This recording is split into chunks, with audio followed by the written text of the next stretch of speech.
భారత సంవిధానము భాగము 3 మౌలిక హక్కులు సాధారణ విషయములు ఆర్టికల్ 13 ఈ సంవిధాన ప్రారంభమునకు అవ్యవహిత పూర్వము భారతదేశ రాజ్య క్షేత్రంలో అమలులోనున్న శాసనములన్నీయు ఈ భాగములోని నిబంధనలకు ఎంతవరకు అసంగతముగా నుండునో అంతవరకు ప్రభావశూన్యమగును.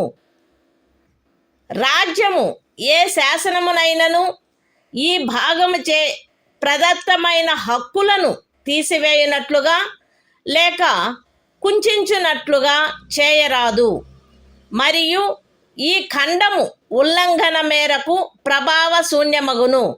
ఈ అనుచ్ఛేదములో సందర్భము అన్యదా అపేక్షించననే తప్ప ఏ శాసనము అను పదమునందు ఏదైనా అధ్యదేశము, ఉత్తర్వు, ఉపవిధి, నియమము, వినిమయము, అధిసూచన మరియు భారతదేశ రాజ్య క్షేత్రంలో శాసనము వలె అమలు కలిగియున్న ఆచారము లేక వాడుక చేరియుండును.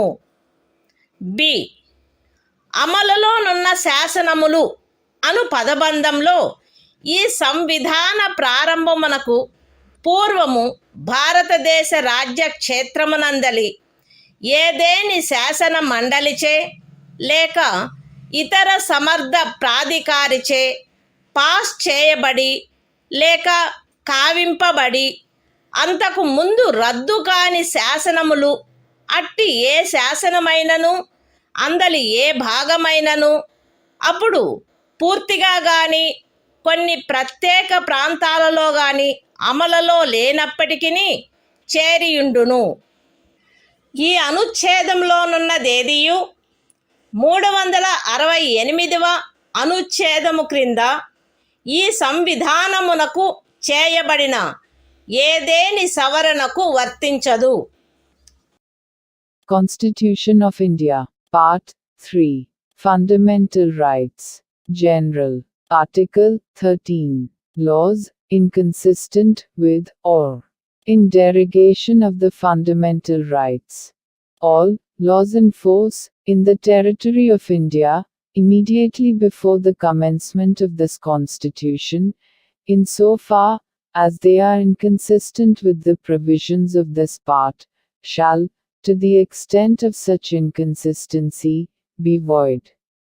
The state shall not make any law, which takes away, or abridges, the rights conferred by this part, and any law, made in contravention of this clause, shall, to the extent of the contravention, be void.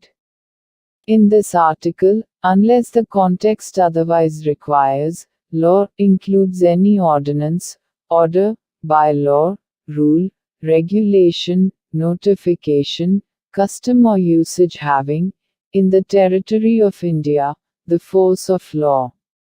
Laws in force includes laws passed or made by a legislature or other competent authority, in the territory of India, before the commencement of this Constitution, and, not previously repealed, notwithstanding that any such law, or any part thereof, may not be then in operation, either at all, or in particular areas. Nothing in this article shall apply to any amendment of this Constitution, made under Article 368.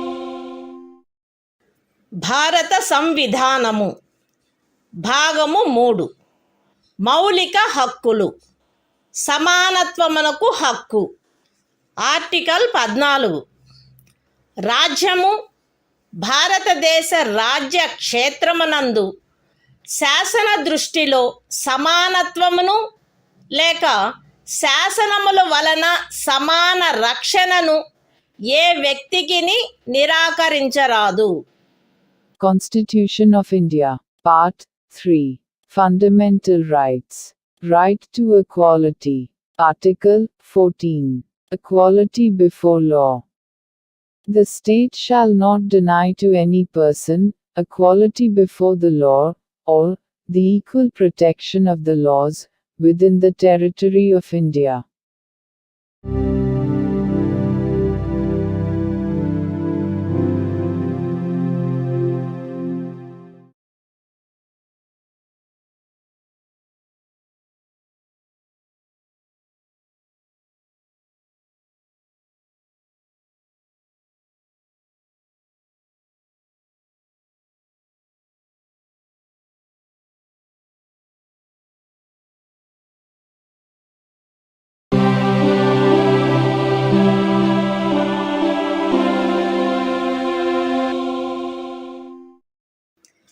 భారత సంవిధానము భాగము 3 మౌలిక హక్కులు సమానత్వమునకు హక్కు.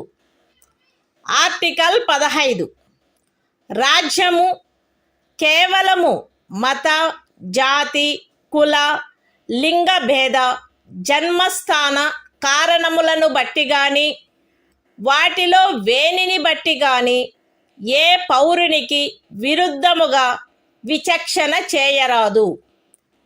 ఏ పౌరుడును కేవలము మత, జాతి, కుల, లింగ భేద, జన్మస్థాన కారణములను బట్టి లేక వాటిలో వేనిని బట్టి దుకాణములలో, సార్వజనిక ఉపాహారశాలలలో, హోటళ్లలో, సార్వజనిక వినోద స్థలములలో ప్రవేశించు విషయమున లేక పూర్తిగానైనను కొంతవరకైనను రాజ్య నిధులతో నిర్వహించబడుచున్న లేక సార్వజనిక ఉపయోగార్థము అంకితము చేయబడిన బావులను, చెరువులను, స్నాన ఘట్టములను, రోడ్లను, విహార స్థలములను ఉపయోగించుకొను విషయమున ఎట్టి అసక్తతకు, బాధ్యతకు, నిర్బంధమునకు లేక షరతుకు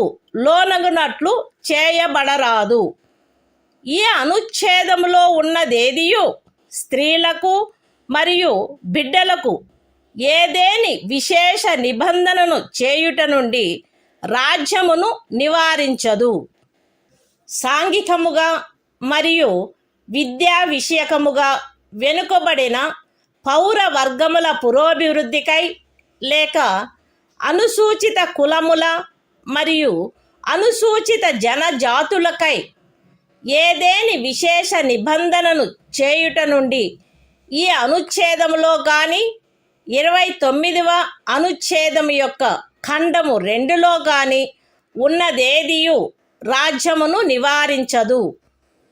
సాంఘికముగా మరియు విద్యా విషయకముగా వెనుకబడిన ఏవేని పౌర వర్గముల పురోభివృద్ధికై లేక అనుసూచిత కులముల లేక అనుసూచిత జనజాతులకై 30వ పరిచ్ఛేదపు ఖండము 1లో నిర్దేశింపబడిన అల్పసంఖ్యాకుల విద్యా సంస్థేతరములైన రాజ్యము ద్వారా సహాయము పొందినవైనను లేక సహాయము పొందని ప్రైవేటు విద్యా సంస్థలతో సహా విద్యా సంస్థలలో వారి ప్రవేశమునకు సంబంధించినంత వరకు శాసనము ద్వారా ఏదేని విశేష నిబంధన చేయుట నుండి ఈ అనుచ్ఛేదములో గాని 19వ అనుచ్ఛేదము యొక్క ఖండము 1లోని ఉపఖండము జీలో గాని ఉన్నదేదియు రాజ్యమును నివారించదు.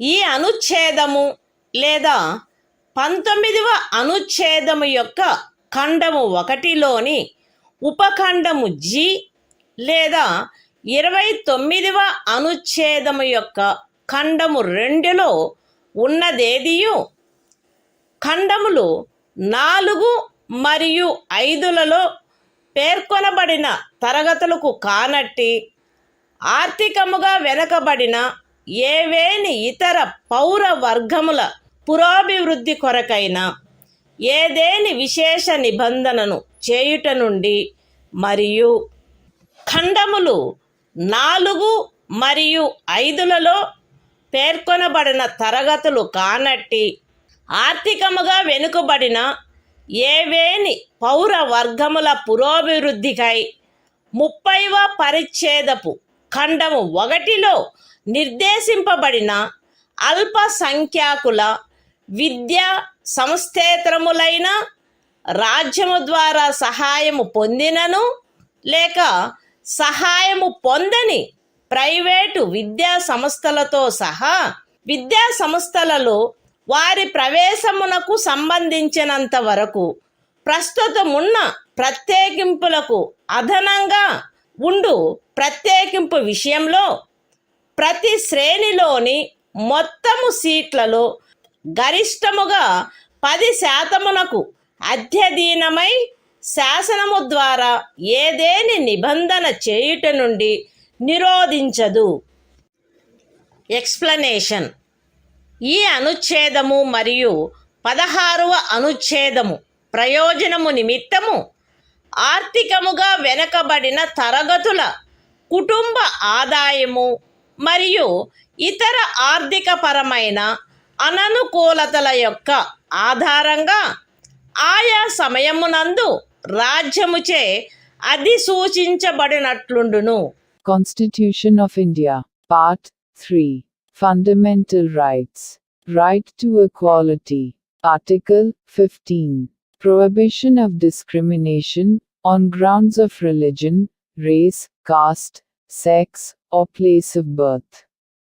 The state shall not discriminate against any citizen on grounds only of religion, race, caste, sex, place of birth, or any of them. No citizen shall, on grounds only of religion, race, caste, sex, place of birth, or any of them, be subject to any disability, liability, restriction, or condition, with regard to access to shops, public restaurants, hotels, and places of public entertainment, or the use of wells, tanks, bathing ghats, roads, and places of public resort, maintained wholly or partly out of state funds, or dedicated to the use of the general public. Nothing in this article shall prevent the state from making any special provision for women and children. Nothing in this article, or in Clause 2 of Article 29, shall prevent the state from making any special provision for the advancement of any socially and educationally backward classes of citizens, or for the scheduled castes and the scheduled tribes. Nothing in this article or in subclause G of Clause 1 of Article 19 shall prevent the state from making any special provision by law for the advancement of any socially and educationally backward classes of citizens, or for the scheduled castes or the scheduled tribes, insofar as such special provisions relate to their admission to educational institutions, including private educational institutions, whether aided or unaided by the state, other than the minority educational institutions referred to in Clause 1 of Article 30. Nothing in this article or subclause G of Clause 1 of Article 19 or Clause 2 of Article 29 shall prevent the state from making any special provision for the advancement of any economically weaker sections of citizens, other than the classes mentioned in Clauses 4 and 5. And any special provision for the advancement of any economically weaker sections of citizens other than the classes mentioned in clauses 4 and 5 insofar as such special provisions relate to their admission to educational institutions, including private educational institutions, whether aided or unaided by the state, other than the minority educational institutions referred to in Clause 1 of Article 30, which in the case of reservation would be in addition to the existing reservations, and subject to a maximum of 10% of the total seats in each category. Explanation. For the purposes of this article, and Article 16, economically weaker sections shall be, such as, may be notified by the state, from time to time on the basis of family income, and other indicators of economic disadvantage.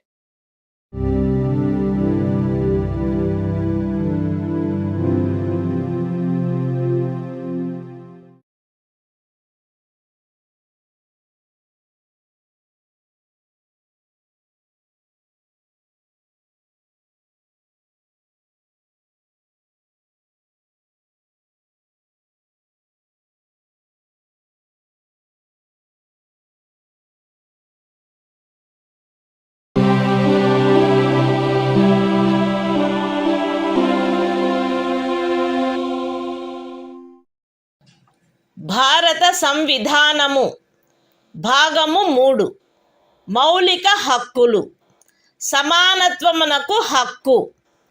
Article 16 రాజ్యమునకు అధీనమైన ఏదేని పదవిలో ఉద్యోగమునకు లేక నియామకమునకు సంబంధించిన విషయములలో పౌరులందరకు సమాన అవకాశము ఉండవలెను. కేవలము మత, జాతి, కుల, లింగభేద, అనువంశత, జన్మస్థాన, నివాసస్థాన కారణములను బట్టి కానీ వాటిలో వేనిని బట్టి కానీ ఏ పౌరుడును రాజ్యముకు అధీనమైన ఏ ఉద్యోగమునకైనను పదవికైనను అపాత్రుడు కారాదు. లేక ఆ ఉద్యోగ విషయమునను పదవి విషయమునను ఏ పౌరుడికైనను విరుద్ధముగా విచక్షణ చేయబడరాదు. ఏదేని రాజ్య ప్రభుత్వమునకు గాని సంఘ రాజ్య క్షేత్ర ప్రభుత్వమునకు గాని అందలి ఏదేని స్థానిక లేక ఇతర ప్రాధికారికి గాని అధీనమయ్యున్న ఒక తరగతి లేక కొన్ని తరగతుల ఉద్యోగముల విషయమున లేక ఏదేని పదవిలో నియామకము చేయు విషయమున అట్టి ఉద్యోగమునకు లేక నియామకమునకు పూర్వము ఆ రాజ్యములో లేక సంఘ రాజ్య క్షేత్రములో నివాసము ఆవశ్యకమని విహితపరుచు ఏదేని శాసనము చేయుట నుండి ఈ అనుచ్ఛేదములో ఉన్నదేదియు పార్లమెంటును నివారించదు. పౌరులలో వెనుకబడిన వర్గము వారికెవరికైనను రాజ్యమునకు అధీనమైన సేవా వర్గములలో తగినంత ప్రాతినిధ్యము లేదని రాజ్యము అభిప్రాయపడిన ఎడల అట్టి వారి కొరకు నియామకములను లేక పదస్థానములను ప్రత్యేకించుటకై ఏదేని నిబంధన చేయుట నుండి ఈ అనుచ్ఛేదములో ఉన్నదేదియు రాజ్యమును నివారించదు. ఈ అనుచ్ఛేదములోనున్నదేదియు అనుసూచిత కులములు మరియు అనుసూచిత జనజాతుల వారికి ఆ రాజ్య సర్వీసులలో చాలినంతగా ప్రాతినిధ్యము వహించుట లేదని అభిప్రాయపడినప్పుడు రాజ్య సర్వీసులోని ఏదేని తరగతి లేక తరగతుల పదవులకు పారిణామిక సీనియారిటీతో పదోన్నతి విషయములలో ప్రత్యేకించుట కొరకు ఏదేని నిబంధనను చేయుట నుండి రాజ్యమును నివారించదు. ఒక ఏడాదిలో రిజర్వేషన్ యొక్క ఏదేని నిబంధనను అనుసరించి ఖండము 4 లేక ఖండము 4A క్రింద ప్రత్యేక తరగతి ఖాళీలుగా చేయబడిన ఖాళీలలో భర్తీ చేయబడని వాటిని తదుపరి సంవత్సరము లేక సంవత్సరములలో భర్తీ చేయుటకై పర్యాలోచన చేయుట నుండి ఈ అనుచ్ఛేదములో ఉన్నదేదియు రాజ్యమును నివారించదు. మరియు అట్టి తరగతి ఖాళీలను మొత్తం ఖాళీల సంఖ్యతో 50% గరిష్ట పరిమితి రిజర్వేషన్ను నిర్ధారించుటను ఏ సంవత్సరంలో అవి భర్తీ చేయబడుచున్నవో ఆ సంవత్సరంలోని ఖాళీలతో కలిపి పర్యాలోచించరాదు. ఏదేని మతమునకు లేదా మత శాఖకు చెందిన సంస్థ యొక్క వ్యవహారములకు సంబంధించిన పదవిని నిర్వహించు వ్యక్తి లేక ఆ సంస్థ యొక్క పాలక వర్గ సభ్యుడు ఫలానా మతమును అవలంబించిన వాడై ఉండవలెనని లేక ఫలానా మత శాఖకు చెందినవాడై ఉండవలెనని నిబంధించు ఏదేని శాసనము యొక్క అమలుకు ఈ అనుచ్ఛేదములో ఉన్నదేదియు భంగము కలిగించదు. ఈ అనుచ్ఛేదములోనున్నదేదియు ఖండము 4లో పేర్కొనబడిన తరగతులు కానట్టి ఆర్థికముగా వెనకబడిన తరగతుల పౌరులకు నియామకములు మరియు పదవులలో ప్రస్తుతమున్న ప్రత్యేకింపునకు అదనంగా మరియు ప్రతి శ్రేణిలోని మొత్తము పదవులలో గరిష్టముగా 10% అధ్యధీనమై ఏదైనా నిబంధన చేయుట నుండి నివారించదు. Constitution of India, Part 3. Fundamental Rights. Right to Equality. Article 16. Equality of opportunity in matters of public employment. There shall be equality of opportunity for all citizens in matters relating to employment or appointment to any office under the state. No citizen shall, on grounds only of religion, race, caste, sex, descent, place of birth, residence or any of them, be ineligible for, or discriminated against in respect of, any employment or office under the state. Nothing in this article shall prevent Parliament from making any law, prescribing, in regard to a class, or classes, of employment, or appointment to an office, under the government of, or any local or other authority, within a state or union territory. Any requirement as to residence within that state or union territory prior to such employment or appointment.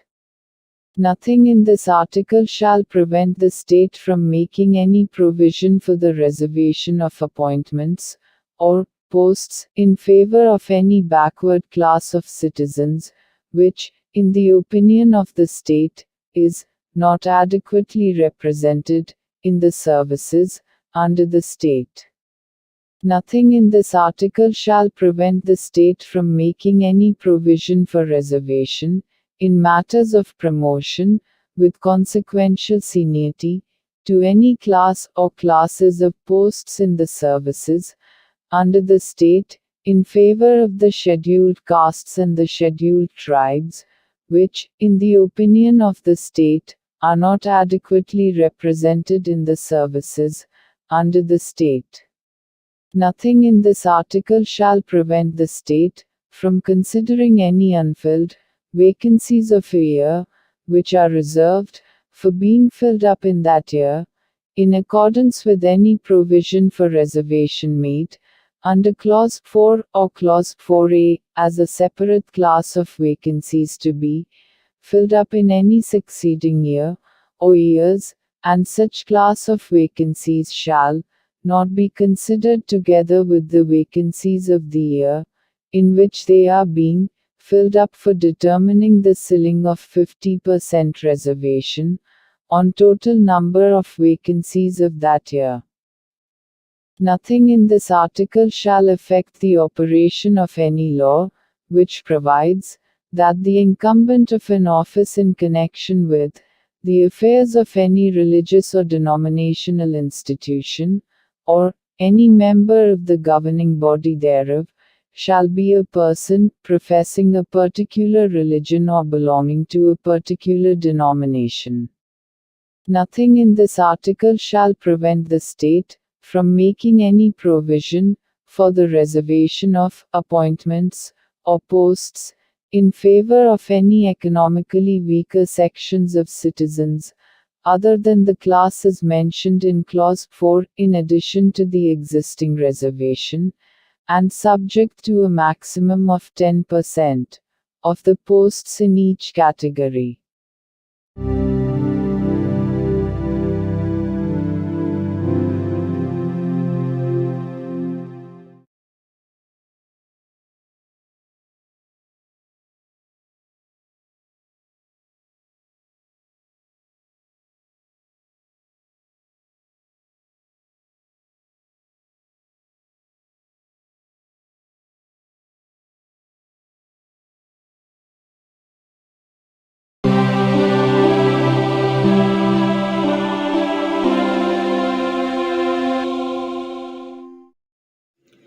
భారత సంవిధానము భాగము 3 మౌలిక హక్కులు సమానత్వమునకు హక్కు. Article 17 అస్పృశ్యత నిర్మూలన. అస్పృశ్యత నిర్మూలించబడినది మరియు ఏ రూపమునైనను దాని ఆచరణ నిషేధింపబడినది. అస్పృశ్యత నుండి ఉత్పన్నమగు ఏ అశక్తత అమలు జరుపుట శాసనరీత్యా శిక్షింపదగు అపరాధమగును. Constitution of India, Part 3, Fundamental Rights. Right to equality. Article 17. Abolition of untouchability. Untouchability is abolished and its practice in any form is forbidden.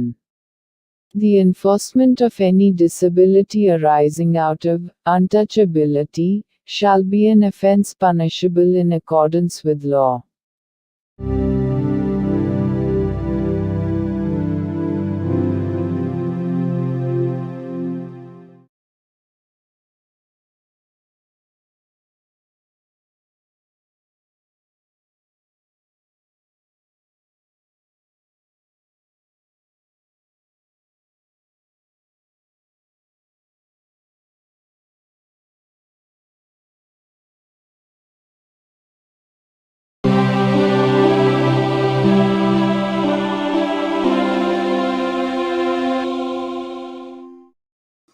భారత సంవిధానము భాగము 3 మౌలిక హక్కులు సమానత్వమునకు హక్కు. Article 18 abolition of titles.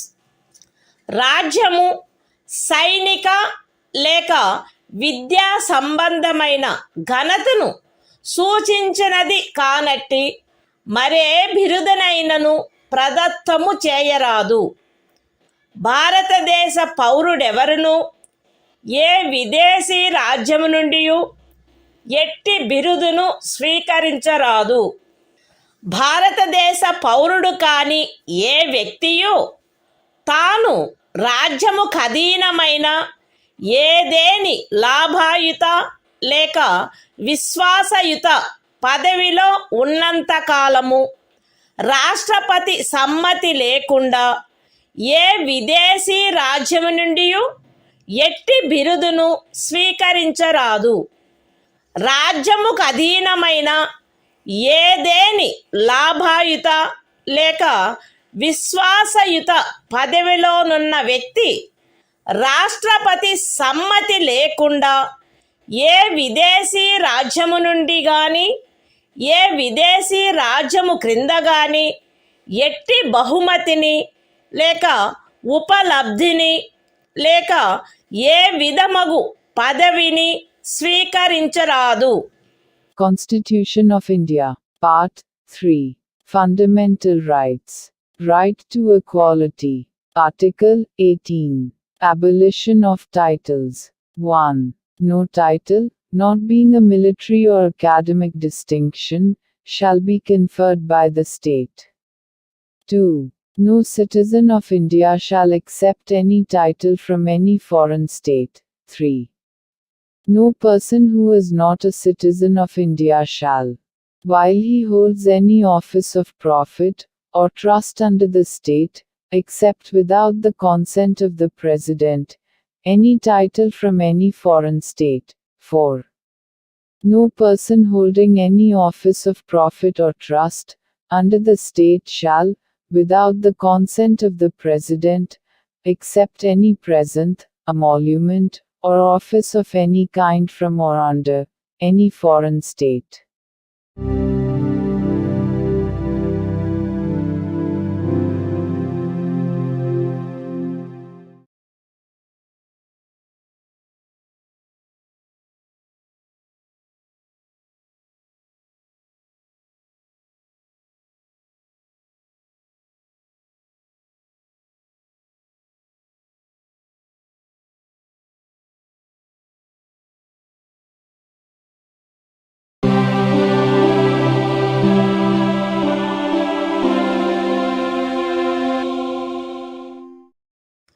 భారత సంవిధానము భాగము 3 మౌలిక హక్కులు. స్వాతంత్ర్యమునకు హక్కు. ఆర్టికల్ 19 వాక్ స్వాతంత్ర్యము మొదలైన వాటి విషయమున రక్షణ. పౌరులందరూ ఈ క్రింది హక్కులు కలిగియుందురు. ఏ వాక్ స్వాతంత్రమునకు మరియు భావ ప్రకటన స్వాతంత్ర్యమునకు. బి శాంతియుతముగాను మరియు ఆయుధములు లేకుండాను సమావేశమగుటకు. సి అసోసియేషనులు లేక సంఘములు లేక సహకార సంఘములు ఏర్పాటు చేయుటకు. డి భారతదేశ రాజ్య క్షేత్రము అంతటను స్వేచ్ఛగా సంచరించుటకు. ఈ భారతదేశ రాజ్య క్షేత్రమునందు ఏ భాగములోనైనను నివసించుటకు మరియు స్థిర నివాసము ఏర్పరచుకొనుటకు. మరియు జి ఏదేని వృత్తిని అవలంబించుటకు లేక ఏదేని ఉపజీవికను వ్యాపారమును లేక వర్తకమును సాగించుటకు. అస్తిత్వములో ఉన్నదైనను చేయబడునదైనను ఏదేని శాసనము ఖండము 1 ఉపఖండము ఏ ద్వారా ప్రదత్తమైన హక్కును వినియోగించుటపై యుక్తమైన నిర్బంధనలను విధించునదైన ఎడల అట్టి నిర్బంధనలు భారతదేశము యొక్క సార్వభౌమత మరియు అఖండత, రాజ్య భద్రత, విదేశీ రాజ్యములతో స్నేహ సంబంధములు, ప్రజాశాంతి, సభ్యత లేక నైతికత వీటికి సంబంధించిన హితముల దృష్ట్యా గాని న్యాయస్థాన ధిక్కారము, పరువు నష్టము లేక ఏదేని అపరాధ ప్రేరణ వీటి సంబంధమున విధించబడినచో అంత మేరకు ఆ శాసనము యొక్క అమలుకు సదరు ఉపఖండములో ఉన్నదేదియు భంగము కలిగించదు, లేక ఆ శాసనము చేయుట నుండి ఈ ఉపఖండంలో ఉన్నదేదియు రాజ్యమును నివారించదు. అస్తిత్వములో ఉన్నదైనను చేయబడునదైనను ఏదేని శాసనము సదరు ఖండము యొక్క ఉపఖండము బి ద్వారా ప్రదత్తమైన హక్కును వినియోగించుటపై యుక్తమైన నిర్బంధనలను విధించునదైన ఎడల అట్టి నిర్బంధనలు భారతదేశము యొక్క సార్వభౌమత మరియు అఖండత లేక ప్రజాశాంతి వీటికి సంబంధించిన హితముల దృష్ట్యా విధించబడినచో అంత మేరకు ఆ శాసనము యొక్క అమలుకు సదరు ఉపఖండంలో ఉన్నదేదియు భంగము కలిగించదు, లేక ఆ శాసనమును చేయుట నుండి ఆ ఉపఖండములో ఉన్నదేదియు రాజ్యమును నివారించదు. అస్తిత్వములో ఉన్నదైనను చేయబడినదైనను ఏదేని శాసనము సదరు ఖండము యొక్క ఉపఖండము సి ద్వారా ప్రదత్తమైన హక్కును వినియోగించుటపై యుక్తమైన నిర్బంధనలను విధించునదైన ఎడల అట్టి నిర్బంధనలు భారతదేశము యొక్క సార్వభౌమత మరియు అఖండత లేక ప్రజాశాంతి లేక నైతికత వీటికి సంబంధించిన హితముల దృష్ట్యా విధించబడినచో అంత మేరకు ఆ శాసనము యొక్క అమలుకు సదరు ఉపఖండములో ఉన్నదేదియు భంగము కలిగించదు, లేక ఆ శాసనము చేయుట నుండి ఆ ఉపఖండములోనున్నదేదియు రాజ్యమును నివారించదు. అస్తిత్వములో ఉన్నదైనను చేయబడినదైనను ఏదేని శాసనము సదరు ఖండము యొక్క ఉపఖండములు డి మరియు ఈ ద్వారా ప్రదత్తమైన ఏదేని హక్కును వినియోగించుటపై యుక్తమైన నిర్బంధనలను విధించునదైన ఎడల అట్టి నిర్బంధనలు జనసామాన్యము యొక్క హితము కొరకు గాని ఏదేని అనుసూచిత జనజాతి యొక్క హితముల రక్షణ కొరకు గాని విధించబడినచో అంత మేరకు ఆ శాసనము యొక్క అమలుకు సదరు ఉపఖండములలో ఉన్నదేదియు భంగము కలిగించదు, లేక ఆ శాసనమును చేయుట నుండి ఆ ఉపఖండములలో ఉన్నదేదియు రాజ్యమును నివారించదు. అస్తిత్వములో ఉన్నదైనను చేయబడునదైనను ఏదేని శాసనము సదరు ఖండము యొక్క ఉపఖండము జి ద్వారా ప్రదత్తమైన ఏదేని హక్కును వినియోగించుటపై యుక్తమైన నిర్బంధనలను విధించునదైన ఎడల అట్టి నిర్బంధనలు జనసామాన్యము యొక్క హితము కొరకు విధించబడినచో అంత మేరకు ఆ శాసనము యొక్క అమలుకు సదరు ఉపఖండములో ఉన్నదేదియు భంగము కలిగించదు, లేక ఆ శాసనమును చేయుట నుండి ఆ ఉపఖండములో ఉన్నదేదియు రాజ్యమును నివారించదు. మరియు ప్రత్యేకించి అస్తిత్వములో ఉన్నదైనను చేయబడునదైనను ఏదేని శాసనము ఈ క్రింద తెలిపిన వాటికి సంబంధించినదైన ఎడల అంత మేరకు ఆ శాసనము యొక్క అమలుకు సదరు ఉపఖండములో ఉన్నదేదియు భంగము కలిగించదు, లేక ఆ శాసనమును చేయుట నుండి ఆ ఉపఖండములో ఉన్నదేదియు రాజ్యమును నివారించదు.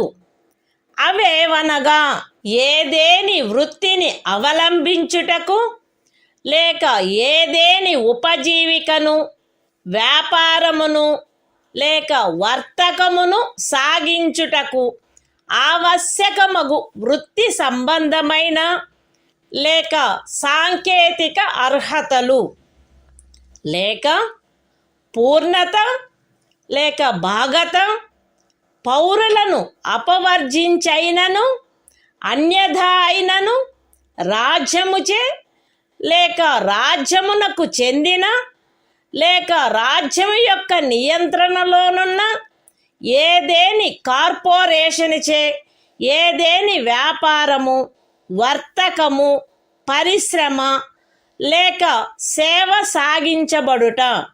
Constitution of India, Part 3. Fundamental Rights. Right to Freedom. Article 19. Protection of certain rights regarding freedom of speech, etc. All citizens shall have the right a. to freedom of speech and expression, b. to assemble peaceably and without arms, c. to form associations or unions or cooperative societies, d. to move freely throughout the territory of India, a. to reside and settle in any part of the territory of India, and g. to practice any profession, or to carry on any occupation, trade or business. Nothing in sub-clause A of clause 1 shall affect the operation of any existing law, or prevent the state from making any law, insofar as such law imposes reasonable restrictions on the exercise of the right conferred by the said sub-clause, in the interests of the sovereignty and integrity of India, the security of the state, friendly relations with foreign states, public order, decency or morality, or in relation to contempt of court, defamation, or incitement to an offense.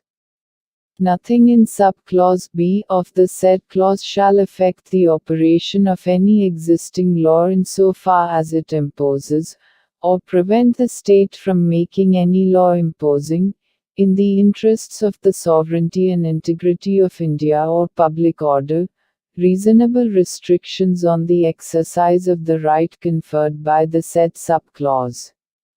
Nothing in sub-clause C of the said clause shall affect the operation of any existing law insofar as it imposes, or prevent the state from making any law imposing, in the interests of the sovereignty and integrity of India or public order or morality, reasonable restrictions on the exercise of the right conferred by the said sub-clause. Nothing in sub-clauses D and A of the said clause shall affect the operation of any existing law insofar as it imposes, or prevent the state from making any law imposing, reasonable restrictions on the exercise of any of the rights conferred by the said sub-clauses, either in the interests of the general public, or for the protection of the interests of any scheduled tribe. Nothing in sub-clause G of the said clause shall affect the operation of any existing law, insofar as it imposes, or prevent the state from making any law imposing, in the interests of the general public, reasonable restrictions on the exercise of the right conferred by the said sub-clause, and, in particular, nothing in the said sub-clause shall affect the operation of any existing law, insofar as it relates to, or prevent the state from making any law relating to 1. The professional or technical qualifications necessary for practicing any profession, or carrying on any occupation, trade or business, or 2. The carrying on, by the state, or by a corporation, owned or controlled by the state, of any trade, business, industry or service, whether to the exclusion, complete or partial, of citizens, or otherwise.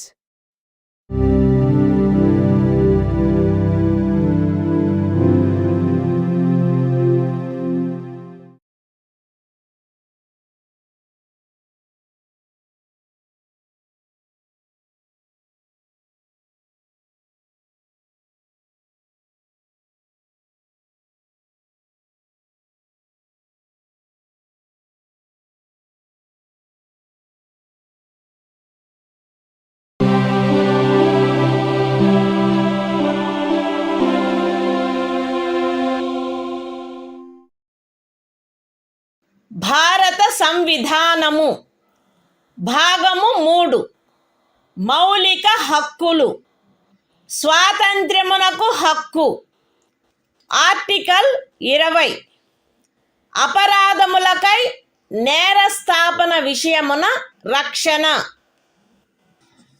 ఏ వ్యక్తియు అపరాధమని ఆరోపించబడిన కార్యమును చేసిన సమయమున అమలులో ఉన్న శాసనము యొక్క అతిక్రమణకు తప్ప ఏ అపరాధమునకును నేరస్థాపితుడు కారాదు మరియు అపరాధము చేసిన సమయమున అమలులోనున్న శాసనము క్రింద విధింపబడి ఉండడి దానికంటే మించిన శాస్తికి లోను చేయబడరాదు ఏ వ్యక్తియు ఒకే అపరాధమునకు ఒకసారికి మించి అభియోగమునకు మరియు శిక్షకు గురి చేయబడరాదు ఏదైనా అపరాధము చేసినట్లు అభియుక్తుడైన ఏ వ్యక్తియు తనకు వ్యతిరేకముగా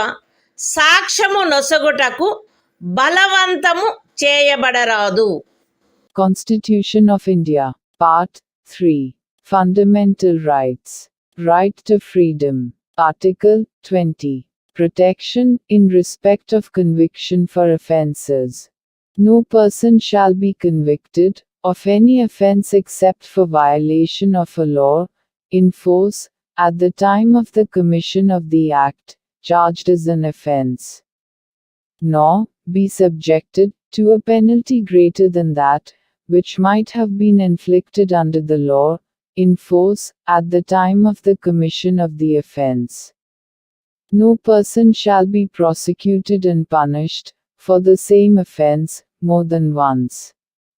No person accused of any offence shall be compelled to be a witness against himself.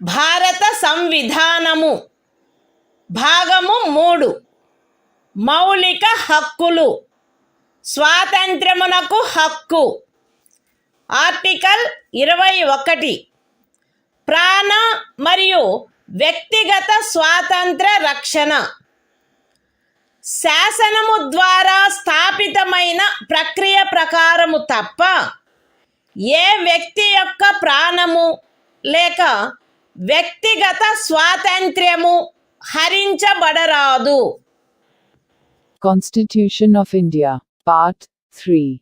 Fundamental Rights. Right to Freedom. Article 21. Protection of life and personal liberty. No person shall be deprived of his life or personal liberty, except according to procedure established by law.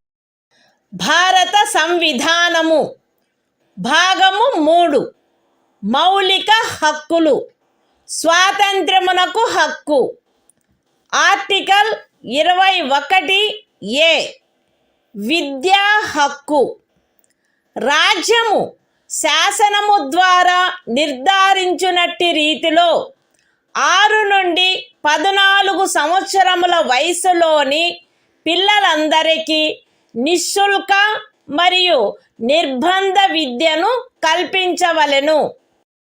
Constitution of India, Part 3. Fundamental Rights. Right to Freedom. Article 21A. Right to Education. The state shall provide free and compulsory education to all children of the age of 6 to 14 years, in such manner as the state may, by law, determine.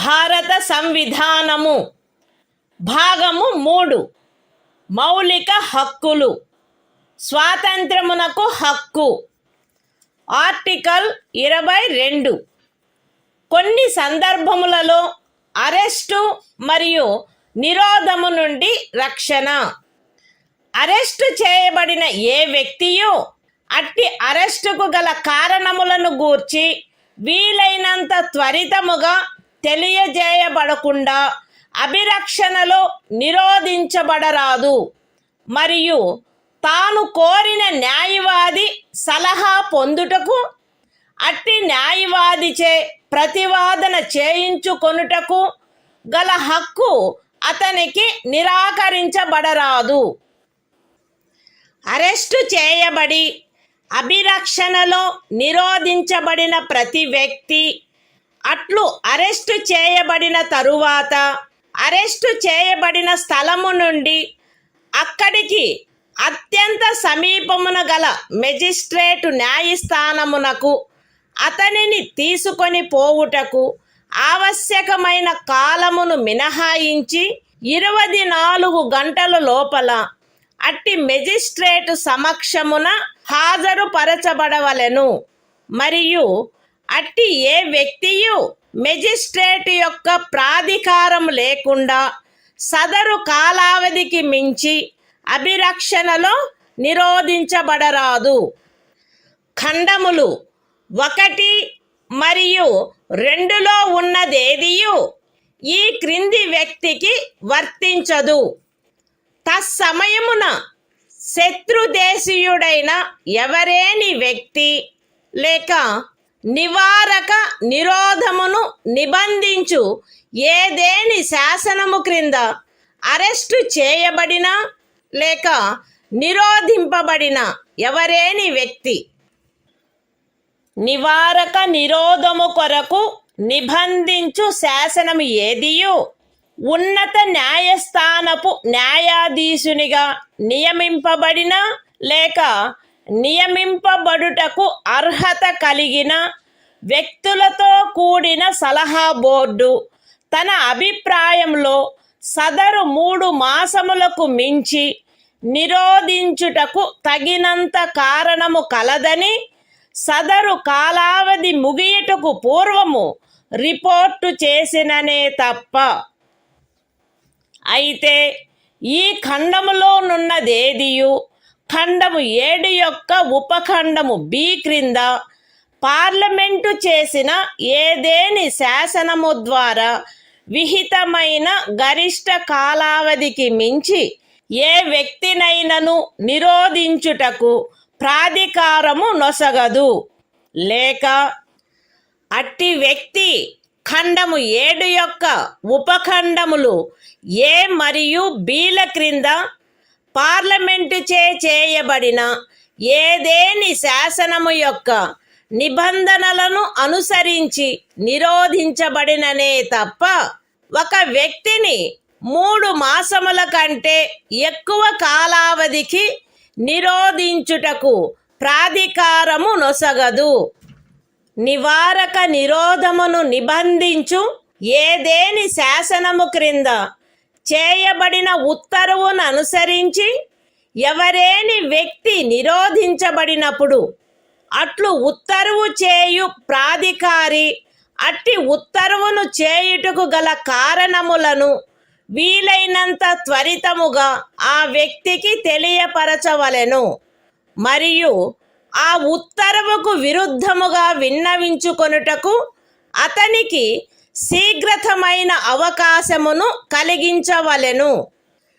ఖండము 5లో నిర్దేశింపబడిన ఉత్తర్వును చేయు ప్రాధికారి ఏ సంగతులను వెల్లడించుట ప్రజాహితమునకు విరుద్ధమని తలచునో అట్టి సంగతులను అతడు వెల్లడించవలెనని సదరు ఖండములోనిదేదియు అపేక్షించరాదు.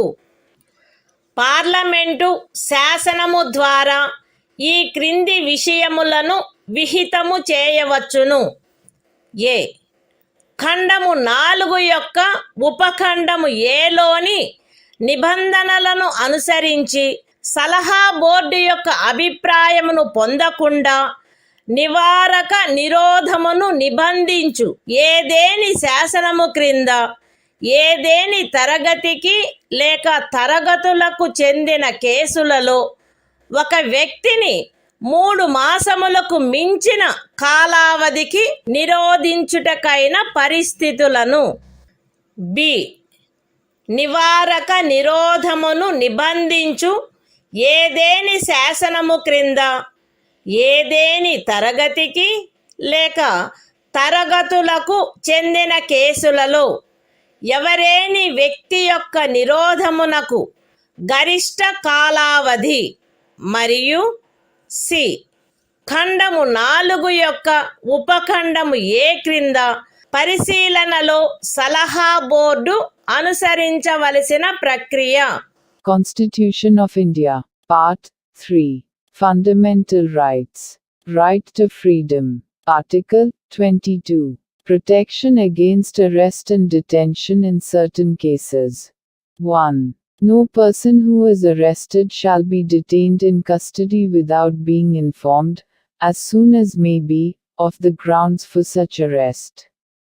Nor shall he be denied the right to consult, and to be defended by, a legal practitioner of his choice.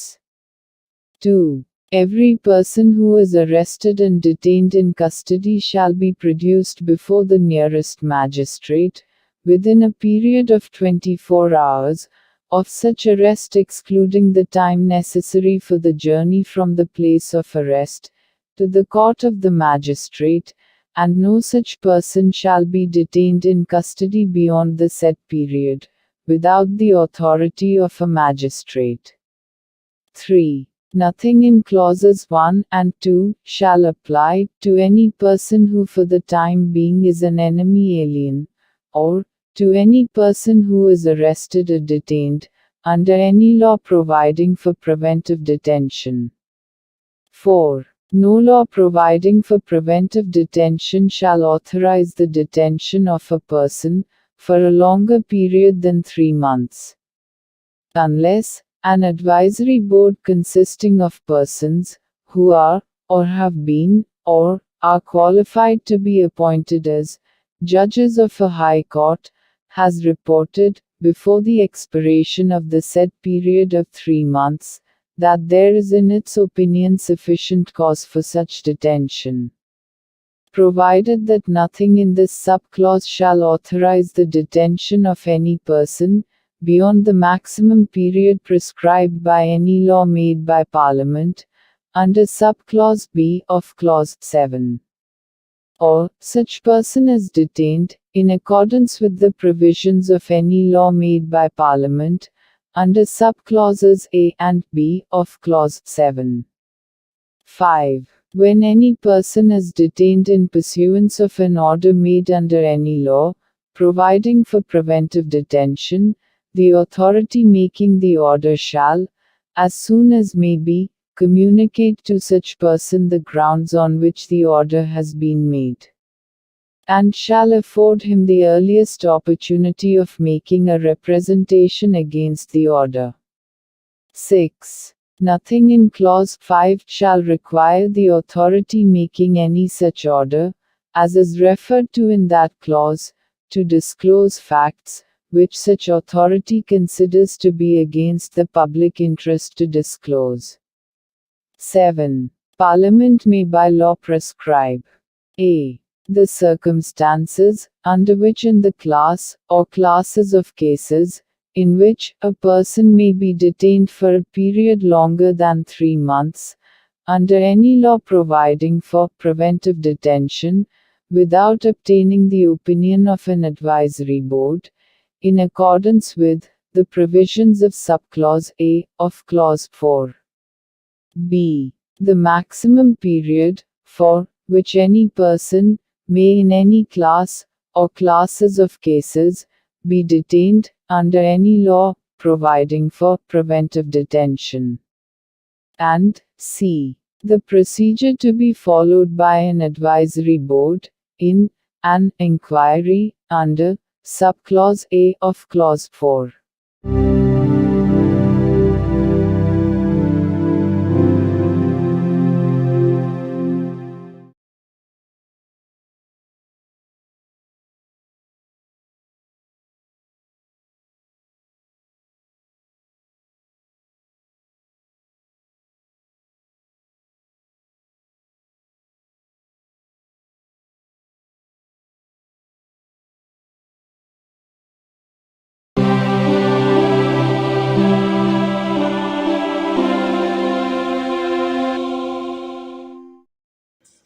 భారత సంవిధానము భాగము 3 మౌలిక హక్కులు శోషణ నుండి రక్షణకు హక్కు ఆర్టికల్ 23 మనుష్యుల క్రయ విక్రయములపై మరియు బలవంతపు చాకిరీలపై నిషేధము మనుష్యుల క్రయ విక్రయము వెట్టి మరియు తాదృశ్యమైన బలవంతపు చాకిరీలు నిషేధింపబడినవి ఈ నిబంధన యొక్క ఉల్లంఘన శాసనరీత్యా శిక్షింపదగు అపరాధమగును అయితే ఈ అనుచ్ఛేదములో ఉన్నదేదియు సార్వజనిక ప్రయోజనముల కొరకు నిర్బంధ సేవను విధించుట నుండి రాజ్యమును నివారించదు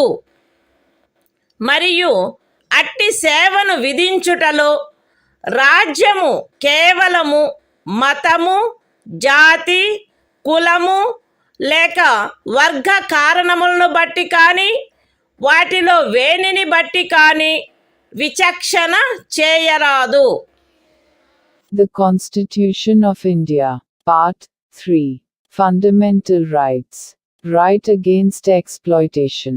Article 23. Prohibition of traffic in human beings and forced labor. 1. Traffic in human beings, and beggar, and other similar forms of forced labor, are prohibited. And any contravention of this provision shall be an offense, punishable, in accordance with law. 2. Nothing in this article shall prevent the state from imposing compulsory service for public purposes. And in imposing such service, the state shall not make any discrimination on grounds only of religion, race, caste or class or any of them.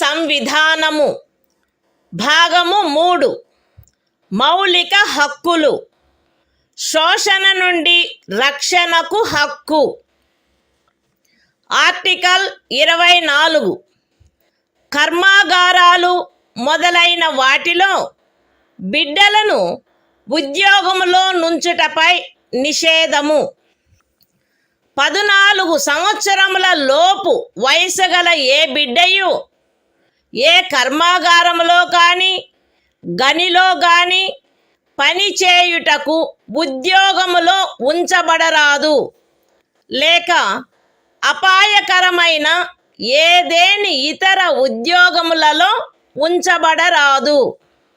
The Constitution of India, Part 3, Fundamental Rights, Right Against Exploitation, Article 24, Prohibition of employment of children in factories, etc. No child below the age of 14 years shall be employed to work in any factory or mine, or engaged in any other hazardous employment.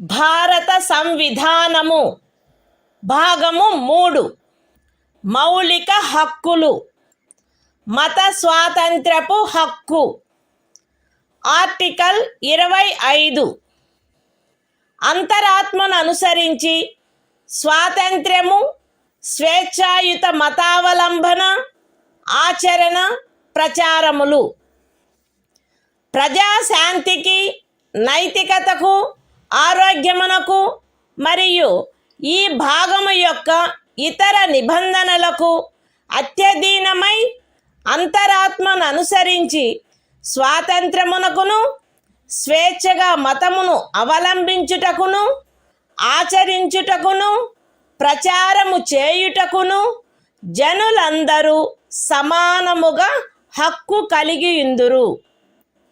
ఈ అనుచ్ఛేదమునందున్నదేదియు మతాచారణకు సంబంధించిన ఏదేని ఆర్థిక విత్తీయ రాజకీయ లేక ఇతర లౌకిక కార్యకలాపమును క్రమబద్ధపరుచునదై లేక పరిమితపరుచునదై సాంఘిక సంక్షేమమునకును సంస్కరణకును లేక సార్వజనిక స్వభావము గల హిందూ మత సంస్థలలో హిందువులలోని అన్ని వర్గములకును శాఖలకును ప్రవేశము కలగచేయు నిబంధన చేయునదై అస్తిత్వంలోనున్న ఏదేని శాసనము యొక్క అమలుకు భంగము కలిగించదు లేక అట్టి ఏ శాసనమునైనను చేయుట నుండి రాజ్యమును నివారించదు. ఎక్స్ప్లనేషన్ 1 కృపాన ధారణ కృపాన వహనము సిక్కు మతావలంబనములో చేరియున్నట్లు భావింపబడవలెను.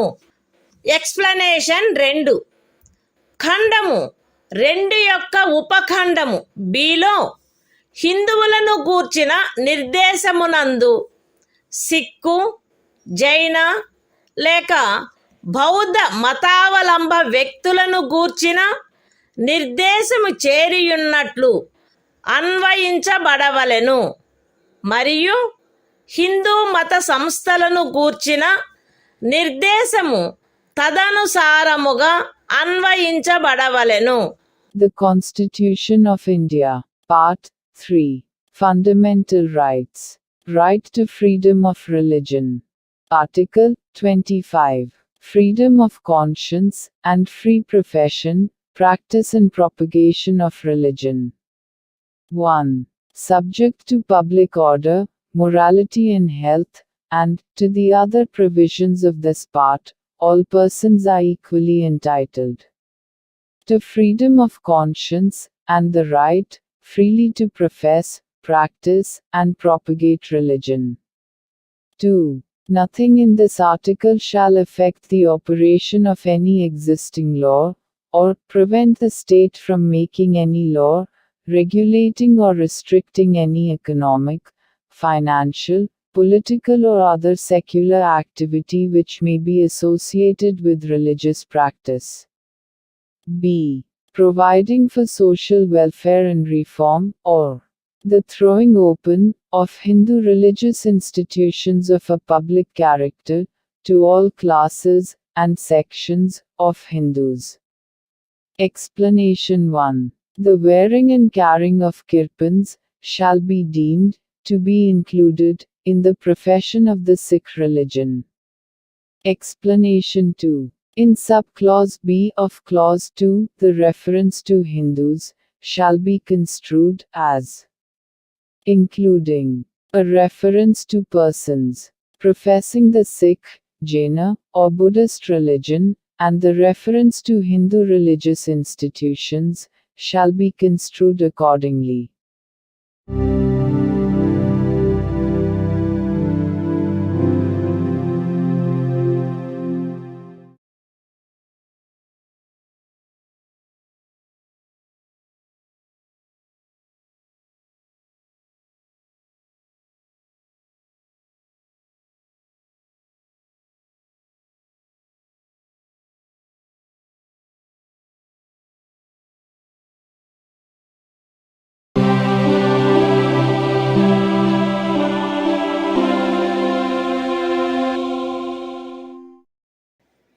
భారత సంవిధానము భాగము 3 మౌలిక హక్కులు మత స్వాతంత్ర్యపు హక్కు ఆర్టికల్ 26 మత వ్యవహార నిర్వహణ స్వాతంత్ర్యము ప్రజాశాంతికి నైతికతకు మరియు ఆరోగ్యమునకు అత్యధీనమై ప్రతి మత శాఖ లేక అందలి ఏ ఉపశాఖైనను ఈ క్రింది హక్కును కలిగియుండును. మత మరియు ధార్మిక ప్రయోజనముల కొరకు సంస్థలను స్థాపించుట మరియు పోషించుట, మత విషయములలో స్వీయ వ్యవహారములను నిర్వహించుకొనుట, స్థిరాస్తిని మరియు చరాస్తిని కలిగియుండుట మరియు ఆర్జించుట, మరియు అట్టి ఆస్తిని శాసనమును అనుసరించి నిర్వహించుట. The Constitution of India, Part 3. Fundamental Rights. Right to freedom of religion. Article 26. Freedom to manage religious affairs. Subject to public order, morality and health, every religious denomination, or any section thereof, shall have the right a. To establish and maintain institutions for religious and charitable purposes. B. To manage its own affairs, in matters of religion. C. To own, and acquire, movable and immovable property, and D.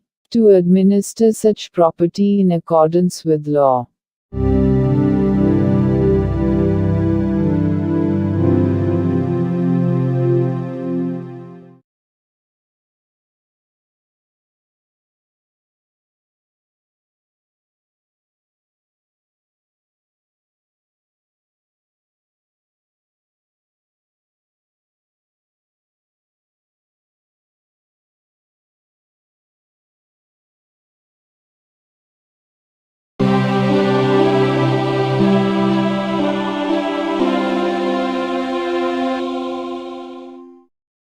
భారత సంవిధానము భాగము 3 మౌలిక హక్కులు మత స్వాతంత్ర్యపు హక్కు article 27 ఏదేని ప్రత్యేకమైన మతమును అభివృద్ధి చేయుటకు పన్నుల చెల్లింపును గూర్చిన స్వాతంత్ర్యము.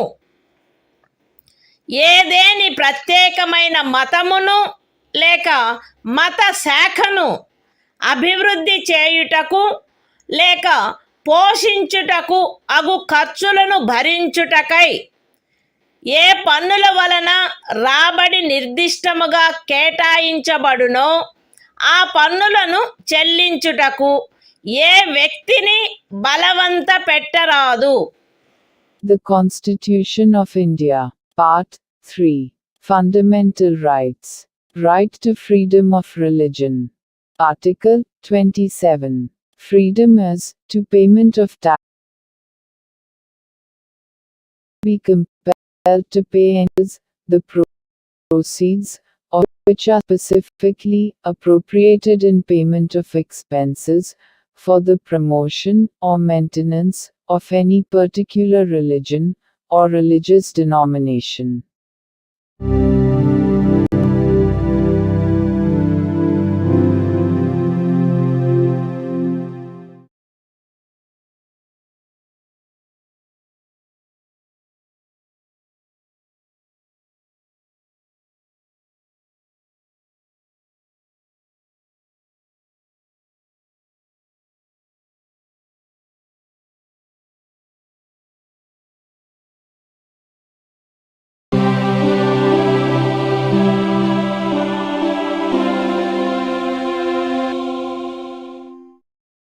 భారత సంవిధానము భాగము 3 మౌలిక హక్కులు.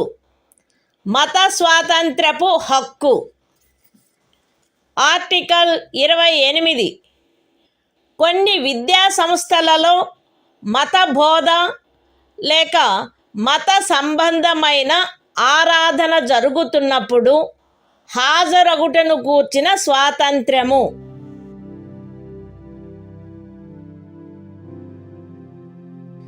రాజ్య నిధుల నుండి సంపూర్ణముగా పోషింపబడుచున్న ఏ విద్యా సంస్థలోనూ ఎట్టి మత బోధనకైనను ఏర్పాటు చేయరాదు. ఖండము 1లో ఉన్నదేదియు రాజ్యముచే నిర్వహింపబడుచుండి మతబోధ జరగవలెనని ఆపేక్షించు ధర్మాదాయము లేక ట్రస్ట్ కింద స్థాపించబడిన ఏ విద్యా సంస్థకును వర్తించరాదు.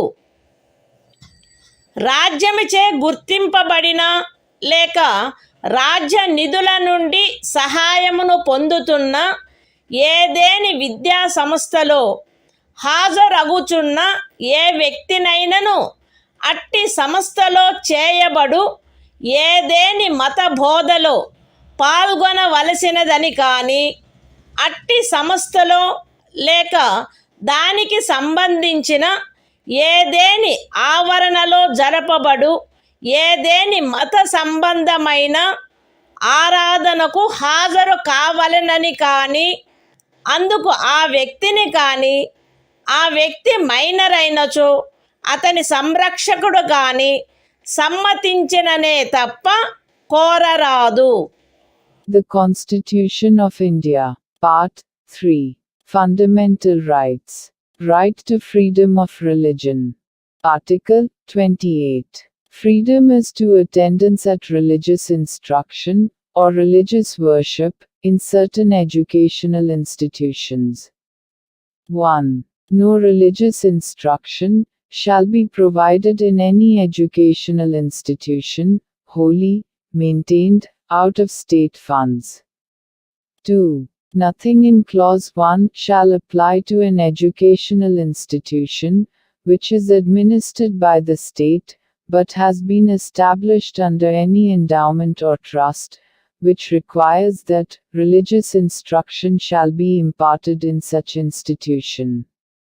3. No person attending any educational institution recognized by the state, or receiving aid out of state funds, shall be required to take part in any religious instruction that may be imparted in such institution, or to attend any religious worship that may be conducted in such institution or in any premises attached thereto, unless such person or, if such person is a minor, his guardian has given his consent thereto.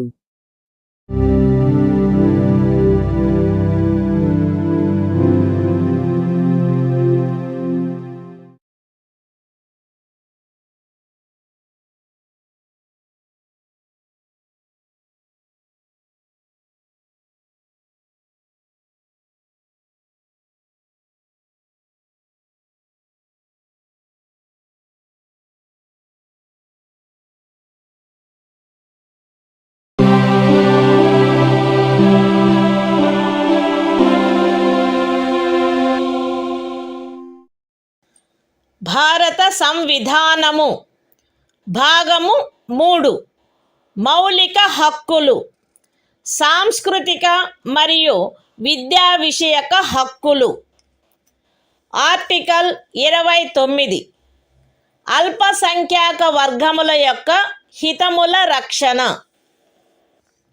భారతదేశ రాజ్య క్షేత్రములో లేక అందలి ఏ భాగములో నివసించుచున్న పౌరులలోని ఏదేని వర్గము వారు తమ విశిష్ట భాష లిపి లేక సంస్కృతిని కలిగి ఉండినచో వారు దానిని కాపాడుకొనుటకు హక్కు కలిగి ఉందురు.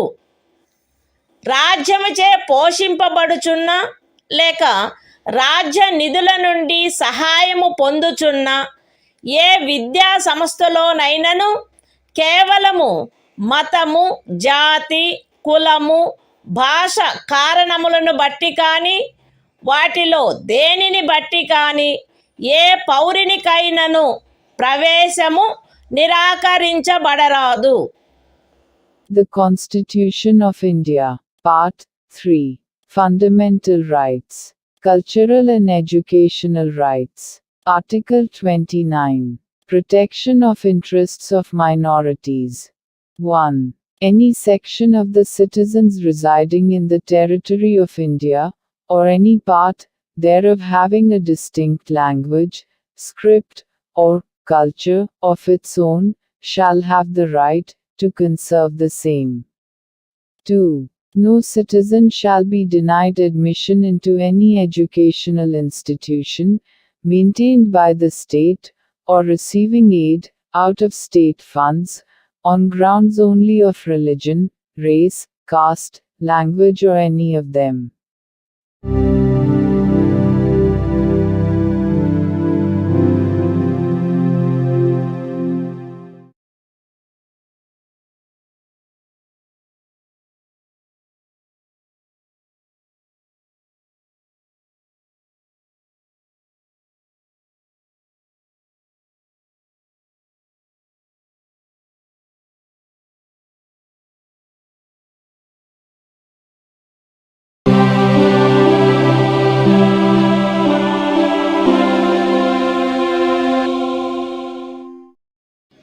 భారత సంవిధానము భాగము 3 మౌలిక హక్కులు సాంస్కృతిక మరియు విద్యా విషయక హక్కులు ఆర్టికల్ 30 విద్యా సంస్థలను స్థాపించుటకు మరియు నిర్వహించుటకు అల్పసంఖ్యాక వర్గములకు గల హక్కు మత ప్రాతిపదికపై కానీ భాషా ప్రాతిపదికపై కానీ ఏర్పడిన అల్పసంఖ్యాక వర్గముల వారందరూ తమకు అభీష్టమైన విద్యా సంస్థలను స్థాపించుకొనుటకును నిర్వహించుకొనుటకును హక్కు కలిగియుందురు.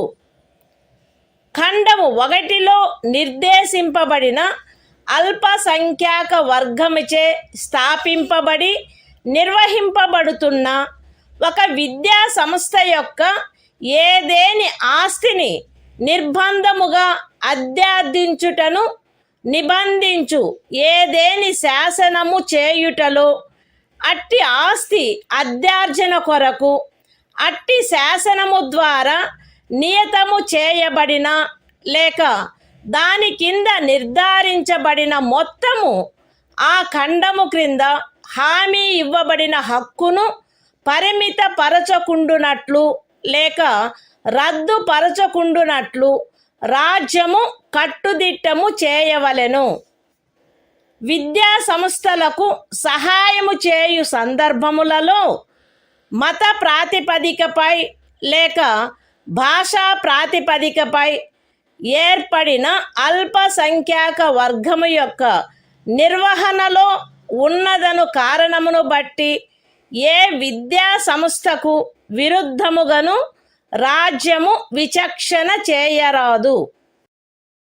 The Constitution of India, Part 3, Fundamental Rights, Cultural and Educational Rights, Article 30, Right of minorities to establish and administer educational institutions.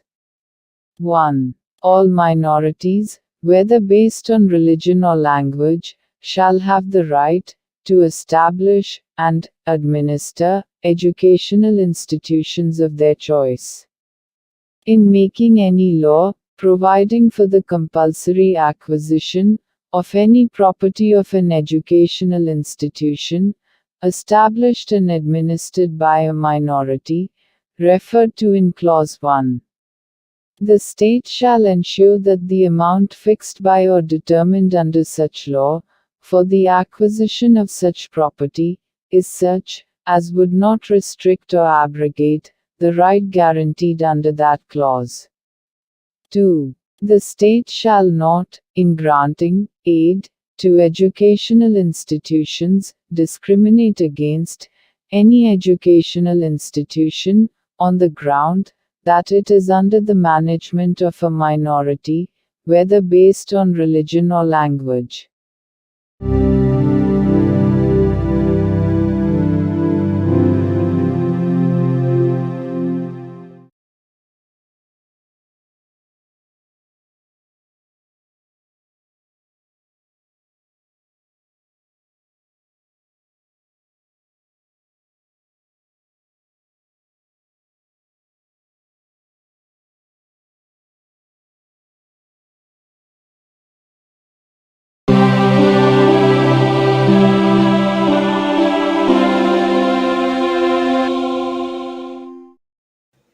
భారత సంవిధానము భాగము 3 మౌలిక హక్కులు. కొన్ని శాసనముల వ్యావృత్తి. Article 31A.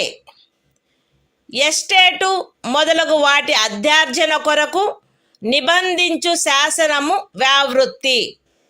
13వ అనుచ్ఛేదంలో ఏమి ఉన్నప్పటికీ రాజ్యమిచే ఏదేని ఎస్టేట్ యొక్క లేక అందలి ఏవేని హక్కుల యొక్క గాని అధ్యార్జన కొరకు లేక అట్టి హక్కుల నిర్వాపన లేక మార్పు కొరకు లేక ప్రజాహితమునకు లేక ఆస్తి యొక్క సముచిత నిర్వహణను చేకూర్చుటకు గాని రాజ్యము ఏదేని ఆస్తి యొక్క నిర్వహణను పరిమిత కాలము వరకు చేపట్టుట కొరకు లేక ప్రజాహితమునకు లేక ఏదేని కార్పొరేషనుల సముచిత నిర్వహణను చేకూర్చుటకు 2 లేక అంతకు మించిన కార్పొరేషనుల యొక్క విలీనీకరణ కొరకు లేక కార్పొరేషన్ల యొక్క నిర్వాహక ఏజెంట్ల,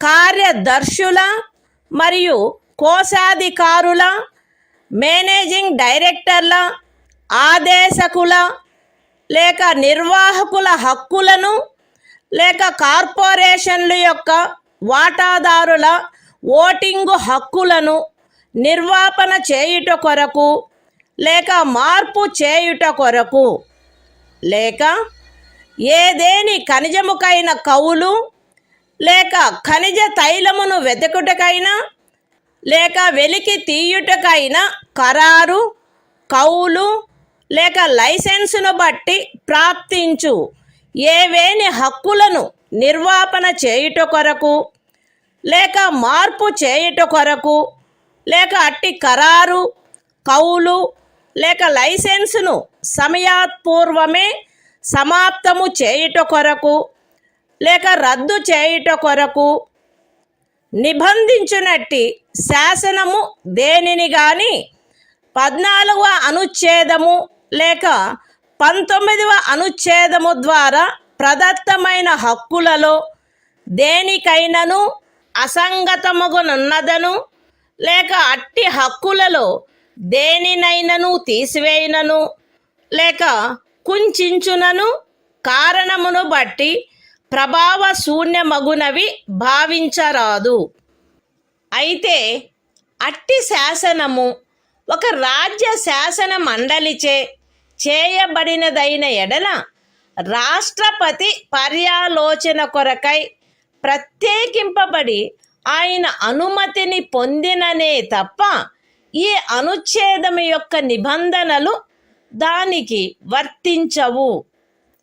అంతేకాక రాజ్యముచే ఏదేని ఎస్టేటు అధ్యార్జింపబడుటకు ఏదేని శాసనము నిబంధన చేయునెడల మరియు ఆ ఎస్టేటులో చేరిన ఏదేని భూమి ఒక వ్యక్తి యొక్క స్వంత సేద్యము క్రిందయున్న ఎడల అట్టి అధ్యార్జనకు సంబంధించిన శాసనములో మార్కెట్ విలువకు తగ్గని రేటు చొప్పున నష్టపరిహారము చెల్లించుటకు నిబంధనలున్ననే తప్ప తత్సమయమున అమలులోనున్న ఏదేని శాసనము క్రింద అతడికి వర్తించడి గరిష్ట పరిమితి లోపు ఉన్న భూమిలోని ఏదేని భూభాగము కానీ దానిపై గల లేక దానికి చెందియున్న ఏదేని భవనము కానీ కట్టడము కానీ రాజ్యముచే అధ్యార్జింపబడుట శాసన సమ్మతము కాదు. ఈ అనుచ్ఛేదములో ఏదేని స్థానిక ప్రాంతము విషయమున ఎస్టేటు అను పదము ఆ ప్రాంతమునందు అమలులోనున్న భూమి కౌళ్లకు సంబంధించి అస్తిత్వంలోనున్న శాసనములో ఆ పదమునకు గాని స్థానీయ తుల్య పదమునకు గాని ఏ అర్థము కలదో ఆ అర్థమునే కలిగియుండును మరియు అందు ఈ క్రిందివి కూడా చేరియుండును.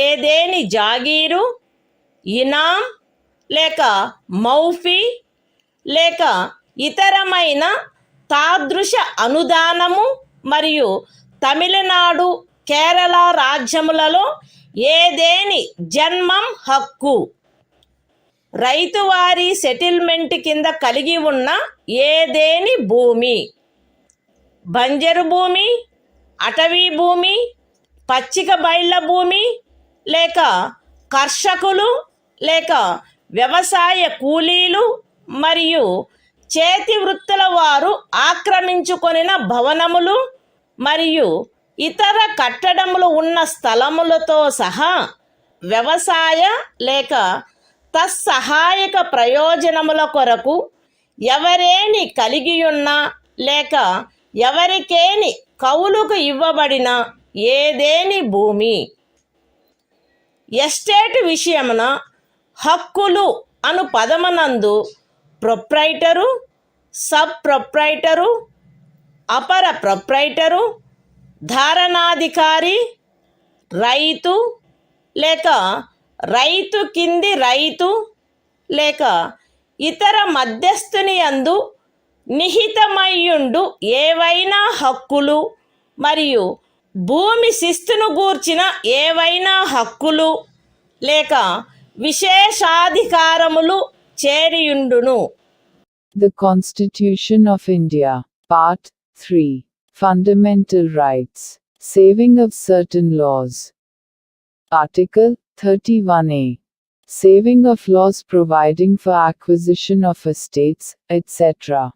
Notwithstanding anything contained in Article 13, no law providing for the acquisition by the state of any estate or of any rights therein, or the extinguishment or modification of any such rights, or the taking over of the management of any property by the state, for a limited period, either in the public interest, or in order to secure the proper management of the property, or the amalgamation of two or more corporations, either in the public interest, or in order to secure the proper management of any of the corporations, or the extinguishment or modification of any rights of managing agents, secretaries and treasurers, managing directors, or managers of corporations, or of any voting rights of shareholders thereof,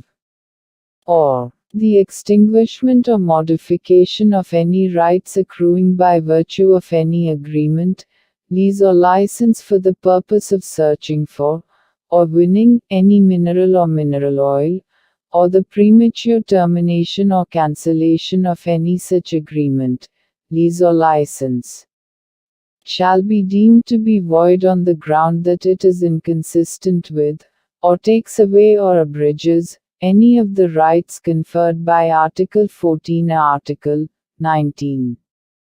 Provided that, where such law is a law, made by the legislature of a state, the provisions of this article shall not apply thereto, unless such law, having been reserved for the consideration of the President, has received his assent. Provided further, that, where any law makes any provision for the acquisition by the state of any estate and where any land comprised therein is held by a person under his personal cultivation, it shall not be lawful for the state to acquire any portion of such land, as is within the ceiling limit, applicable to him under any law for the time being in force, or any building or structure standing thereon or tenant thereto, unless the law relating to the acquisition of such land, building or structure, provides for payment of compensation, at a rate, which shall not be less than the market value thereof. In this article, the expression estate shall, in relation to any local area, have the same meaning as that expression, or its local equivalent has in the existing law, relating to land tenures in force, in that area, and shall also include any jagir, inam, or muafi, or other similar grant. And, in the states of Tamil Nadu and Kerala, any janmam right. Any land held under ryotwari settlement. Any land held, or let for purposes of agriculture, or for purposes ancillary thereto, including waste land, forest land, land for pasture, or sites of buildings, and other structures occupied by cultivators of land, agricultural laborers, and village artisans. The expression, rights, in relation to an estate, shall include any rights vesting in a proprietor, sub-proprietor, under-proprietor, tenure-holder, rayat, under-rayat, or other intermediary and any rights, or privileges in respect of land revenue.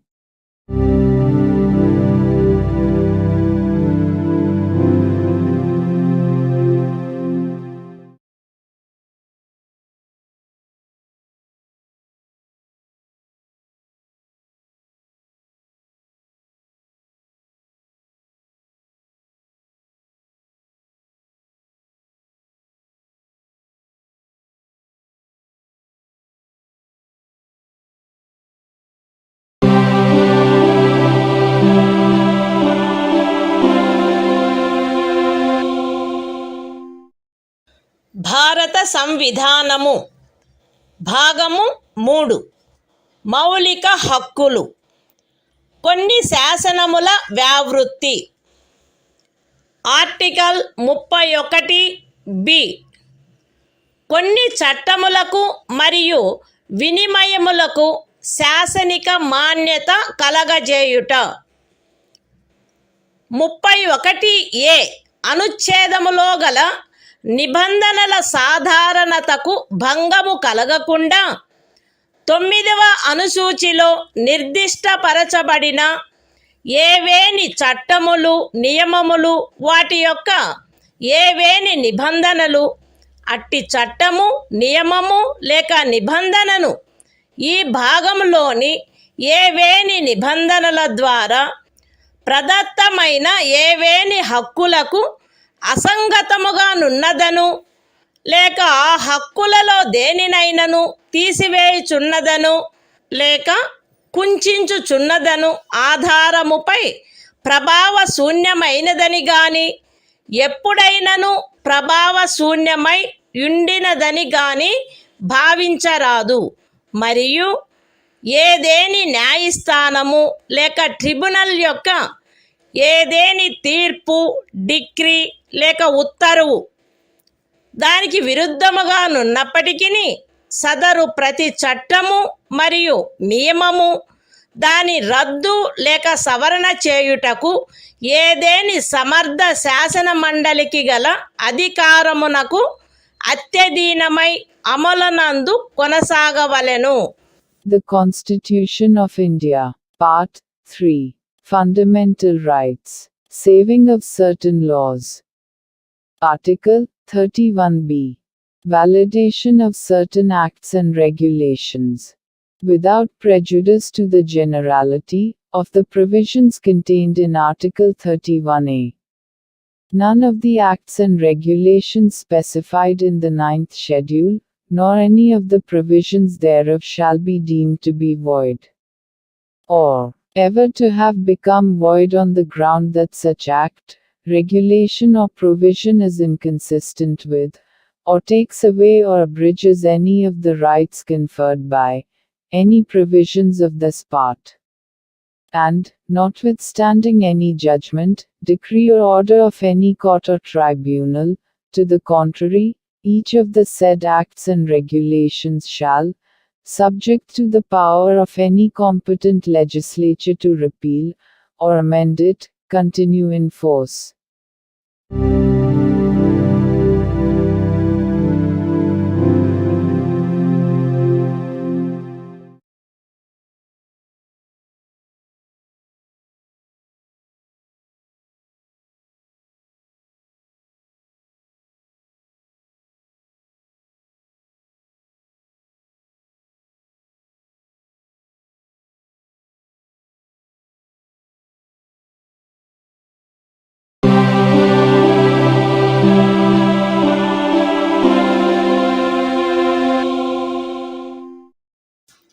భారత సంవిధానము భాగము 3 మౌలిక హక్కులు. కొన్ని శాసనముల వ్యావృత్తి. Article 31C. కొన్ని ఆదేశిక సూత్రములను అమలుపరచు శాసనముల వ్యావృత్తి.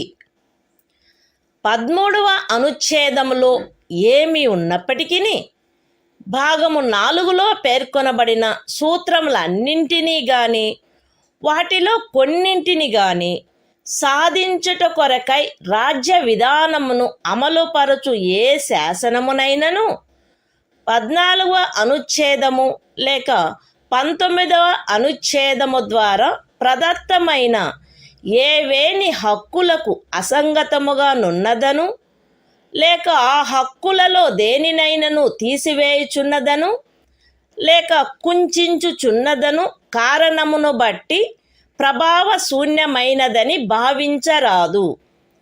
మరియు ఆ శాసనమందు అది అట్టి విధానమును అమలుపరచుట కొరకైనదను ప్రఖ్యానమున్నచో అది అట్టి విధానమును అమలుపరచదను కారణమును బట్టి ఏ న్యాయస్థానములోనూ ప్రష్టవ్యము కారాదు.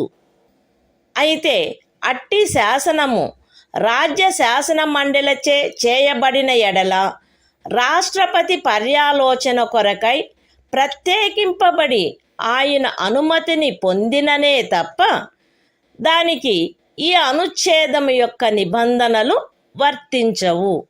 The Constitution of India, Part 3, Fundamental Rights, Saving of Certain Laws, Article 31C. saving of laws giving effect to certain directive principles. Notwithstanding anything contained in Article 13. No law giving effect to the policy of the state towards securing all or any of the principles laid down in Part 4 shall be deemed to be void, on the ground that it is inconsistent with, or takes away or abridges any of the rights conferred by Article 14 or Article 19.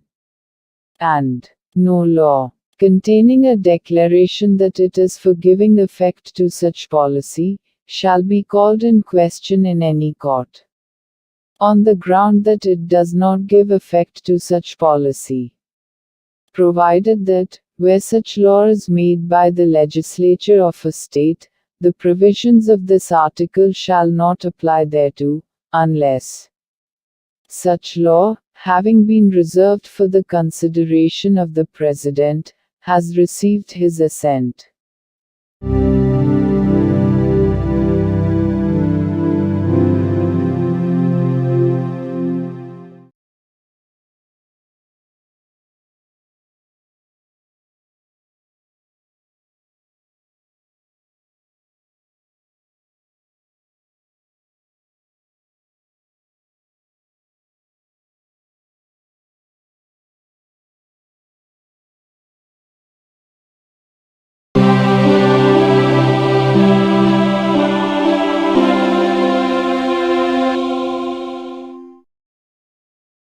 భారత సంవిధానము భాగము 3 మౌలిక హక్కులు సంవిధానిక ప్రత్యుపాయములకు హక్కు article 32 ఈ భాగముచే ప్రదత్తము చేయబడిన హక్కులను అమలుపరుచుటకు ప్రత్యుపాయములు ఈ భాగము ద్వారా ప్రదత్తమైన హక్కులను అమలుపరచుటకు సముచిత చర్యల ద్వారా సర్వోన్నత న్యాయస్థానమును అర్థించు హక్కుకు హామీ ఇయ్యబడినది. ఈ భాగము ద్వారా ప్రదత్తమైన ఏవేని హక్కులను అమలుపరచుట కొరకు ఆదేశములను లేక ఉత్తర్వులను లేక బందీ ప్రత్యక్ష హెబియస్ కార్పస్ పరమాదేశ మాండమస్ ప్రతిషేధ ప్రొహిబిషన్ అధికార పృచ్ఛ కోవారెంటు మరియు ఉత్ప్రేషణ సర్ష్యోరారి స్వభావము గల రిట్లతో సహా అధిలేఖలను వీటిలో సముచితమైన దానిని జారీ చేయుటకు సర్వోన్నత న్యాయస్థానము అధికారము కలిగియుండును. ఖండములు 1 మరియు 2 ద్వారా సర్వోన్నత న్యాయస్థానమునకు ప్రదత్తమైన అధికారములకు భంగము కలగకుండా ఖండము 2 క్రింద సర్వోన్నత న్యాయస్థానముచే వినియోగింపబడదగు అధికారముల అన్నిటినీ కానీ వాటిలో దేనినైనను కానీ ఏదేని ఇతర న్యాయస్థానమునకు దాని అధికారిత యొక్క స్థానిక హద్దులలో వినియోగించు అధికారమును శాసనము ద్వారా పార్లమెంటు వసగవచ్చును. ఈ అనుచ్ఛేదముచే హామీ ఇయ్యబడిన హక్కు ఈ సంవిధానముచే అన్యదా నిబంధింపబడినట్లు తప్ప suspend చేయబడరాదు. The Constitution of India, Part 3. Fundamental Rights. Right to constitutional remedies. Article 32. Remedies for enforcement of rights conferred by this part. 1. The right to move the Supreme Court, by appropriate proceedings for the enforcement of the rights conferred by this part, is guaranteed. 2. The Supreme Court shall have power to issue directions or orders, or writs, including writs in the nature of habeas corpus, mandamus, prohibition, quo warranto and certiorari, whichever may be appropriate, for the enforcement of any of the rights conferred by this part. 3. without prejudice to the powers conferred on the Supreme Court, by clauses 1 and 2. Parliament may by law empower any other court to exercise within the local limits of its jurisdiction all or any of the powers exercisable by the Supreme Court under Clause 2. 4. The right guaranteed by this article shall not be suspended, except as otherwise provided for by this Constitution.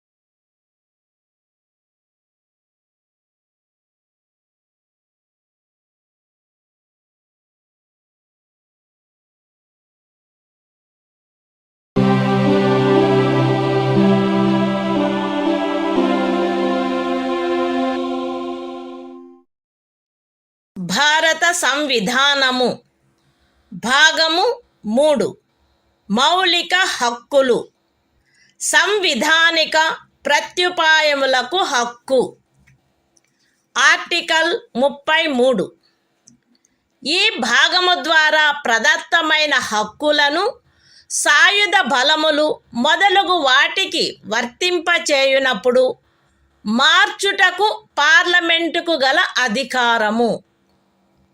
ఈ భాగము ద్వారా ప్రదత్తమైన హక్కులలో వేటినైనను సాయుధ బలములకు చెందిన సభ్యులకు లేక ప్రజాశాంతిని కాపాడు భారము వహించిన సాయుధ బలములకు చెందిన సభ్యులకు లేక గుప్త సమాచారము కొరకు లేక ఎదురు గుప్త సమాచారము కొరకు రాజ్యముచే స్థాపించబడిన ఏదేని బ్యూరోలో లేదా ఇతర వ్యవస్థలో నియమించబడిన వ్యక్తులకు లేక ఏ నుండి సి వరకు గల ఖండములలో నిర్దేశింపబడిన ఏదేని సాయుధ బలము బ్యూరో లేక వ్యవస్థ కొరకై ఏర్పాటు చేసిన టెలికమ్యూనికేషన్ వ్యవస్థలలో నియమించబడిన లేదా వాటికి సంబంధించిన వ్యక్తులకు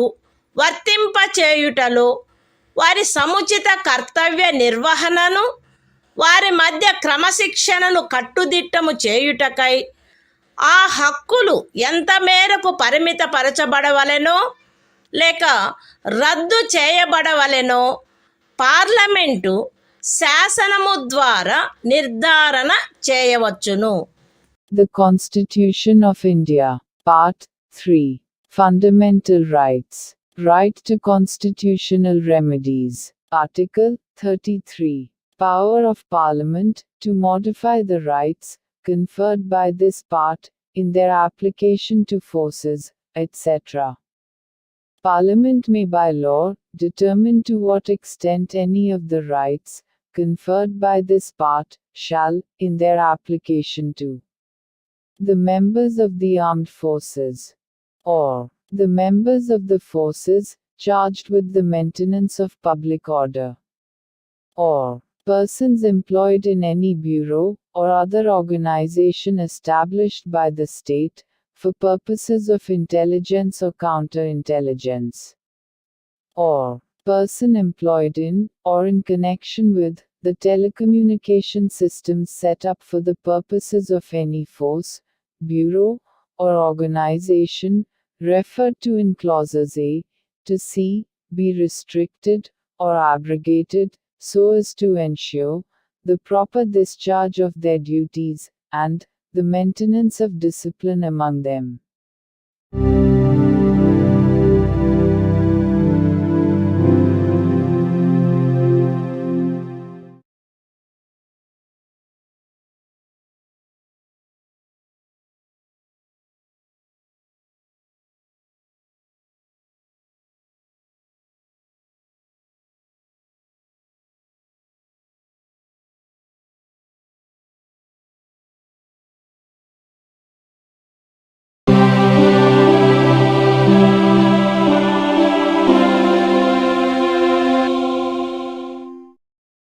భారత సంవిధానము భాగము 3 మౌలిక హక్కులు. సంవిధానిక ప్రత్యుపాయములకు హక్కు. ఆర్టికల్ 34. ఏదేని ప్రాంతములో సైనిక శాసనము అమలులోనున్నప్పుడు ఈ భాగము ద్వారా ప్రదత్తమైన హక్కులపై నిర్బంధన.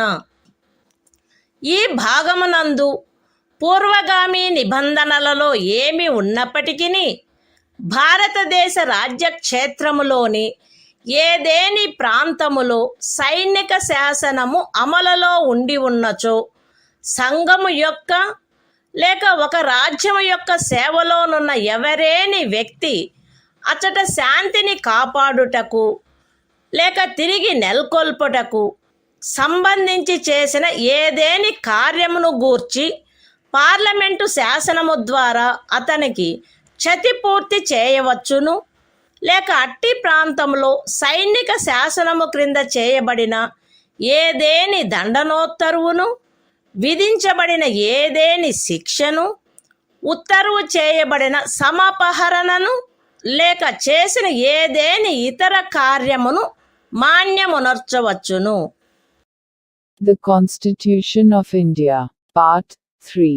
Fundamental Rights. Right to constitutional remedies. Article 34. Restriction on rights conferred by this part while martial law is in force in any area. Notwithstanding anything in the foregoing provisions of this part, Parliament may, by law, indemnify any person, in the service of the Union, or of a state, or any other person, in respect of any act done by him, in connection with the maintenance or restoration of order, in any area within the territory of India, where martial law was in force, or validate any sentence passed, punishment inflicted, forfeiture ordered, or other act done under martial law in such area.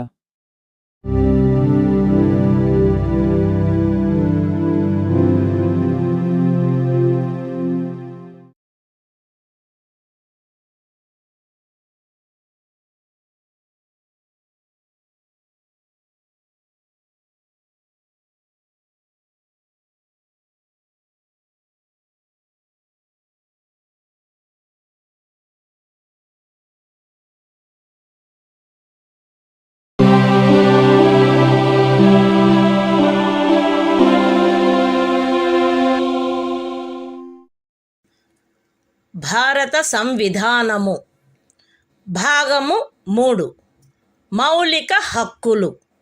సంవిధానిక ప్రత్యుపాయములకు హక్కు. Article 35. ఈ భాగము యొక్క నిబంధనలను అమలుపరచుటకు శాసన నిర్మాణము.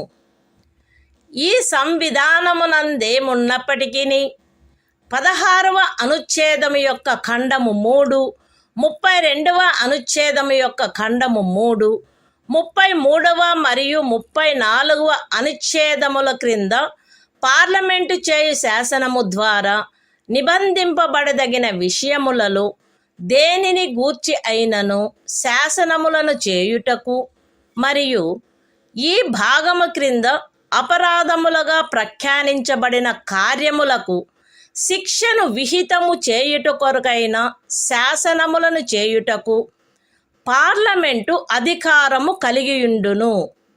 రాజ్య శాసన మండలి ఆ అధికారమును కలిగియుండదు. మరియు పార్లమెంటు ఈ సంవిధాన ప్రారంభమునకు పిమ్మట వీలైనంత త్వరితముగా ఉపఖండము 2లో నిర్దేశించబడిన కార్యములకు శిక్షను విహితము చేయుటకు శాసనములను చేయవలయును.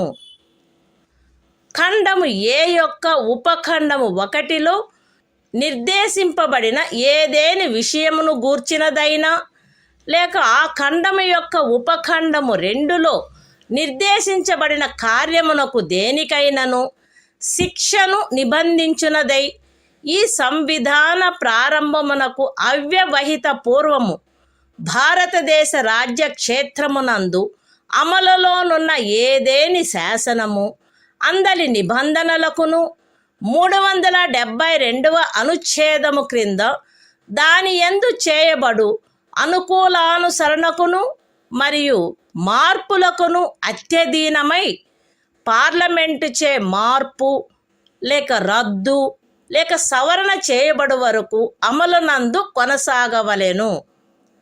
విశదీకరణ: ఈ అనుచ్ఛేదమునందు అమలులోనున్న శాసనము అను పదబంధము 372వ అనుచ్ఛేదములో ఆ పదబంధమునకు ఏ అర్థము కలదో ఆ అర్థమునే కలిగియుండును. The Constitution of India, Part 3. Fundamental Rights. Right to Constitutional Remedies. Article 35. Legislation to give effect to the provisions of this part. Notwithstanding anything in this Constitution, Parliament shall have, and the legislature of a state shall not have, power to make laws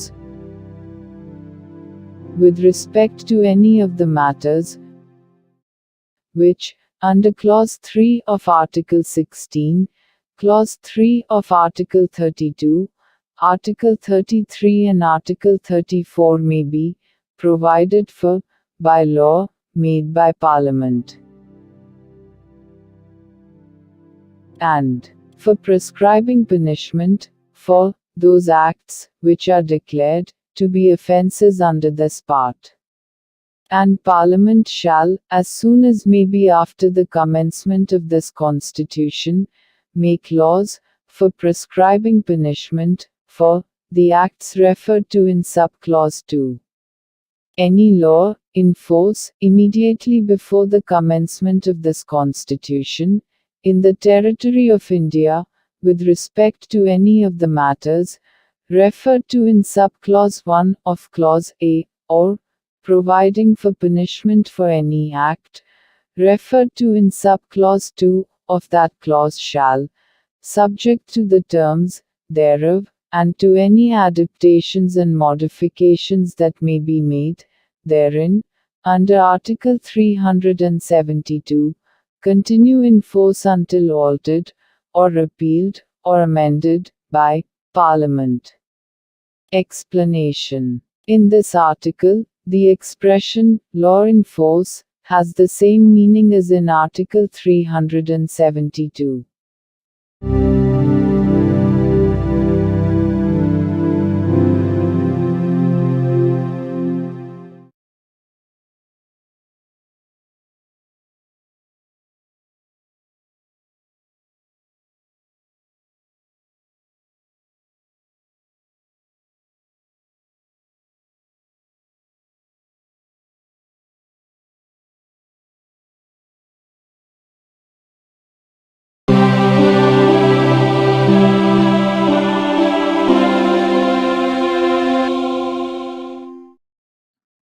భారత సంవిధానము భాగము 4 రాజ్య విధానము యొక్క ఆదేశిక సూత్రములు. Article 36. ఈ భాగములో సందర్భము అన్యదా అపేక్షించననే తప్ప రాజ్యము అను పదము భాగము 3లో ఆ పదమునకు ఏ అర్థము కలదో ఆ అర్థమునే కలిగియుండును. The Constitution of India, Part 4. Directive Principles of State Policy. Article 36. Definition. In this part, unless the context otherwise requires, the state has the same meaning as in Part 3.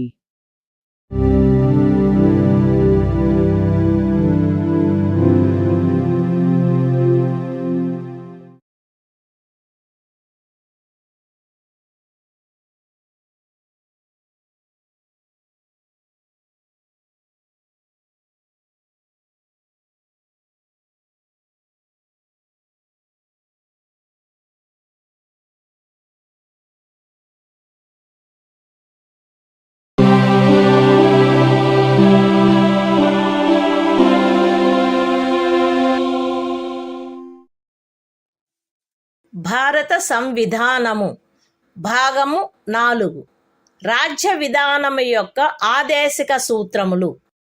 Article 37 ఈ భాగములో గల సూత్రముల వర్తింపు. ఈ భాగంలోని నిబంధనలు ఏ న్యాయస్థానముచే కాని అమలు జరపదగినవి కావు. కానీ ఇందు పేర్కొనబడిన సూత్రములు దేశ పరిపాలనకు మూలాధారములుగాను మరియు శాసనములను చేయుటలో వాటిని వర్తింపచేయుట రాజ్యము యొక్క కర్తవ్యమై ఉండవలెను. The Constitution of India, Part 4, Directive Principles of State Policy. Article 37. Application of the principles contained in this part. The provisions contained in this part shall not be enforceable by any court. But the principles therein laid down are, nevertheless, fundamental in the governance of the country, and it shall be the duty of the state to apply these principles in making laws.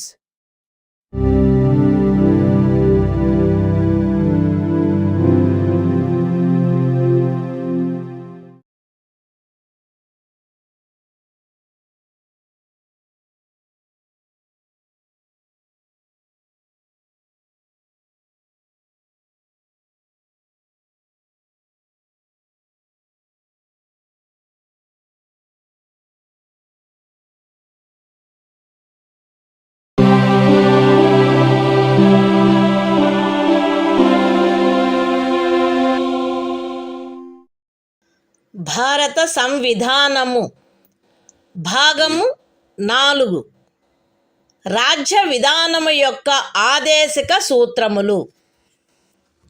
Article 38 రాజ్యము ప్రజల శ్రేయస్సును పెంపొందించు సాంఘిక వ్యవస్థను చేకూర్చుట. జాతీయ జీవనంలోని అన్ని రంగములలో సాంఘిక, ఆర్థిక మరియు రాజకీయ న్యాయమును ఉజ్జీవింపచేయు సాంఘిక వ్యవస్థను వీలైనంత వరకు కట్టుదిట్టము చేకూర్చుట ద్వారాను దానిని రక్షించుట ద్వారాను రాజ్యము ప్రజల శ్రేయస్సును పెంపొందించుటకు పాటుపడవలెను. రాజ్యము ప్రత్యేకించి రాబడిలో అసమానతలను తగ్గించుటకు పాటుపడవలెను మరియు విభిన్న ప్రాంతములందు నివసించుచున్న లేక విభిన్న వృత్తులను చేపట్టిన వ్యక్తుల మధ్య మాత్రమే కాకుండా ప్రజావర్గముల మధ్య కూడా హోదా, సౌకర్యములు మరియు అవకాశములందు అసమానతలను తొలగించుటకు ప్రయత్నించవలెను. The Constitution of India, Part 4, Directive Principles of State Policy. Article 38. State to secure social order for the promotion of welfare of the people. The state shall strive to promote the welfare of the people by securing and protecting as effectively as it may a social order in which justice, social, economic, and political shall inform all the institutions of the national life.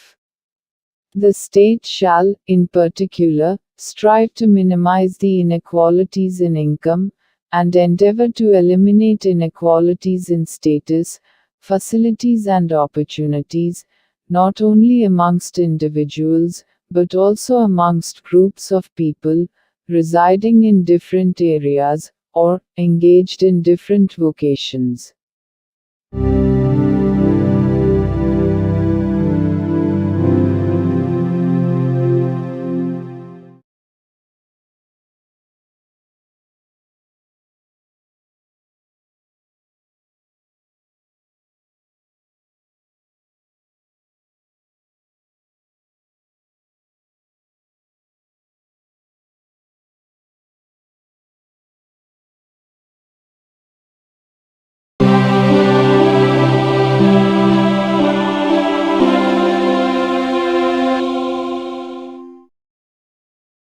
భారత సంవిధానము భాగము 4 రాజ్య విధానము యొక్క ఆదేశిక సూత్రములు. Article 39 రాజ్యము అనుసరించవలసిన కొన్ని విధాన సూత్రములు. రాజ్యము ఈ క్రింది వాటిని చేకూర్చుటకై ప్రత్యేకించి తన విధానమును రూపొందించవలెను. అవేవనగా స్త్రీ పురుష భేదము లేకుండా పౌరులు తగిన జీవనోపాధి సాధనములకు హక్కు కలిగియుండుట, జనులందరి ఉమ్మడి మేలును అత్యుత్తముగా సమకూర్చునట్లు సమాజపు భౌతిక వనరుల సామ్యమును మరియు నియంత్రణను పంపిణీ చేయుట, ఆర్థిక వ్యవస్థ యొక్క ప్రవృత్తి వలన జనసామాన్యమునకు హానికరమగునట్లుగా ఐశ్వర్యము ఉత్పాదన సాధనములు కేంద్రీకృతము కాకుండుట, స్త్రీ పురుషులు ఉభయులకు సమానమైన పనికి సమానమైన వేతనము లభించుట, స్త్రీ పురుష కార్మికుల ఆరోగ్యము శరీర దారుఢ్యము మరియు పిల్లల సుకుమారత్వము దురుపయోగము చేయబడుకుండుట మరియు పౌరుల ఆర్థికావశ్యకత వలన తమ వయస్సునకు లేక శరీర దారుఢ్యమునకు సరిపడని పనులలో చేరుటకు బలవంత పెట్టకుండుట, పిల్లలకు ఆరోగ్యకరమైన రీతిలో గౌరవప్రదమైన మరియు స్వేచ్ఛాయుతమైన పరిస్థితులలో అభివృద్ధి చెందు అవకాశములను మరియు సౌకర్యములను కల్పించుట మరియు బాల్య యవనములను శోషణ నుండి మరియు నైతిక మరియు భౌతిక పరిత్యజనము నుండి కాపాడుట. The Constitution of India, Part 4, Directive Principles of State Policy. Article 39. Certain principles of policy to be followed by the state. The state shall, in particular, direct its policy towards securing a. that the citizens, men and women equally, have the right to an adequate means of livelihood. b. that the ownership and control of the material resources of the community are so distributed as best to subserve the common good. c. that the operation of the economic system does not result in the concentration of wealth and means of production to the common detriment. d. that there is equal pay for equal work for both men and women. a. that the health and strength of workers, men and women, and the tender age of children are not abused, and that citizens are not forced by economic necessity to enter avocations unsuited to their age or strength. f. that children are given opportunities and facilities to develop in a healthy manner and in conditions of freedom and dignity, and that childhood and youth are protected against exploitation and against moral and material abandonment.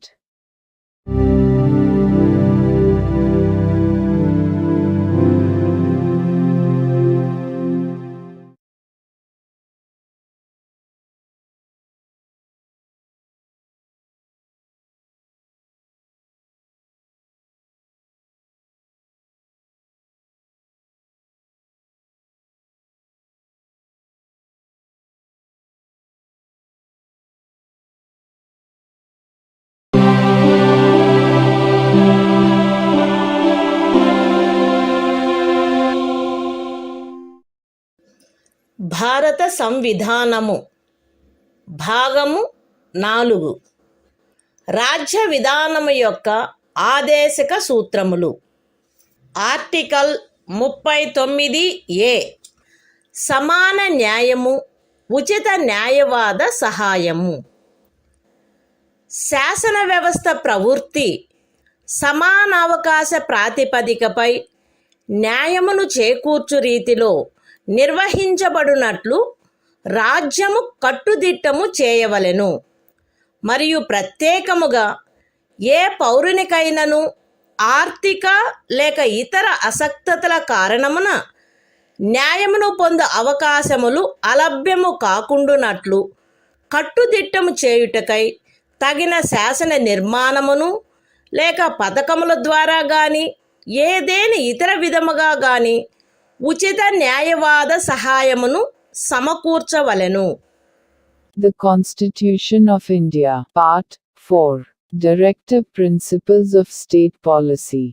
Article 39A. Equal justice and free legal aid. The state shall secure that the operation of the legal system promotes justice on a basis of equal opportunity, and shall, in particular, provide free legal aid by suitable legislation or schemes, or in any other way to ensure that opportunities for securing justice are not denied to any citizen by reason of economic or other disabilities.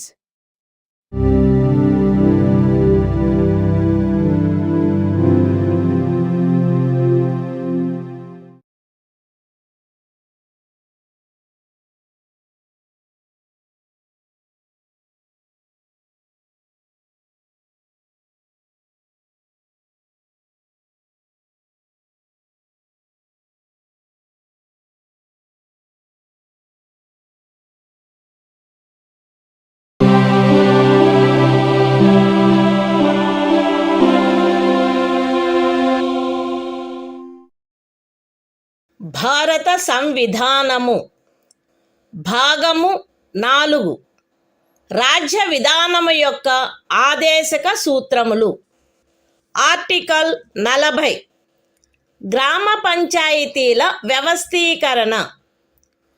గ్రామ పంచాయతీలను వ్యవస్థీకరించి స్వపరిపాలనా యూనిట్లుగా అవి పనిచేయుటకు వాటికి ఆవశ్యకమగు అధికార ప్రాధికారముల నొసగుటకు రాజ్యము చర్యలను గైగొనవలెను. The Constitution of India, Part 4, Directive Principles of State Policy. Article 40. Organization of Village Panchayats. The state shall take steps to organize village panchayats, and endow them with such powers and authority as may be necessary to enable them to function as units of self-government.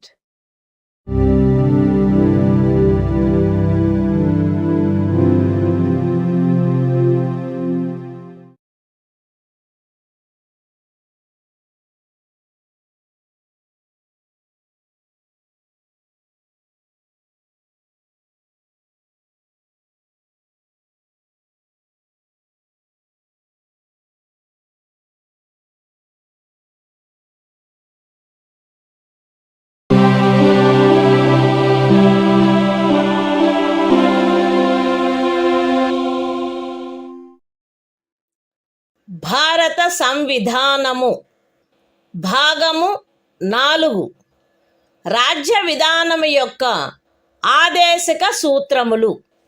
Article 41 పనికి విద్యకు కొన్ని సందర్భములలో ప్రజా సహాయమునకు హక్కు. రాజ్యము దాని ఆర్థిక స్తోమత మరియు అభివృద్ధి పరిమితుల మేరకు పనిచేయు హక్కును, విద్య నేర్చుకొను హక్కును మరియు నిరుద్యోగము, వృద్ధాప్యము, అనారోగ్యము, అంగవైకల్యము మరియు ఇతర విధములైన అకారణ దారిద్ర్యము కలిగిన సందర్భములలో ప్రజా సహాయమును పొందు హక్కును చేకూర్చుటకై కట్టుదిట్టమైన ఏర్పాటు చేయవలెను. The Constitution of India, Part 4, Directive Principles of State Policy. Article 41. Right to work, to education, and to public assistance, in certain cases. The state shall, within the limits of its economic capacity and development, make effective provision for securing the right to work, to education, and to public assistance, in cases of unemployment, old age, sickness, and disablement, and in other cases of undeserved want.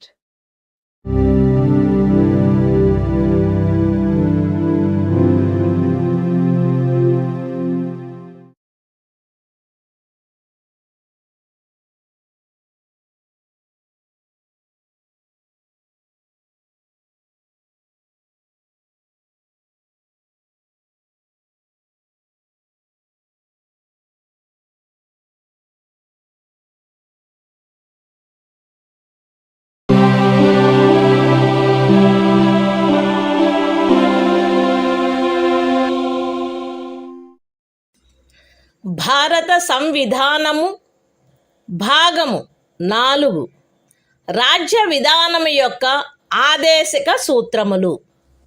Article 42 పని విషయమున న్యాయమైన మరియు మానవోచితమైన పరిస్థితులకు మరియు ప్రసూతి సహాయమునకు ఏర్పాటు. రాజ్యము పనిచేయు విషయమున న్యాయమైన మరియు మానవోచితమైన పరిస్థితులను ప్రసూతి సహాయమును చేకూర్చుటకు ఏర్పాటు చేయవలెను. The Constitution of India, Part 4, Directive Principles of State Policy. Article 42. Provision for just and humane conditions of work, and maternity relief. The state shall make provision for securing just and humane conditions of work, and for maternity relief.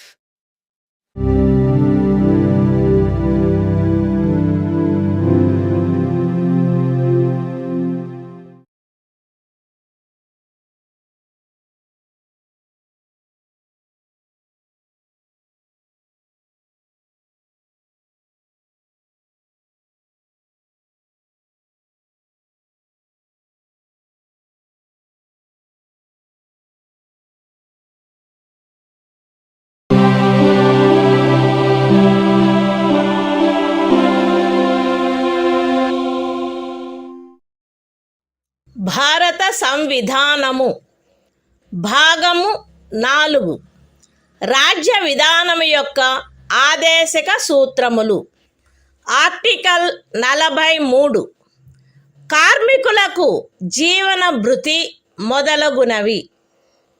రాజ్యము తగిన శాసన నిర్మాణము ద్వారా లేక ఆర్థిక వ్యవస్థాపన ద్వారా లేక మరే విధముగానైనా వ్యవసాయ, పారిశ్రామిక లేక ఇతర కార్మికులందరికీ పనిని, జీవన భృతిని మరియు సముచిత జీవన స్థాయిని, విశ్రాంతి మరియు సాంఘిక సాంస్కృతిక అవకాశముల పూర్తి వినియోగమును చేకూర్చునట్టి పని పరిస్థితులను కల్పించుటకు ప్రయత్నించవలెను.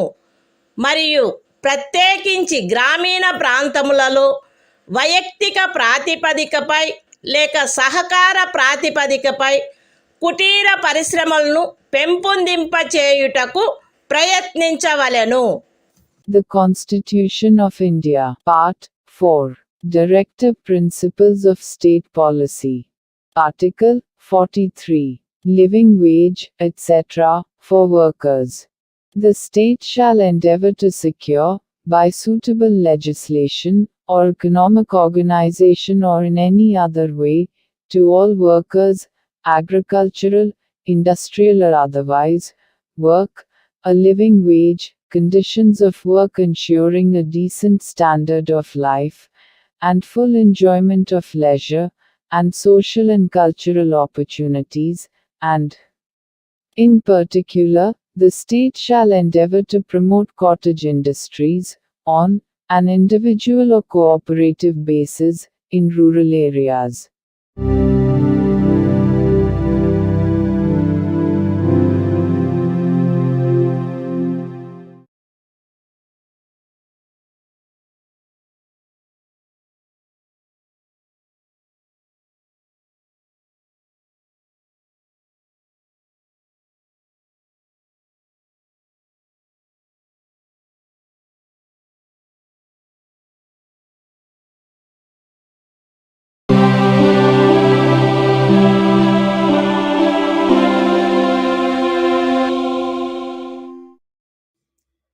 భారత సంవిధానము భాగము 4 రాజ్య విధానము యొక్క ఆదేశిక సూత్రములు.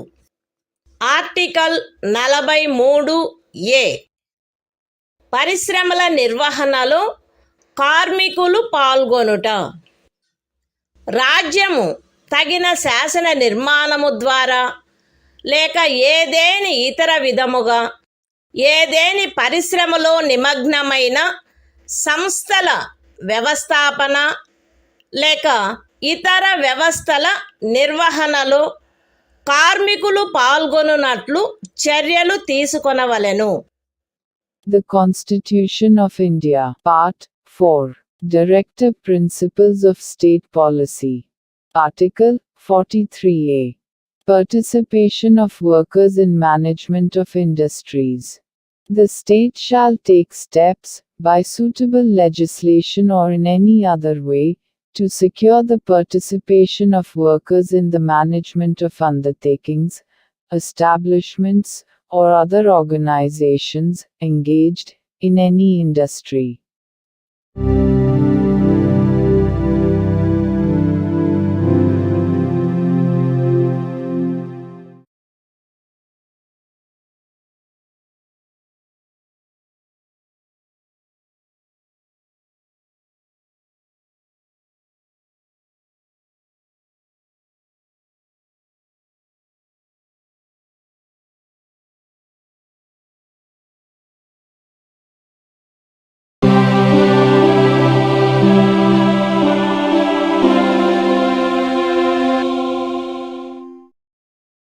భారత సంవిధానము భాగము 4 రాజ్య విధానము యొక్క ఆదేశక సూత్రములు.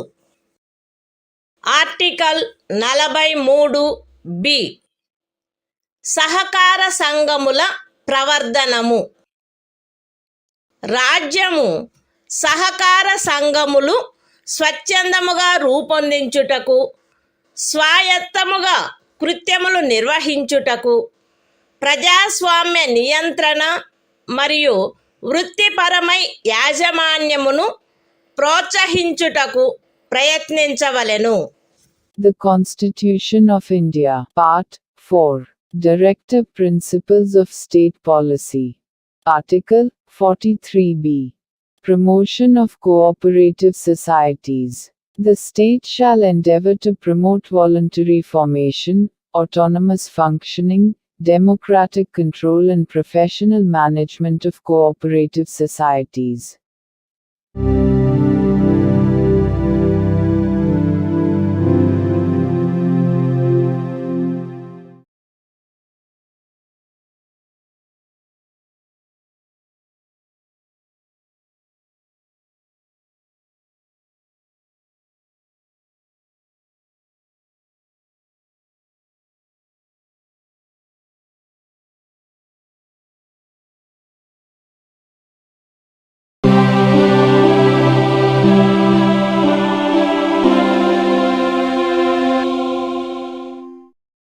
భారత సంవిధానము భాగము 4 రాజ్య విధానము యొక్క ఆదేశిక సూత్రములు. ఆర్టికల్ 44 పౌరులందరకు ఏకరూపమైన సివిలు స్మృతి. భారతదేశ రాజ్య క్షేత్రమునంతటను పౌరులకు ఏకరూపమైన సివిల స్మృతిని చేకూర్చుటకు రాజ్యము ప్రయత్నించవలెను. The Constitution of India, Part 4, Directive Principles of State Policy. Article 44. Uniform Civil Code for the Citizens. The state shall endeavor to secure for the citizens a uniform civil code throughout the territory of India.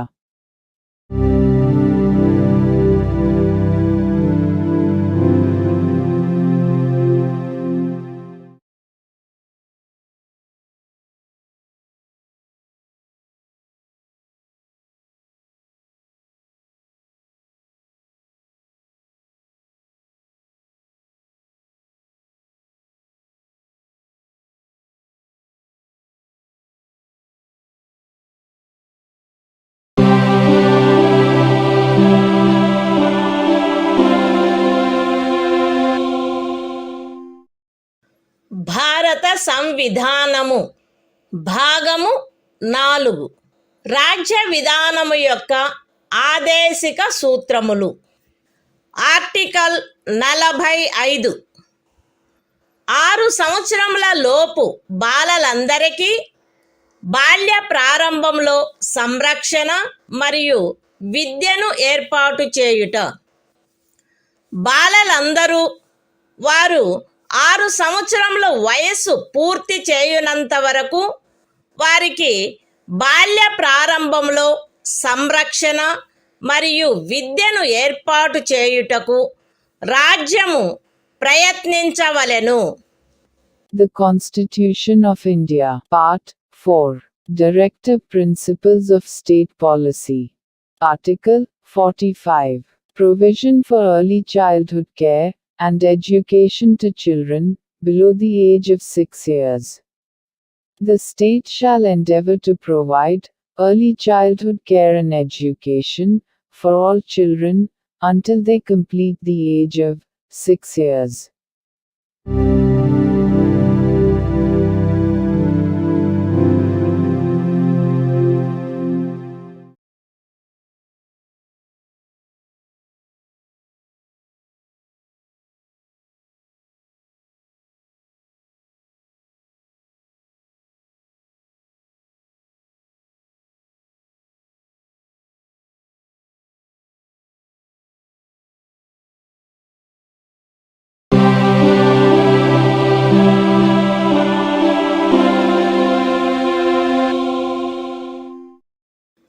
భారత సంవిధానము భాగము 4 రాజ్య విధానము యొక్క ఆదేశిక సూత్రములు. Article 46 అనుసూచిత కులముల, అనుసూచిత జనజాతుల మరియు ఇతర బలహీన వర్గముల యొక్క విద్యా విషయక మరియు ఆర్థిక హితములను పెంపొందించుట. ప్రజలలో బలహీన వర్గముల, ప్రత్యేకించి అనుసూచిత కులముల మరియు అనుసూచిత జనజాతుల విద్యా విషయక మరియు ఆర్థిక హితమును రాజ్యము విశేష శ్రద్ధతో పెంపొందించవలెను మరియు సాంఘిక అన్యాయము నుండి సకల విధములగు శోషణల నుండి వారిని రక్షించవలెను. The Constitution of India, Part 4, Directive Principles of State Policy. Article 46, Promotion of educational and economic interests of scheduled castes, scheduled tribes, and other weaker sections. The state shall promote with special care the educational and economic interests of the weaker sections of the people, and, in particular, of the scheduled castes and the scheduled tribes, and shall protect them from social injustice and all forms of exploitation.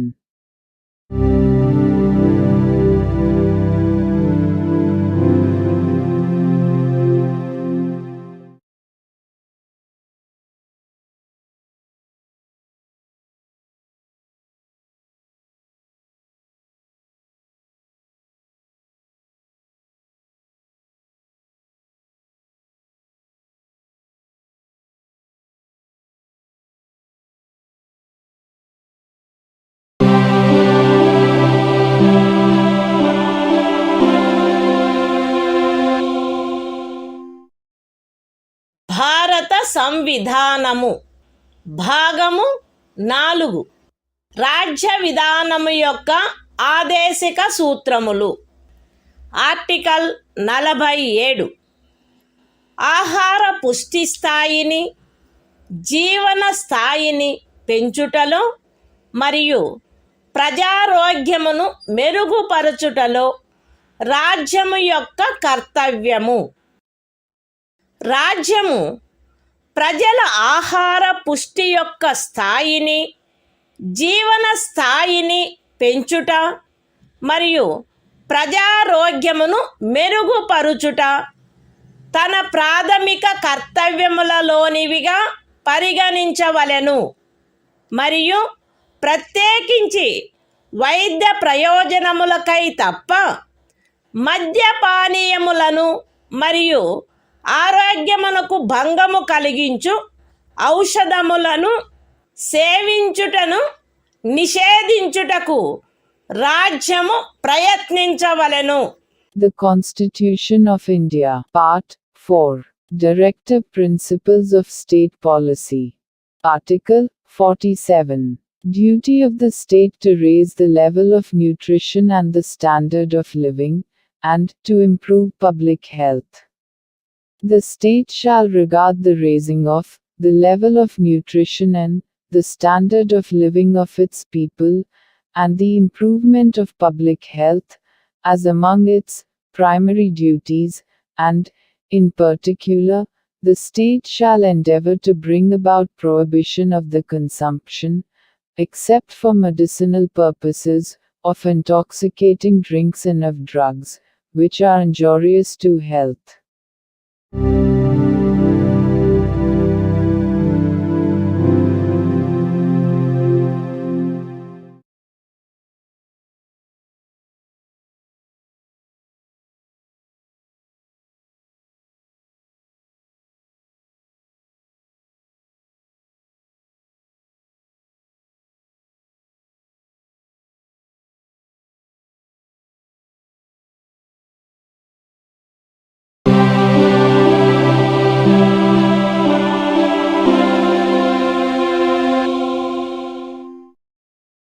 భారత సంవిధానము భాగము 4 రాజ్య విధానము యొక్క ఆదేశిక సూత్రములు.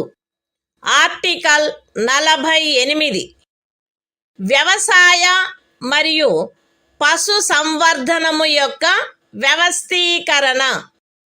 రాజ్యము ఆధునిక మరియు శాస్త్రీయ పద్ధతులను అనుసరించి వ్యవసాయమును పశు సంవర్ధనమును వ్యవస్థీకరించవలెను మరియు ప్రత్యేకించి ఆవుల, దూడల, ఇతర పాడి పశువుల, భారవాహక పశువుల జాతులను పరిరక్షించి మెరుగుపరచుటకును వాటి వధను నిషేధించుటకును రాజ్యము చర్యలను గైగొనవలెను. The Constitution of India, Part 4, Directive Principles of State Policy.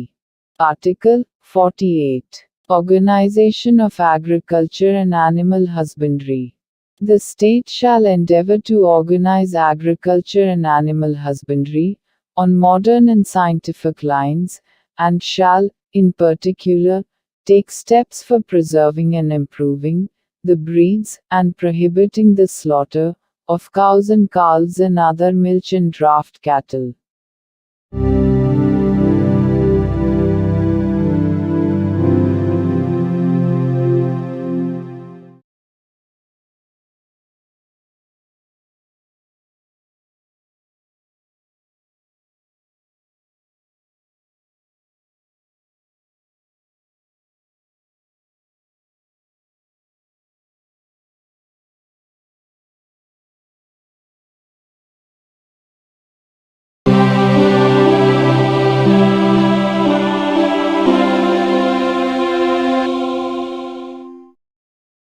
భారత సంవిధానము భాగము 4 రాజ్య విధానము యొక్క ఆదేశిక సూత్రములు. ఆర్టికల్ 48 ఏ పరిసరముల రక్షణ మరియు అభివృద్ధి మరియు అడవుల వన్యప్రాణుల సంరక్షణ. రాజ్యము పరిసరములను కాపాడి అభివృద్ధి చేయుటకును దేశములోని అడవులను వన్యప్రాణులను సంరక్షించుటకును ప్రయత్నించవలెను. The Constitution of India, Part 4, Directive Principles of State Policy. Article 48A. Protection and improvement of environment, and safeguarding of forests and wildlife. The state shall endeavor to protect and improve the environment, and to safeguard the forests and wildlife of the country.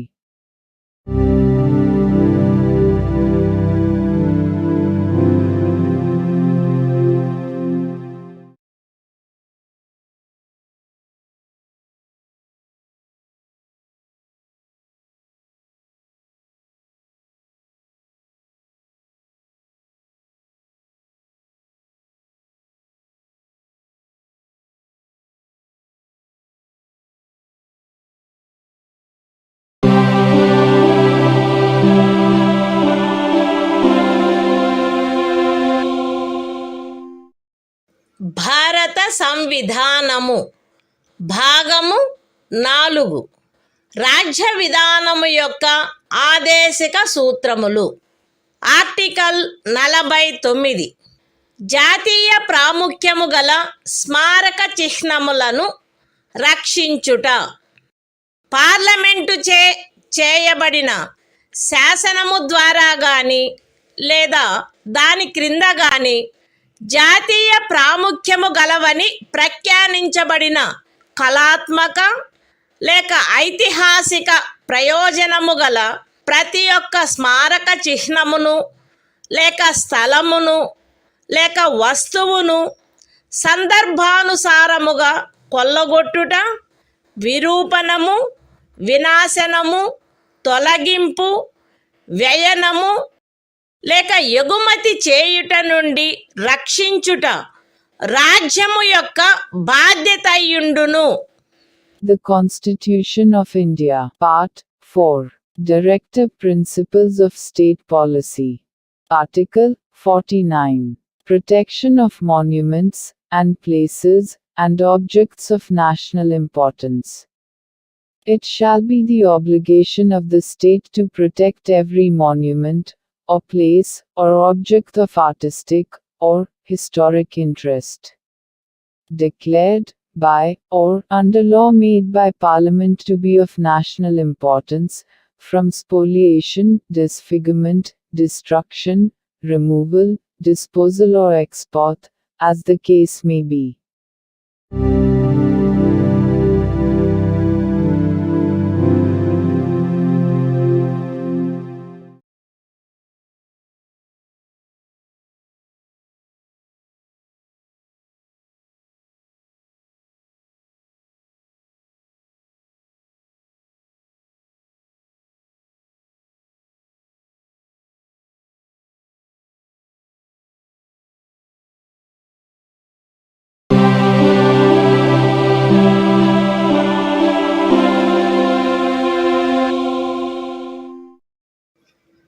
భారత సంవిధానము భాగము 4 రాజ్య విధానము యొక్క ఆదేశిక సూత్రములు. Article 50 న్యాయపాలికను కార్యపాలక వర్గము నుండి వేరుపరుచుట. రాజ్యము యొక్క public సేవలలో న్యాయపాలికను కార్యపాలక వర్గము నుండి వేరుపరుచుటకు రాజ్యము చర్యలను గైగొనవలెను. The Constitution of India, Part 4, Directive Principles of State Policy. Article 50, Separation of Judiciary from Executive. The state shall take steps to separate the judiciary from the executive, in the public services of the state.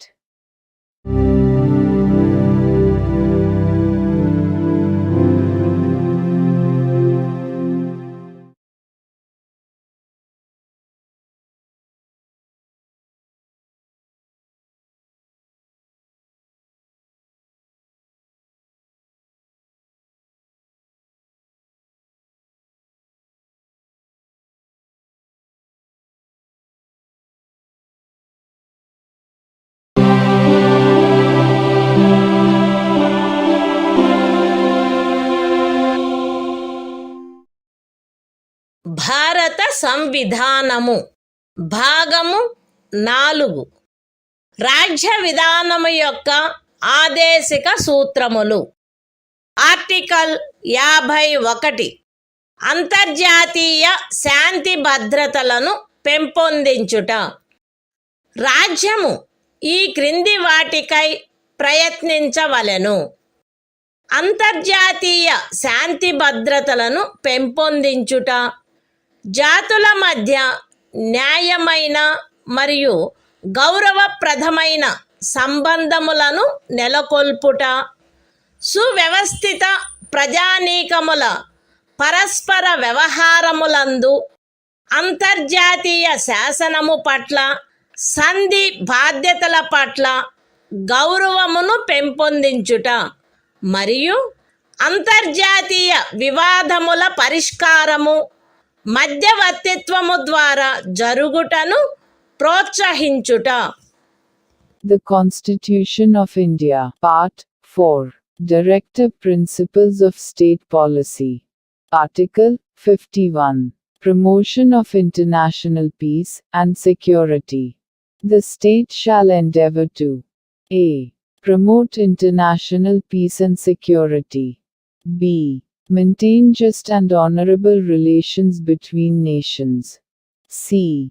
Foster respect for international law and treaty obligations in the dealings of organized peoples with one another.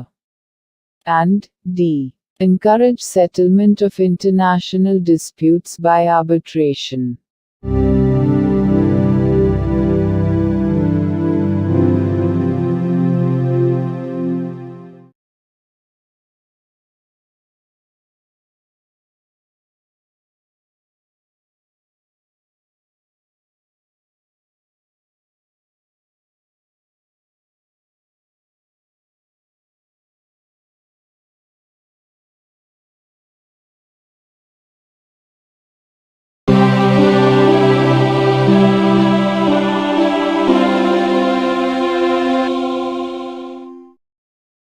భారత సంవిధానము భాగము 4A మౌలిక కర్తవ్యములు.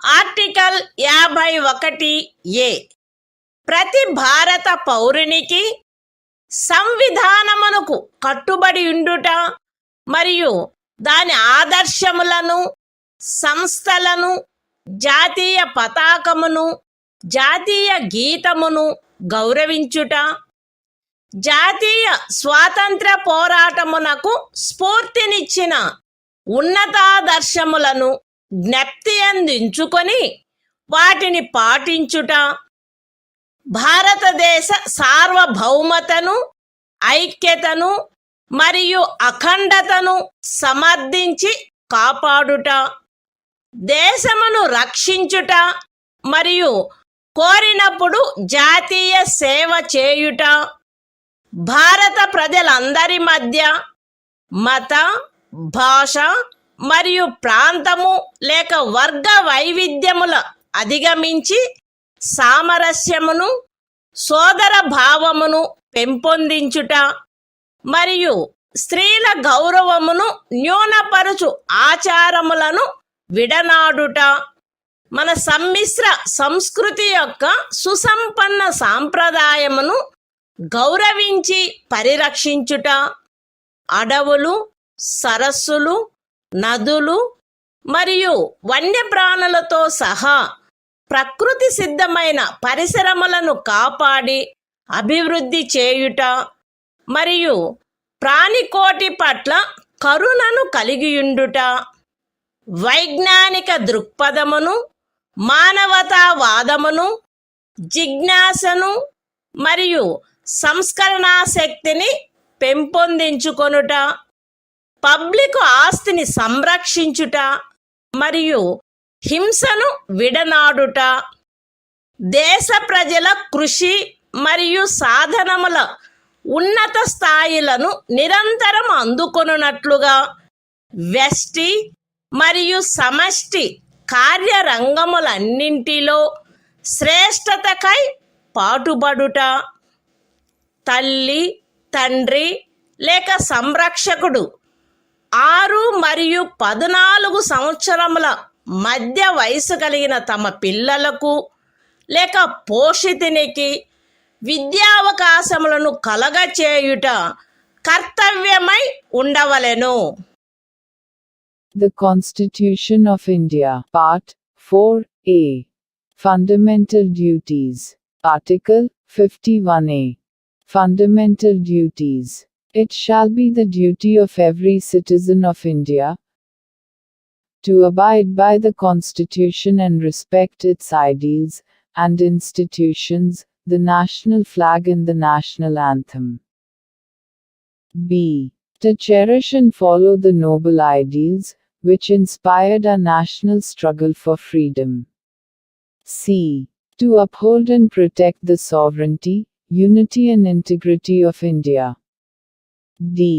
To defend the country and render national service when called upon to do so. A.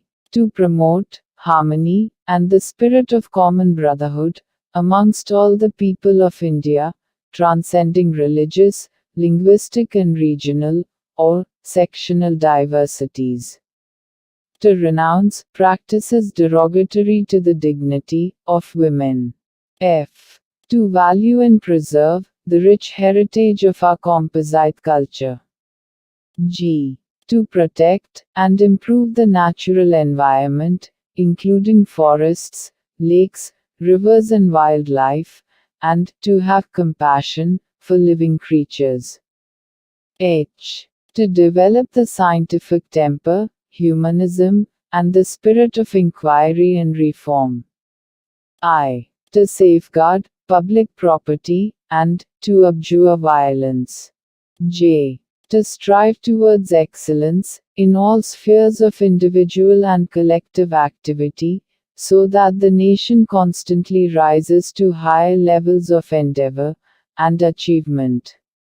K. Who is a parent or guardian, to provide opportunities for education to his child, or, as the case may be, what between the age of 6 and 14 years.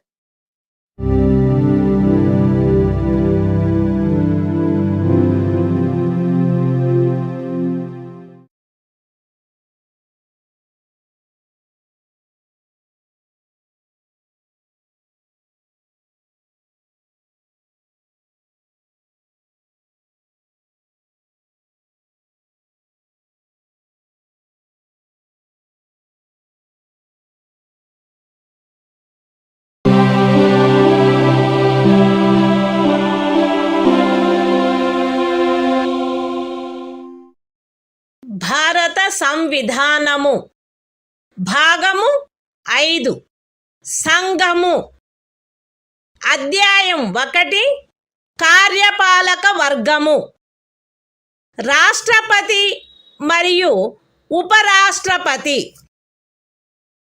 Article 52 భారత రాష్ట్రపతి భారతదేశమునకు ఒక రాష్ట్రపతి ఉండవలెను.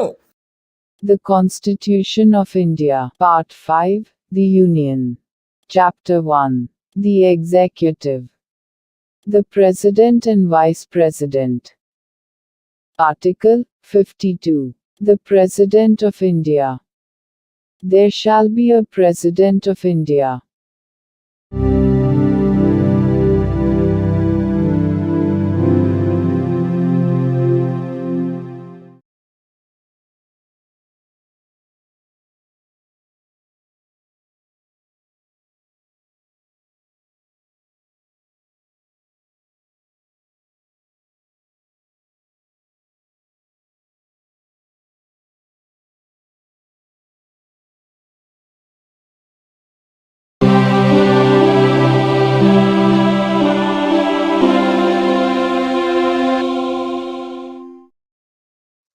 భారత సంవిధానము భాగము 5 సంఘము అధ్యాయము 1 కార్యపాలక వర్గము రాష్ట్రపతి మరియు ఉపరాష్ట్రపతి ఆర్టికల్ 53 సంఘము యొక్క కార్యపాలకాధికారము సంఘము యొక్క కార్యపాలకాధికారము రాష్ట్రపతి యందు నిహితమై ఉండవలెను. ఆయన దానిని స్వయముగా లేక తనకు అధీనస్థులగు అధికారుల ద్వారా ఈ సంవిధానమును అనుసరించి వినియోగించవలెను. పూర్వగామి నిబంధన యొక్క సాధారణతకు భంగము కలగకుండా సంఘము యొక్క రక్షణ బలములపై సర్వాధిపత్యము రాష్ట్రపతి యందు నిహితమై ఉండవలెను మరియు దాని వినియోగము శాసనము ద్వారా క్రమబద్ధము చేయబడవలెను. ఈ అనుచ్ఛేదములోనిదేదియు అస్తిత్వంలోనున్న ఏదేని శాసనము ద్వారా ఏదేని రాజ్య ప్రభుత్వమునకు గాని ఇతర ప్రాధికారికి గాని ప్రదత్తము చేయబడిన ఏవేని కృత్యములను రాష్ట్రపతికి అంతరణ చేయునిదిగా భావింపబడరాదు, లేక రాష్ట్రపతి మినహా ఇతర ప్రాధికారులకు శాసనము ద్వారా కృత్యములను ప్రదత్తము చేయుట నుండి పార్లమెంటును నివారించదు. The Constitution of India, Part 5, The Union. Chapter 1. The Executive. The President and Vice President. Article 53. Executive Power of the Union. 1. The executive power of the Union shall be vested in the President, and shall be exercised by him, either directly, or through officers, subordinate to him, in accordance with this Constitution. 2. Without prejudice to the generality of the foregoing provision, the supreme command of the defense forces of the Union shall be vested in the President, and the exercise thereof shall be regulated by law. 3. Nothing in this article shall be deemed to transfer to the President any functions conferred by any existing law on the government of any state, or other authority, or prevent Parliament from conferring by law functions on authorities other than the President.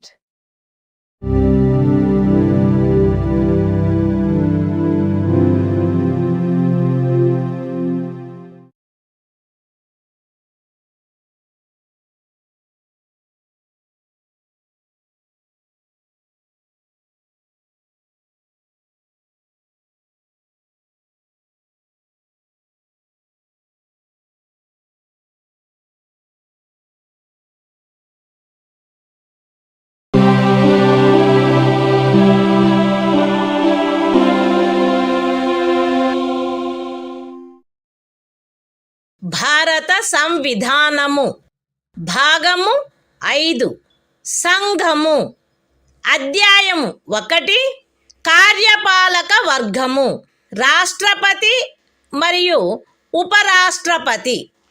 Article 54 రాష్ట్రపతి ఎన్నిక. రాష్ట్రపతి ఈ క్రింది వారితో కూడిన నిర్వాచక గణము యొక్క సభ్యులచే ఎన్నుకొనబడవలెను. Parliament ఉభయ సదనములోని ఎన్నుకొనబడిన సభ్యులు మరియు రాజ్య శాసన సభలలోని ఎన్నుకొనబడిన సభ్యులు. విశదీకరణ. ఈ అనుచ్ఛేదము మరియు అనుచ్ఛేదము 55లోని రాజ్యము అను పదములో ఢిల్లీ జాతీయ రాజధాని రాజ్యక్షేత్రము మరియు పాండిచ్చేరి సంఘ రాజ్యక్షేత్రము చేరియుండును. The Constitution of India, Part 5, The Union. Chapter 1. The Executive. The President and Vice President. Article 54. Election of President. The President shall be elected by the members of an electoral college, consisting of a. the elected members of both houses of Parliament, and b. the elected members of the legislative assemblies of the states. Explanation. In this article, and in Article 55, State includes the National Capital Territory of Delhi and the Union Territory of Pondicherry.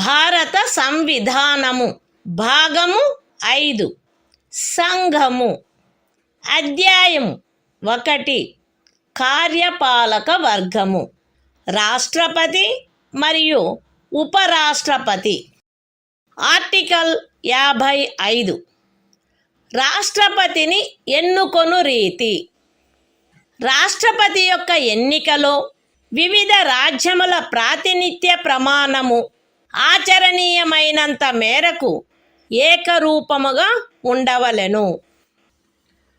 రాజ్యముల మధ్య అట్టి ఏకరూపతను చేకూర్చుటకుగాను మరియు మొత్తము రాజ్యములకును సంఘమునకును మధ్య సమత్వమును చేకూర్చుటకుగాను అట్టి ఎన్నికలో పార్లమెంటులోని మరియు ప్రతి రాజ్య శాసనసభలోని ఎన్నుకొనబడిన ప్రతి సభ్యుడు ఇచ్చుటకు హక్కు కలిగియున్న ఓట్ల సంఖ్యను ఈ క్రింది రీతిగా నిర్ధారణ చేయవలెను.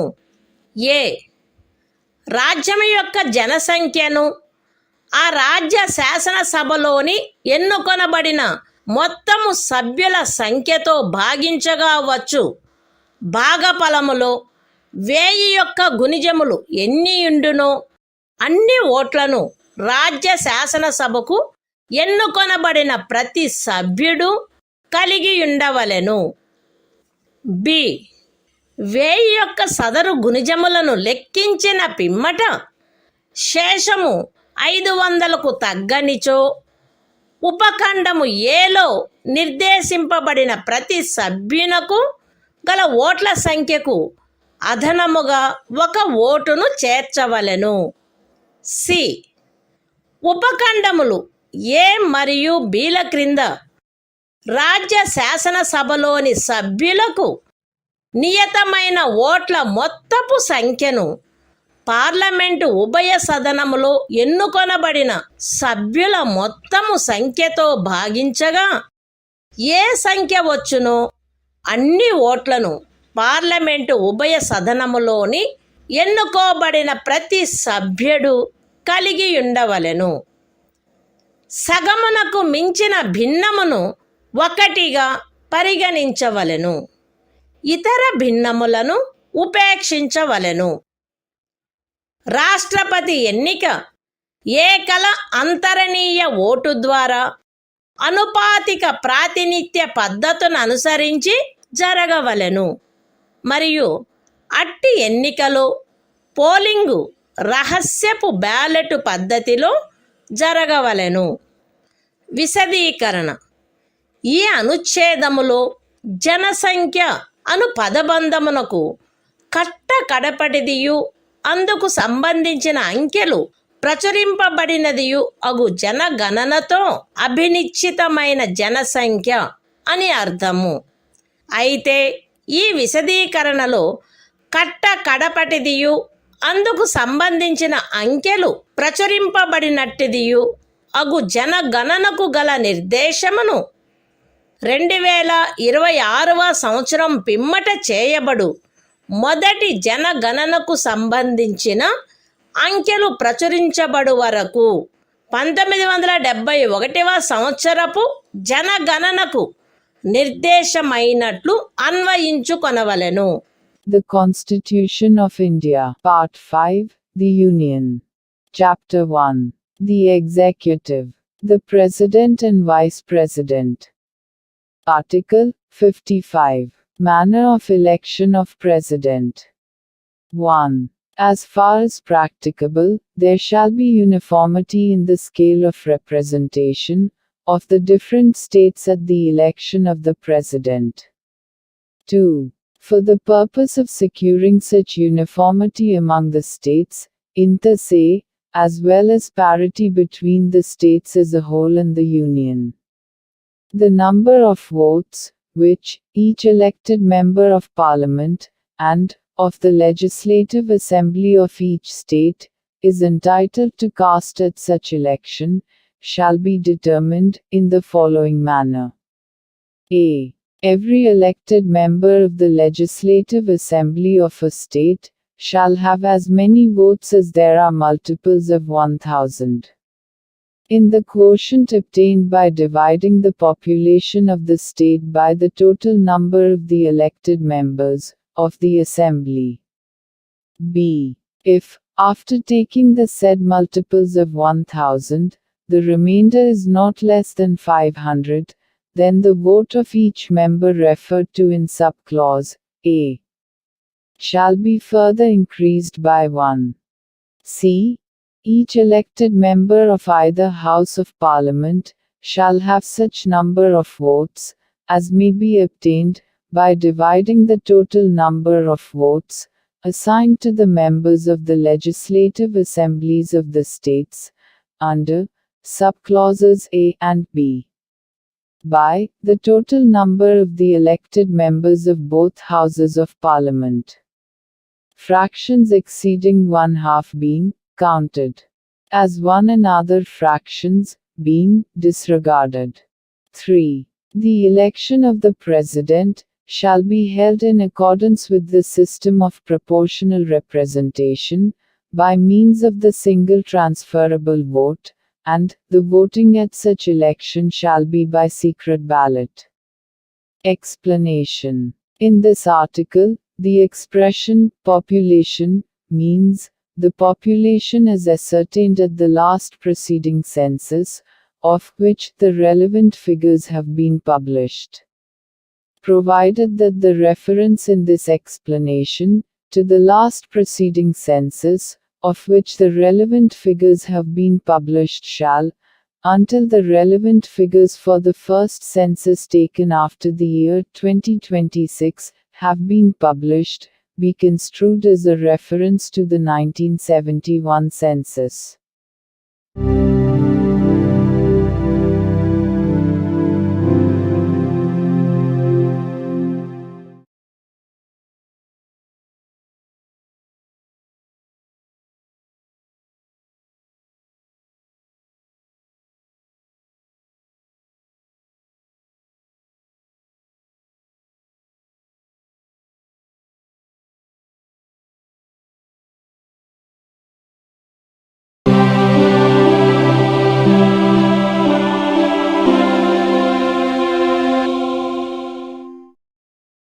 భారత సంవిధానము భాగము 5 సంఘము అధ్యాయము 1 కార్యపాలక వర్గము రాష్ట్రపతి మరియు ఉపరాష్ట్రపతి ఆర్టికల్ 56 రాష్ట్రపతి పదావధి రాష్ట్రపతి తన పదవిలో ప్రవేశించిన తేదీ నుండి 5 సంవత్సరముల కాలావధి వరకు పదవి యందుండవలెను. అయితే రాష్ట్రపతి తన చేవ్రాలుతో ఉపరాష్ట్రపతికి లేఖ రాయుట ద్వారా తన పదవికి రాజీనామా ఇవ్వవచ్చును. రాష్ట్రపతిని సంవిధానాతిక్రమణము కావించినందుకు 61వ అనుచ్ఛేదములో నిబంధించబడిన రీతిగా మహాభియోగము ద్వారా పదవి నుండి తొలగించవచ్చును. రాష్ట్రపతి తన పదావధి ముగిసినప్పటికీ తన ఉత్తరాధికారి ఆ పదవిలో ప్రవేశించు వరకు పదవిలో కొనసాగవలెను.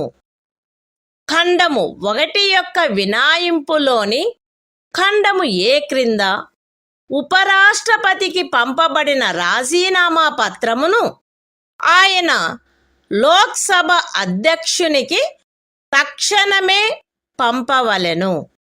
The Constitution of India, Part 5, The Union. Chapter 1. The Executive. The President and Vice President. Article 56. Term of Office of President. 1. The President shall hold office for a term of 5 years, from the date on which he enters upon his office.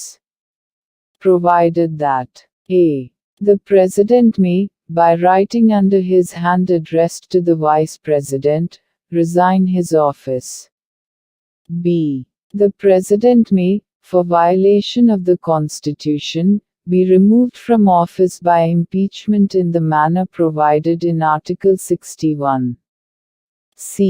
The President shall, notwithstanding the expiration of his term, continue to hold office, until his successor enters upon his office. 2. Any resignation addressed to the Vice President under Clause A of the proviso to Clause 1 shall forthwith be communicated by him to the Speaker of the House of the People.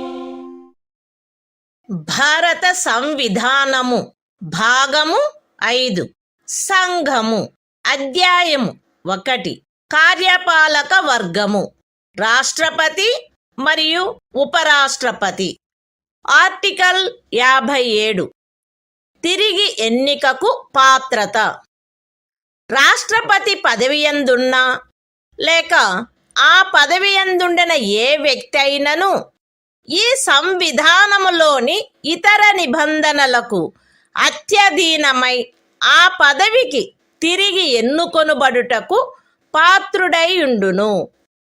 The Constitution of India, Part 5, The Union. Chapter 1. The Executive. The President and Vice President. Article 57. Eligibility for re-election. A person who holds, or who has held, office as President shall, subject to the other provisions of this Constitution, be eligible for re-election to that office.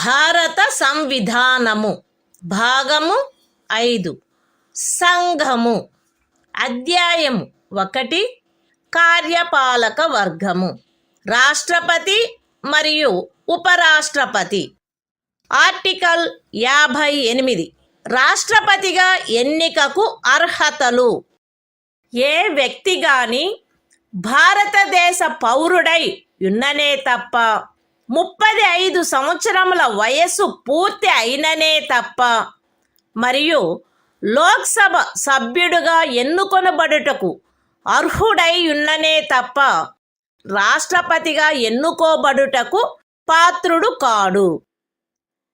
ఏ వ్యక్తి అయినను భారత ప్రభుత్వము క్రింద లేక ఏదేని రాజ్య ప్రభుత్వము క్రింద లేక సదరు ప్రభుత్వములోని దేని యొక్క నియంత్రణకైనను అత్యధీనమై ఉన్న ఏదేని స్థానిక లేక ఇతర ప్రాధికారి క్రింద గాని లాభాయుతమైన ఏదేని పదవి యందున్నచో ఆ వ్యక్తి రాష్ట్రపతిగా ఎన్నుకొనబడుటకు పాత్రుడు కాడు.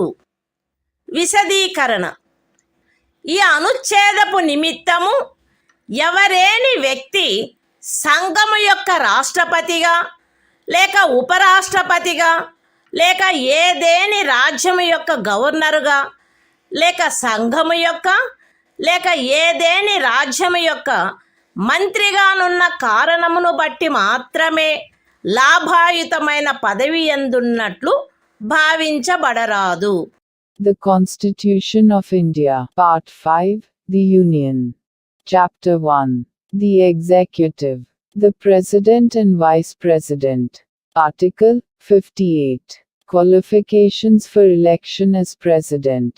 1. No person shall be eligible for election as President, unless he is a citizen of India, has completed the age of 35 years, and is qualified for election, as a member of the House, of the people. 2. A person shall not be eligible for election as President if he holds any office of profit, under the Government of India, or the Government of any state, or under any local or other authority, subject to the control of any of the said governments. Explanation: for the purposes of this article, a person shall not be deemed to hold any office of profit, by reason only that he is the President or Vice President of the Union, or the Governor of any state, or as a minister either for the Union or for any state.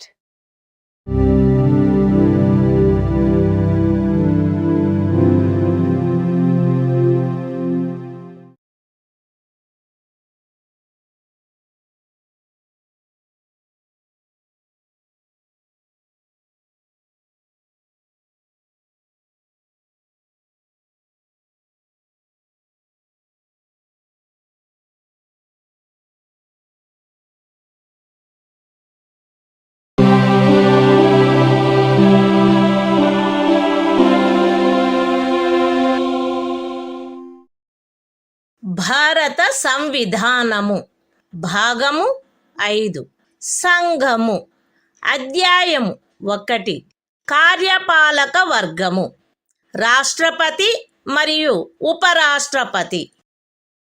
Article 59 రాష్ట్రపతి పదవీ షరతులు.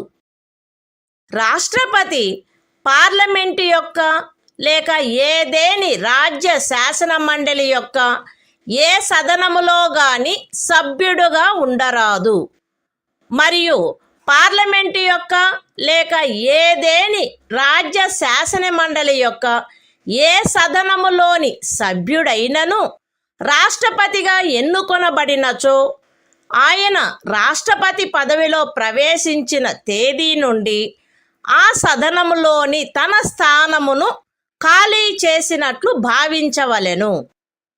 రాష్ట్రపతి లాభాయుతమైన ఏదేని ఇతర పదవి యందు ఉండరాదు.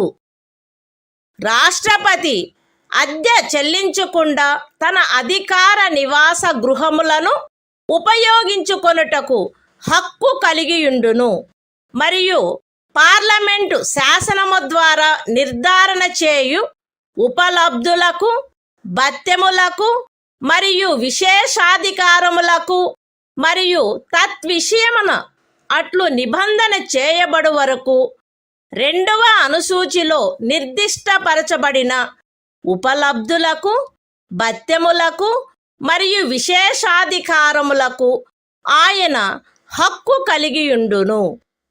రాష్ట్రపతి యొక్క ఉపలబ్ధులు మరియు భత్యములు ఆయన పదావధిలో తగ్గించబడరాదు. The Constitution of India, Part 5, The Union. Chapter 1. The Executive. The President and Vice President. Article 59. Conditions of President's office. 1. The President shall not be a member of either House of Parliament, or of a House of the Legislature of any state. And, if a member of either House of Parliament or of a House of the Legislature of any state be elected President, he shall be deemed to have vacated his seat in that House, on the date on which he enters upon his office as President. 2. The President shall not hold any other office of profit.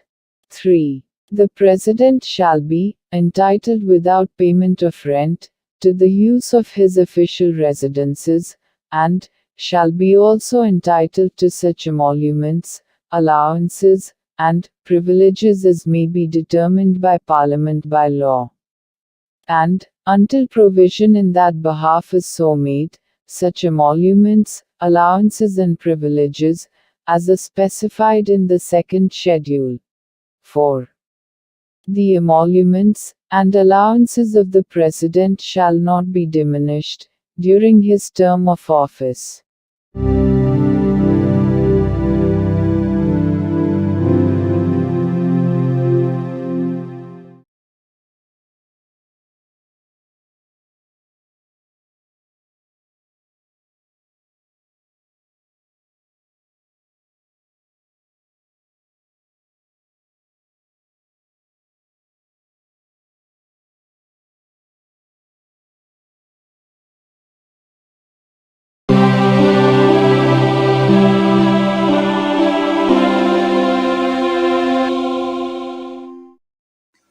భారత సంవిధానము భాగము 5 సంఘము అధ్యాయము 1 కార్యపాలక వర్గము రాష్ట్రపతి మరియు ఉపరాష్ట్రపతి article 60 రాష్ట్రపతిచే ప్రమాణము లేక ప్రతిజ్ఞ ప్రతి రాష్ట్రపతి మరియు రాష్ట్రపతిగా వ్యవహరించు లేక రాష్ట్రపతి కృత్యములను నిర్వహించు ప్రతి వ్యక్తి తన పదవిలో ప్రవేశించుటకు పూర్వము భారతదేశ ముఖ్య న్యాయమూర్తి సమక్షమున లేక ఆయన హాజరు లేనప్పుడు సర్వోన్నత న్యాయస్థాన న్యాయాధీశులలో అందుబాటులోనున్న వారిలో అందరికంటే సీనియర్ న్యాయాధీశుని సమక్షమున గాని ఈ క్రింది రూపములో ప్రమాణము లేక ప్రతిజ్ఞ చేసి దానిపై చేవ్రాలు చేయవలెను. ఏబి అను నేను భారతదేశ రాష్ట్రపతి పదవిని శ్రద్ధాపూర్వకముగా నిర్వహింతుననియు లేక రాష్ట్రపతి యొక్క కృత్యములను శ్రద్ధాపూర్వకముగా నిర్వహింతుననియు నా సంపూర్ణ సామర్థ్యము మేరకు సంవిధానమును మరియు శాసనమును పరిరక్షించి సంరక్షించి రక్షింతుననియు భారతదేశ ప్రజల సేవయందును వారి క్షేమమునందును నిరతుడునయ్యదననియు దైవ సాక్షిగా ప్రమాణము చేయుచున్నాను. సత్యనిష్టతో ప్రతిజ్ఞ చేయుచున్నాను. The Constitution of India, Part 5, The Union. Chapter 1. The Executive. The President and Vice President. Article 60. Oath, or affirmation, by the President. Every President, and every person acting as President, or discharging the functions of the President, shall, before entering upon his office, make and subscribe in the presence of the Chief Justice of India, or, in his absence, the senior most judge of the Supreme Court available, an oath or affirmation in the following form, that is to say, I, A.B., do swear in the name of God, that I will faithfully execute the office, solemnly affirm of President, or discharge the functions of the President of India, and will to the best of my ability, preserve, protect and defend the Constitution, and the law, and that I will devote myself to the service and well-being of the people of India.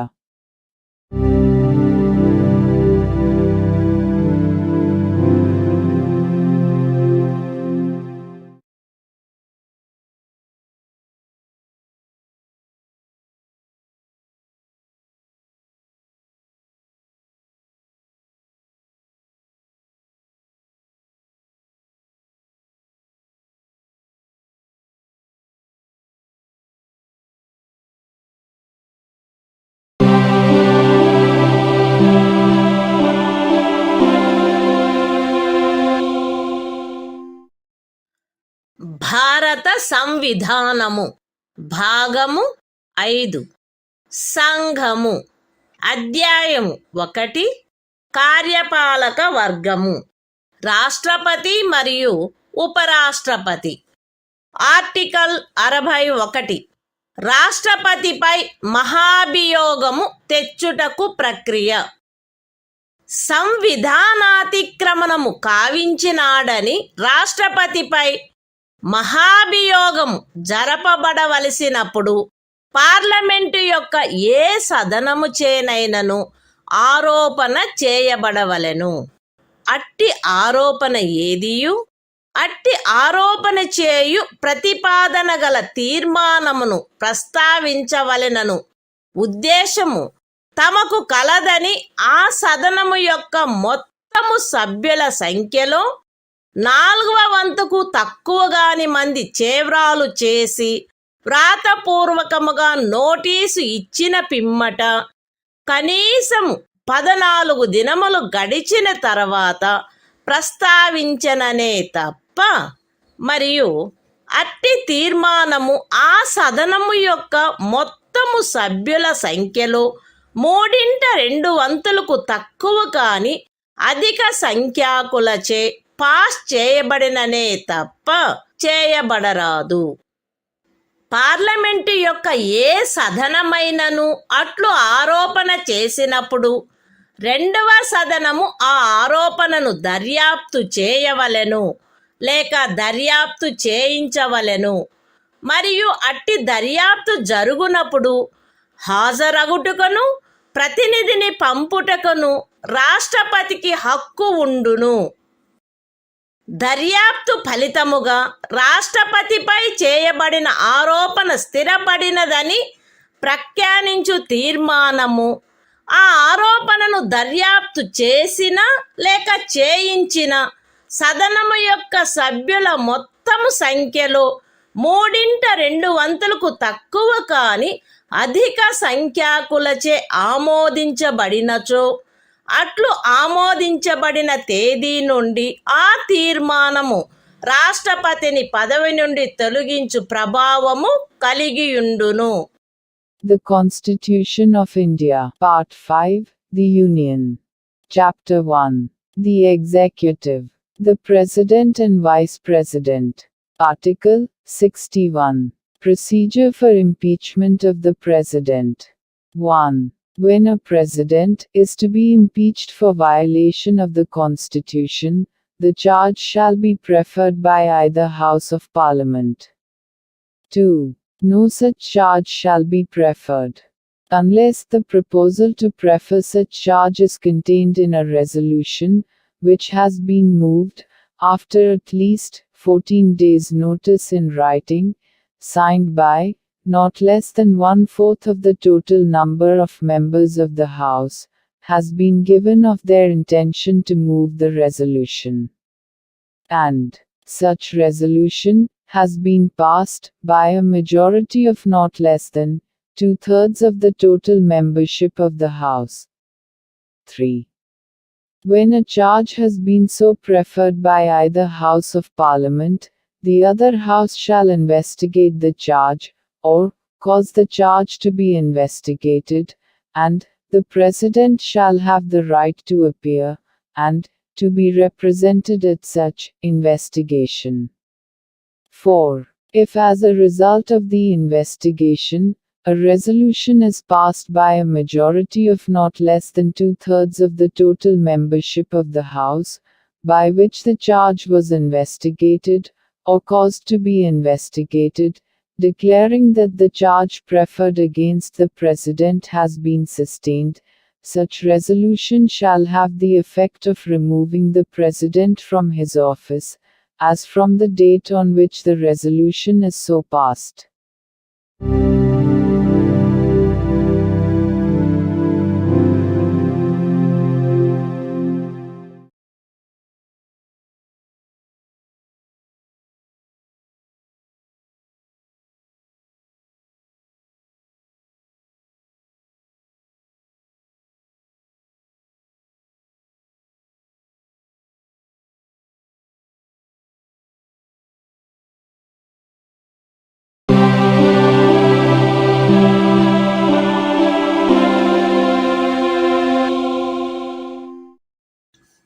భారత సంవిధానము భాగము 5 సంఘము అధ్యాయము 1 కార్యపాలక వర్గము రాష్ట్రపతి మరియు ఉపరాష్ట్రపతి article 62 రాష్ట్రపతి పదవి ఖాళీ అయినప్పుడు దానిని పూరించుటకు ఎన్నిక జరపవలసిన కాలము మరియు ఆకస్మికముగా ఏర్పడిన ఖాళీని పూరించుటకు ఎన్నుకొనబడు వ్యక్తి యొక్క పదావధి. రాష్ట్రపతి యొక్క పదావధి ముగియుటచే ఏర్పడు ఖాళీని పూరించుటకు జరగవలసిన ఎన్నిక ఆ పదావధి ముగియుటకు పూర్వమే పూర్తి చేయబడవలెను. మరణము, రాజీనామా లేక తొలగింపు కారణముగా లేక అన్యదా రాష్ట్రపతి పదవియందు ఏర్పడిన ఖాళీని పూరించుటకు జరగవలసిన ఎన్నిక ఆ ఖాళీ ఏర్పడిన తర్వాత సాధ్యమైనంత త్వరితముగాను ఎట్టి సందర్భంలోనూ ఖాళీ ఏర్పడిన తేదీ నుండి 6 మాసములు దాటకుండగను జరపబడవలెను. మరియు ఆ ఖాళీని పూరించుటకు ఎన్నుకొనబడిన వ్యక్తి 56వ అనుచ్ఛేదము యొక్క నిబంధనలకు అత్యధీనమై తాను పదవిలో ప్రవేశించిన తేదీ నుండి 5 సంవత్సరముల సంపూర్ణ కాలావధి వరకు పదవియందుండుటకు హక్కు కలిగియుండును. The Constitution of India, Part 5, The Union. Chapter 1. The Executive. The President and Vice President. Article 62. Time of holding election to fill vacancy in the office of President. And the term of office of person elected to fill casual vacancy. 1. An election to fill a vacancy caused by the expiration of the term of office of President shall be completed before the expiration of the term. 2. An election to fill a vacancy in the office of President, occurring by reason of his death, resignation or removal, or otherwise shall be held as soon as possible, after, and in no case later than 6 months from, the date of occurrence of the vacancy. And, the person elected to fill the vacancy shall, subject to the provisions of Article 56, be entitled to hold office for the full term of 5 years, from the date on which he enters upon his office.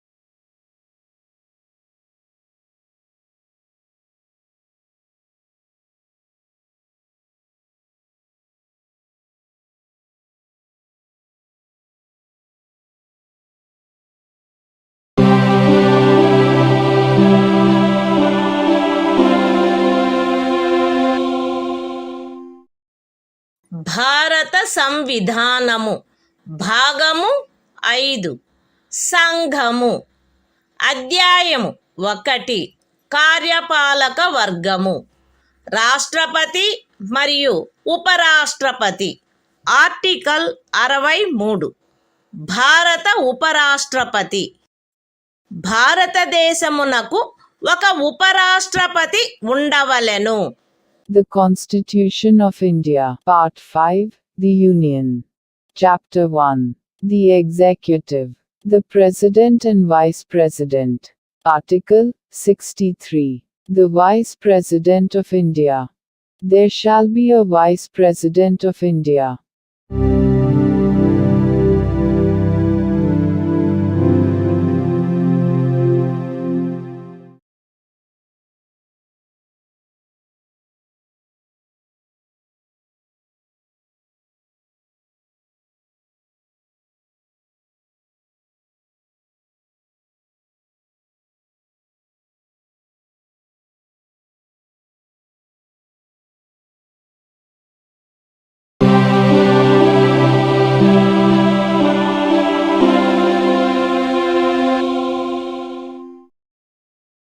భారత సంవిధానము భాగము 5 సంఘము అధ్యాయము 1 కార్యపాలక వర్గము రాష్ట్రపతి మరియు ఉపరాష్ట్రపతి article 64 ఉపరాష్ట్రపతి పదవి రీత్యా రాజ్యసభకు సభాపతిగా నుండుట ఉపరాష్ట్రపతి పదవి రీత్యా రాజ్యసభకు సభాపతి అయ్యుండును.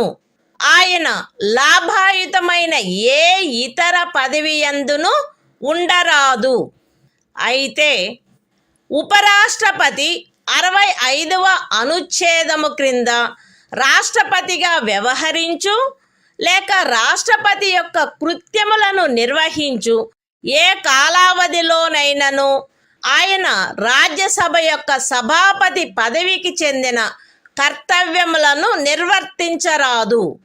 మరియు 97వ అనుచ్ఛేదము క్రింద రాజ్యసభ యొక్క సభాపతికి చెల్లించబడదగు ఎట్టి జీతమునకు లేక భత్యమునకు ఆయన హక్కు కలిగి ఉండడు. The Constitution of India, Part 5, The Union. Chapter 1. The Executive. The President and Vice President. Article 64. The Vice President, to be, ex officio Chairman of the Council of States. The Vice President shall be, ex officio Chairman of the Council of the States, and shall not hold any other office of profit, provided that, during any period, when the Vice President acts as President, or discharges the functions of the President under Article 65, he shall not perform the duties of the office of Chairman of the Council of States, and shall not be entitled to any salary or allowance payable to the Chairman of the Council of States, under Article 97.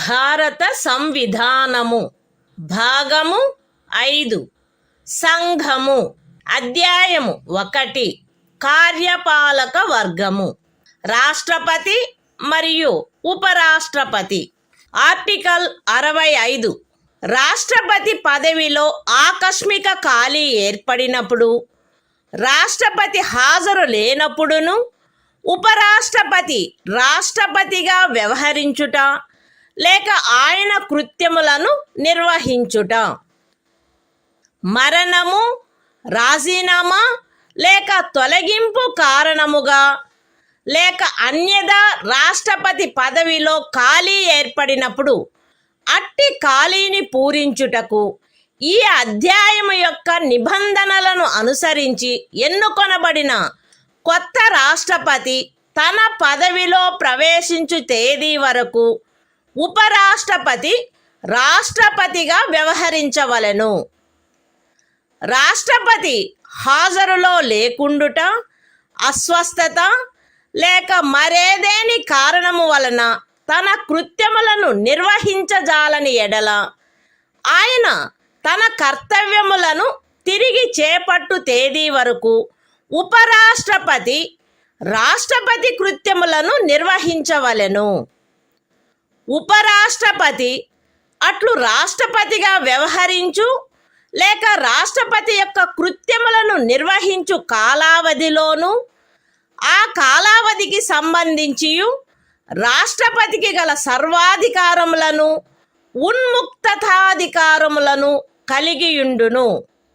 Parliament శాసనము ద్వారా నిర్ధారణ చేయు ఉపలబ్ధులకు భత్యములకు మరియు విశేషాధికారములకు మరియు అట్లు నిబంధన చేయబడు వరకు 2వ అనుసూచిలో నిర్దిష్టపరచబడిన ఉపలబ్ధులకు, భత్యములకు మరియు విశేషాధికారములకు ఆయన హక్కు కలిగియుండును. The Constitution of India, Part 5, The Union. Chapter 1. The Executive. The President and Vice President. Article 65. The Vice President, to act as President, or to discharge his functions, during casual vacancies in the office, or during the absence of President. 1. In the event of the occurrence of any vacancy in the office of the President, by reason of his death, resignation, or removal, or otherwise, the Vice President shall act as President, until the date on which a new President, elected, in accordance with the provisions of this chapter, to fill such vacancy, enters upon his office. 2. When the President is unable to discharge his functions, owing to absence, illness or any other cause, the Vice President shall discharge his functions, until the date on which the President resumes his duties. 3. The Vice President shall, during, and in respect of, the period while he is so acting as, or discharging the functions of President, have all the powers and immunities of the President, and be entitled to such emoluments, allowances and privileges, as may be determined by Parliament, by law. And, until provision in that behalf is so made, such emoluments, allowances and privileges, as are specified in the second schedule.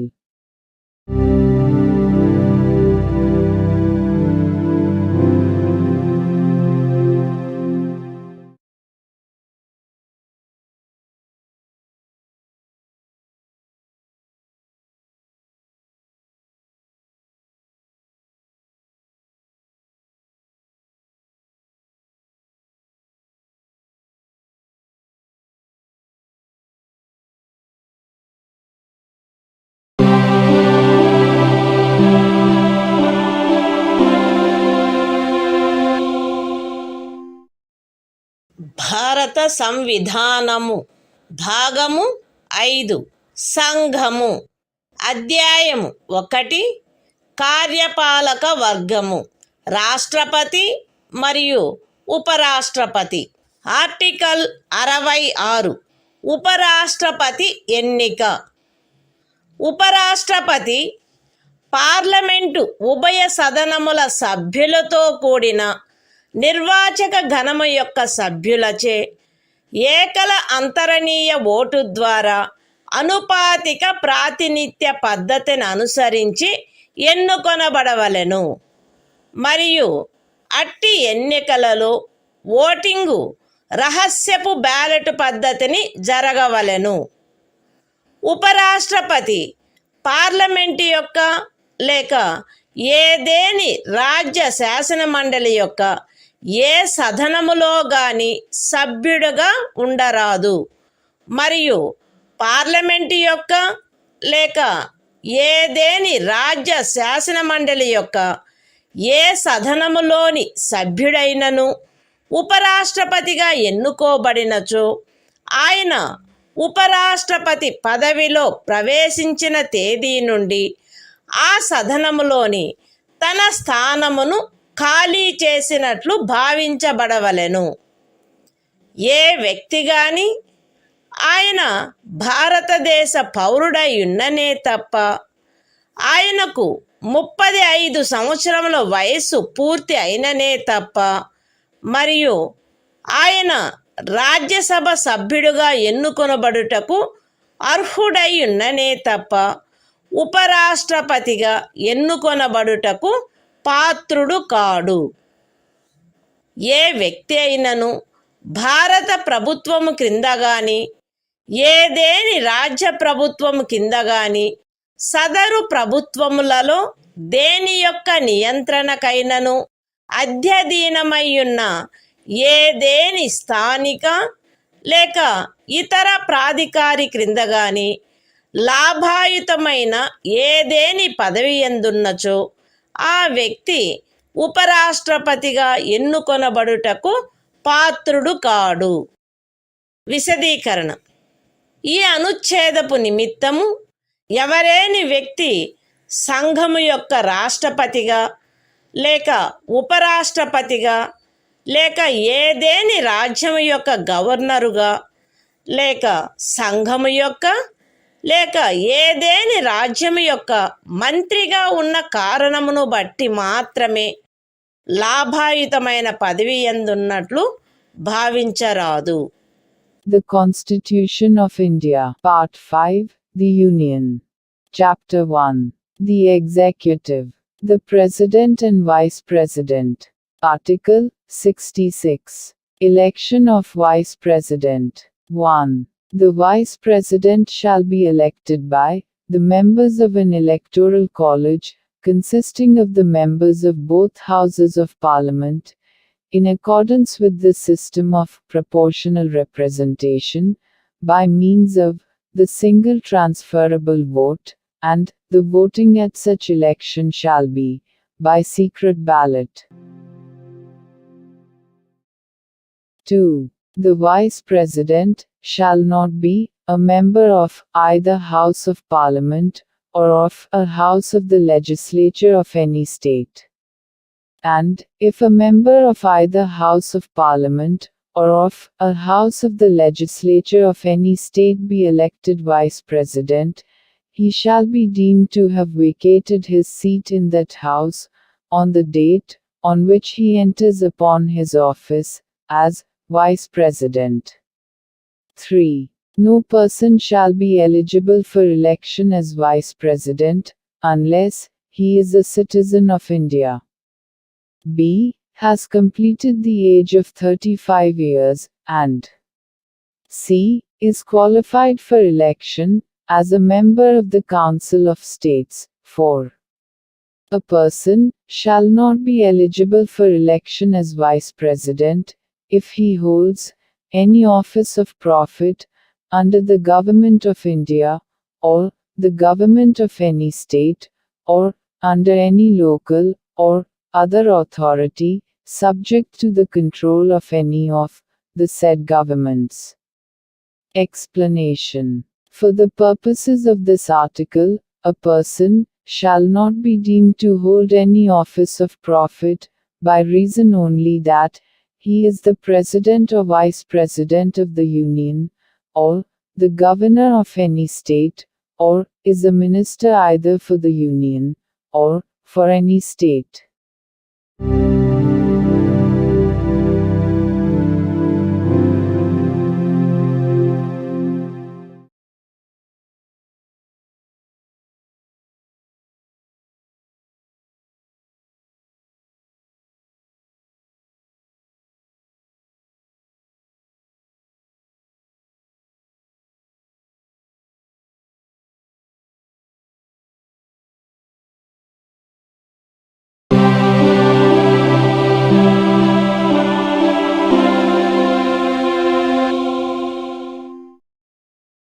భారత సంవిధానము భాగము 5 సంఘము అధ్యాయము 1 కార్యపాలక వర్గము రాష్ట్రపతి మరియు ఉపరాష్ట్రపతి.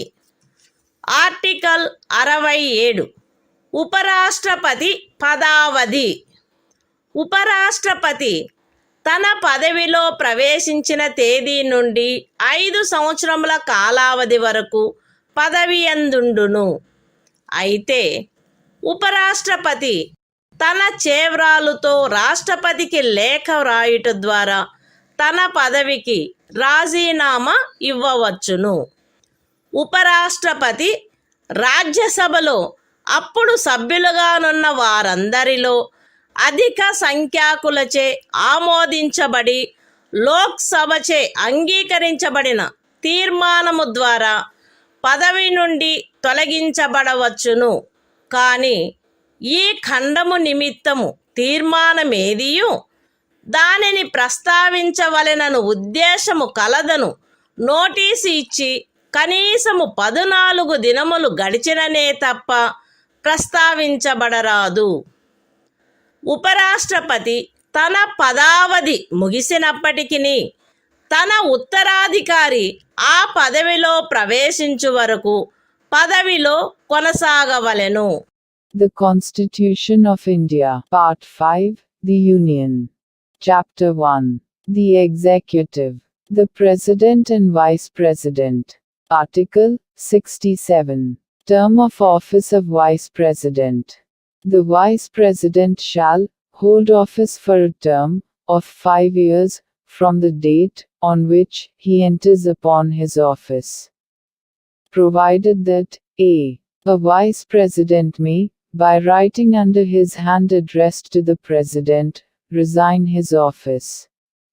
b. A Vice President may be removed from his office by a resolution of the Council of States, passed by a majority of all the then members of the Council and agreed to by the House of the People. But no resolution for the purpose of this clause shall be moved, unless at least 14 days' notice has been given of the intention to move the resolution. c. A Vice President shall, notwithstanding the expiration of his term, continue to hold office until his successor enters upon his office.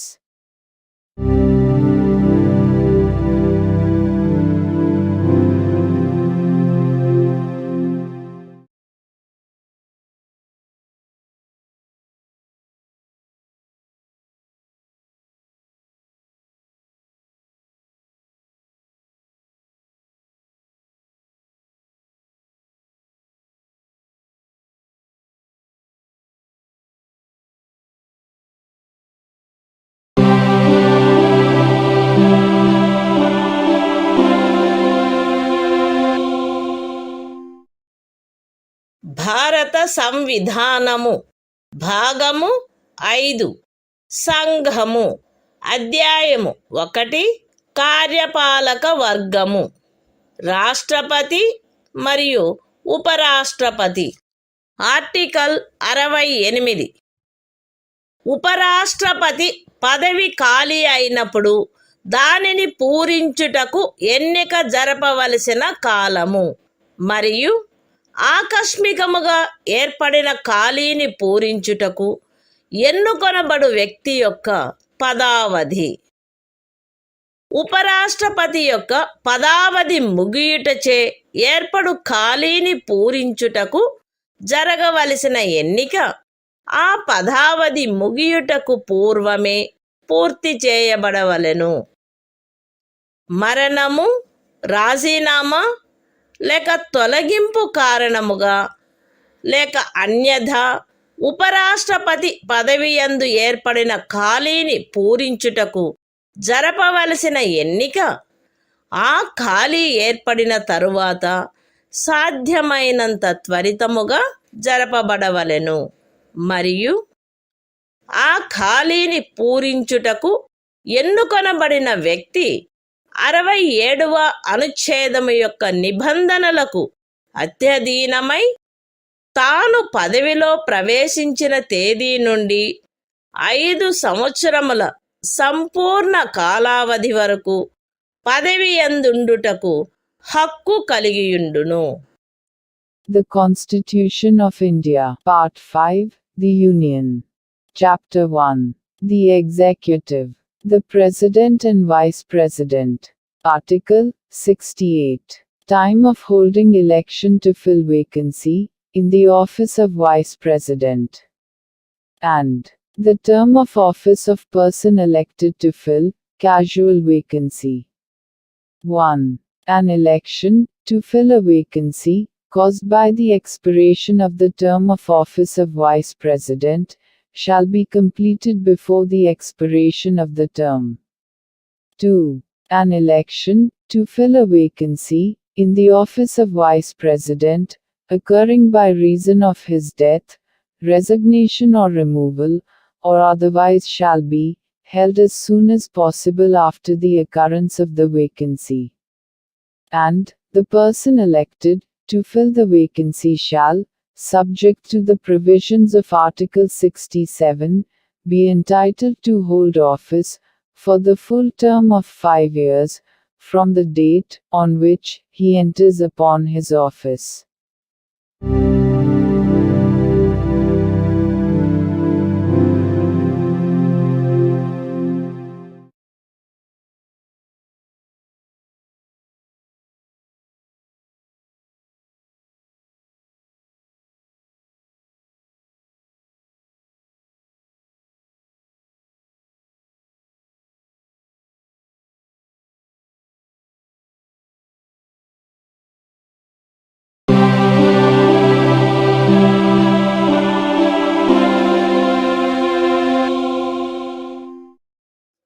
భారత సంవిధానము భాగము 5 సంఘము అధ్యాయము 1 కార్యపాలక వర్గము రాష్ట్రపతి మరియు ఉపరాష్ట్రపతి article 69 ఉపరాష్ట్రపతిచే ప్రమాణము లేక ప్రతిజ్ఞ ప్రతి ఉపరాష్ట్రపతి తన పదవిలో ప్రవేశించుటకు పూర్వము రాష్ట్రపతి సమక్షమున గాని తద్విషయమున ఆయనచే నియమింపబడిన వ్యక్తి సమక్షమున గాని ఈ క్రింది ప్రరూపములో ప్రమాణము లేక ప్రతిజ్ఞ చేసి దానిపై చేవ్రాలు చేయవలెను. ఏబి అను నేను శాసనము ద్వారా స్థాపితమైన భారత సంవిధానము పట్ల యథార్థమైన శ్రద్ధానిష్టలను కలిగియుందుననియు మరియు నేను వహింపనున్న కర్తవ్యములను శ్రద్ధాపూర్వకముగా నిర్వహింతుననియు దైవ సాక్షిగా ప్రమాణం చేయుచున్నాను, సత్యనిష్టతో ప్రతిజ్ఞ చేయుచున్నాను. The Constitution of India, Part 5, The Union. Chapter 1. The Executive. The President and Vice President. Article 69. Oath, or affirmation, by the Vice President. Every Vice President shall, before entering upon his office, make and subscribe before the President, or some person appointed in that behalf, by him, an oath or affirmation, in the following form, that is to say, I, A.B., do swear in the name of God, that I will bear true faith and solemnly affirm allegiance to the Constitution of India, as by law established, and that I will faithfully discharge the duty upon which I am about to enter.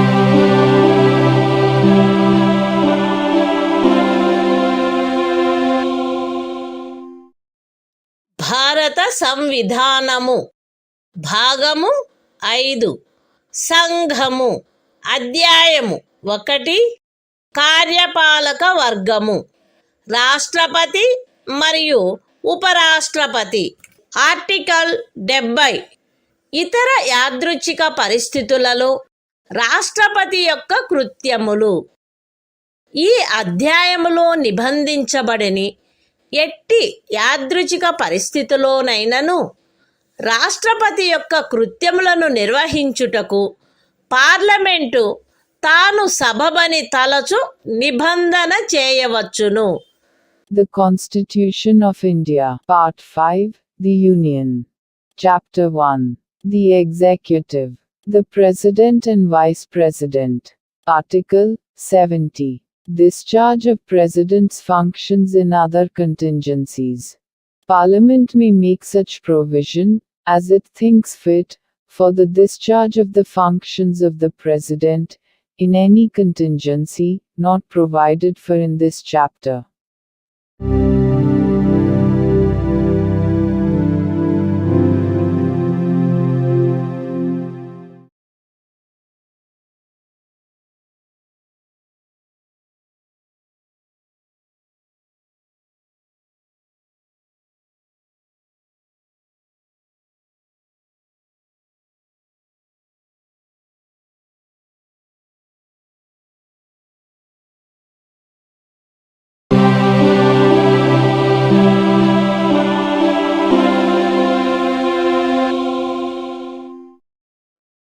భారత సంవిధానము భాగము 5 సంఘము అధ్యాయము 1 కార్యపాలక వర్గము రాష్ట్రపతి మరియు ఉపరాష్ట్రపతి article 71 రాష్ట్రపతి లేక ఉపరాష్ట్రపతి యొక్క ఎన్నికకు చెందిన లేక సంబంధించిన విషయములు రాష్ట్రపతి లేక ఉపరాష్ట్రపతి యొక్క ఎన్నిక నుండి ఉత్పన్నమైన లేక ఎన్నికకు సంబంధించిన అన్ని సందేహములు మరియు వివాదములు సర్వోన్నత న్యాయస్థానముచే పరిశీలించబడి నిర్ణయించబడవలెను.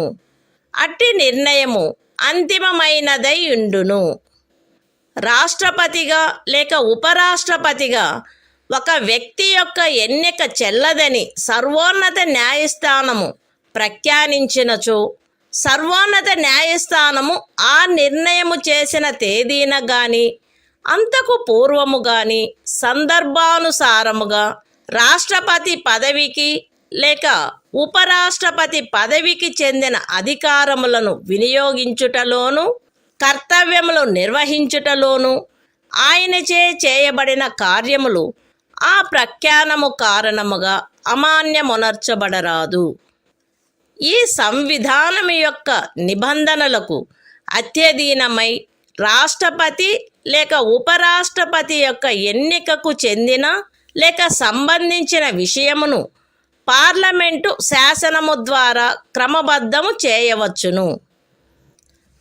రాష్ట్రపతిగా లేక ఉపరాష్ట్రపతిగా ఒక వ్యక్తి యొక్క ఎన్నిక అతనిని ఎన్నుకొనడి నిర్వాచక గణము యొక్క సభ్యులలో ఏ కారణము వలనైనను ఏదేని ఖాళీ ఉన్నదను కారణమును బట్టి ప్రష్టవ్యము కారాదు. The Constitution of India, Part 5, The Union. Chapter 1. The Executive. The President and Vice President. Article 71. Matters relating to, or connected with, the election of a President or Vice President. 1. All doubts and disputes arising out of, or in connection with the election of a President, or Vice President shall be inquired into, and decided, by the Supreme Court, whose decision shall be final. 2. If the election of a person, as President, or Vice President, is declared void by the Supreme Court, acts done by him, in the exercise and performance of the powers and duties, of the office of President, or Vice President, as the case may be, on or before the date of the decision of the Supreme Court, shall not be invalidated by reason of that declaration. 3. Subject to the provisions of this Constitution, Parliament may by law regulate any matter relating to or connected with the election of a President or Vice President. 4. The election of a person, as President or Vice President, shall not be called in question, on the ground of the existence of any vacancy, for whatever reason among the members of the Electoral College electing him.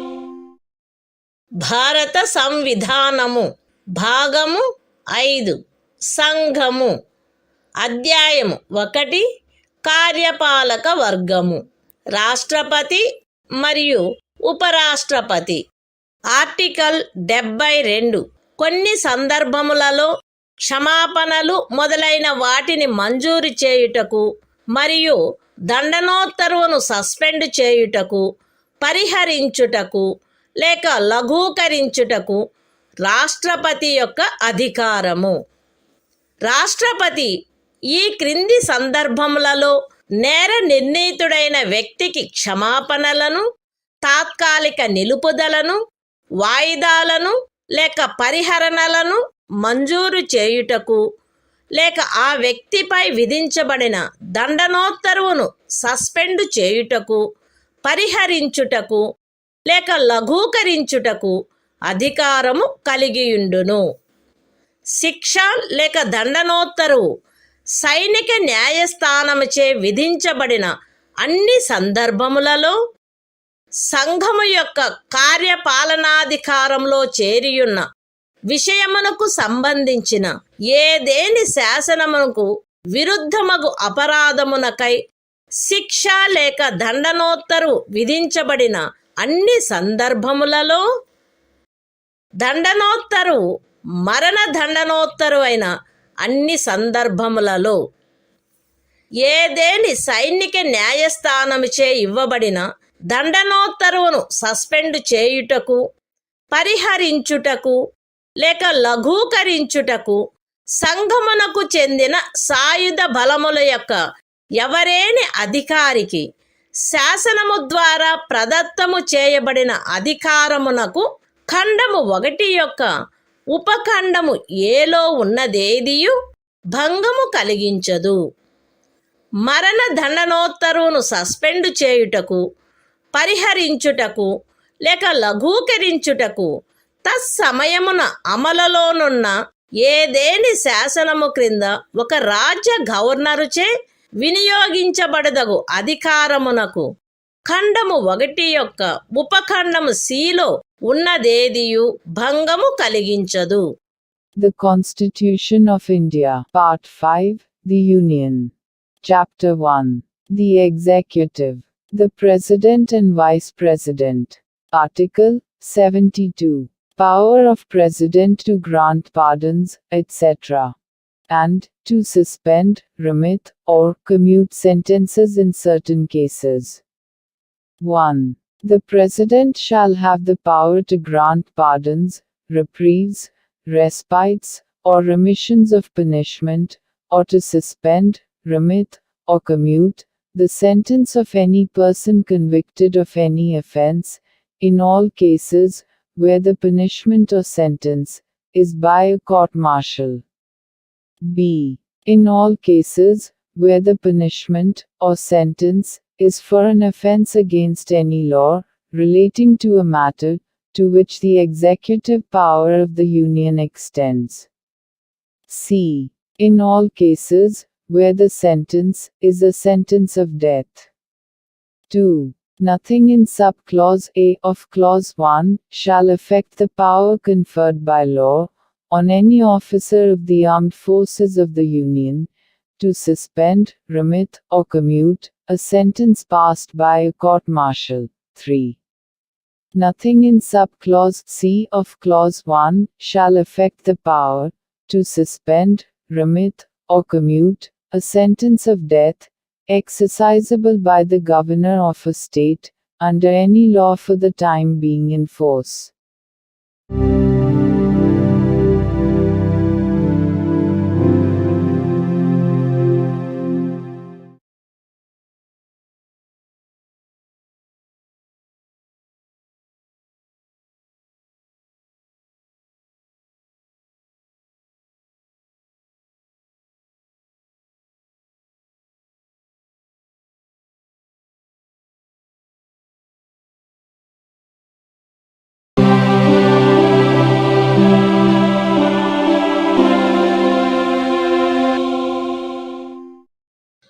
భారత సంవిధానము భాగము 5 సంఘము అధ్యాయము 1 కార్యపాలక వర్గము రాష్ట్రపతి మరియు ఉపరాష్ట్రపతి. Article 73 సంఘము యొక్క కార్యపాలకాధికార విస్తరణ. ఈ సంవిధాన నిబంధనలకు అధ్యయనమై సంఘము యొక్క కార్యపాలకాధికారములో ఈ క్రిందివి చేరియుండును. ఏ విషయములను గురించి శాసనములను చేయుటకు పార్లమెంటు అధికారము గలదో ఆ విషయములు మరియు ఏదేని సంధి లేక ఖరారును బట్టి భారత ప్రభుత్వముచే వినియోగించబడదగు హక్కుల యొక్క ప్రాధికారము యొక్క మరియు అధికారిత యొక్క వినియోగము. అయితే ఈ సంవిధానములో గాని పార్లమెంటుచే చేయబడిన ఏదేని శాసనములో గాని అభివ్యక్తము కాని నిబంధించబడినట్లు తప్ప ఏదేని రాజ్యములో ఏ విషయములను గురించి శాసనములను చేయుటకు ఆ రాజ్య శాసన మండలికి కూడా అధికారము కలదో ఆ విషయములు ఉపఖండము ఏలో నిర్దేశించబడిన కార్యపాలకాధికారములో చేరియుండవు. ఏ విషయముల గురించి ఒక రాజ్యము కొరకు శాసనములు చేయుటకు పార్లమెంటుకు అధికారము కలదో ఆ విషయములలో ఆ రాజ్యము మరియు ఆ రాజ్యపు ఎవరేని అధికారి లేక ప్రాధికారి ఈ సంవిధానము యొక్క ప్రారంభమునకు అవ్యవహిత పూర్వము చలాయించగలిగి ఉండినట్టి కార్యపాలకాధికారమును లేక కృత్యములను ఈ అనుచ్ఛేదములో ఏమి ఉన్నప్పటికీ పార్లమెంటుచే అన్యథా నిబంధించబడినంత వరకు ఆ రాజ్యము మరియు ఆ రాజ్యపు ఎవరేని అధికారి లేక ప్రాధికారి చలాయించుచుండుట కొనసాగించవచ్చును. The Constitution of India, Part 5, The Union. Chapter 1. The Executive. The President and Vice President. Article 73. Extent of executive power of the Union. 1. Subject to the provisions of this Constitution, the executive power of the Union shall extend to the matters with respect to which Parliament has power to make laws, and b. to the exercise of such rights, authority, and jurisdiction as are exercisable by the Government of India, by virtue of any treaty or agreement, provided that the executive power referred to in subclause A shall not, save as expressly provided in this Constitution, or in any law made by Parliament, extend, in any state to matters with respect to which the legislature of the state has also power to make laws. 2. Until otherwise provided by Parliament, a state in any officer or authority of a state may, notwithstanding anything in this article, continue to exercise in matters with respect to which Parliament has power to make laws for that state. Such executive power or functions, as the state or officer, or authority thereof, could exercise immediately before the commencement of this Constitution.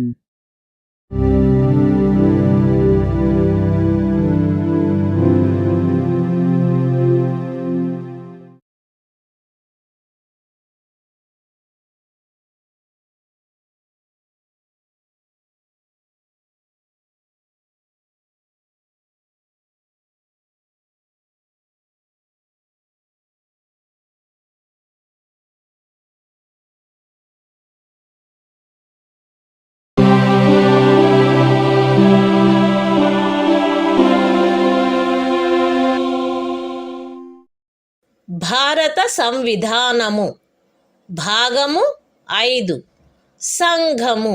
అధ్యాయము 1 కార్యపాలక వర్గము. మంత్రి పరిషత్తు. Article 74 రాష్ట్రపతికి సహాయపడుటకును సలహానిచ్చుటకును మంత్రి పరిషత్తు. రాష్ట్రపతికి సహాయపడుటకును సలహానిచ్చుటకును ప్రధానమంత్రి ఆధిపత్యమున ఒక మంత్రి పరిషత్తు ఉండవలెను. రాష్ట్రపతి తన కృత్యములను నిర్వహించుటలో అట్టి సలహాననుసరించి వ్యవహరించవలెను.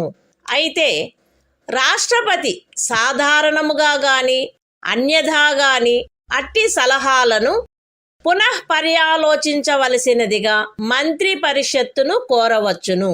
మరియు రాష్ట్రపతి అట్టి పునఃపర్యాలోచన తర్వాత ఇవ్వబడిన సలహాననుసరించి వ్యవహరించవలెను. రాష్ట్రపతికి మంత్రులచే ఏదేని సలహా ఇయ్యబడినదా, అట్లయినచో అది ఏది అను ప్రశ్న ఏ న్యాయస్థానమందును పరిశీలించబడరాదు. The Constitution of India, Part 5, The Union. Chapter 1. The Executive. Council of Ministers. Article 74. Council of Ministers, to aid and advise President. 1. There shall be a Council of Ministers, with the Prime Minister at the head, to aid and advise the President, who shall, in the exercise of his functions, act in accordance with such advice. Provided that the President may require the Council of Ministers to reconsider such advice, either generally or otherwise, and the President shall act in accordance with the advice tendered after such reconsideration. 2. The question whether any, and if so what, advice was tendered by ministers to the President shall not be inquired into in any court.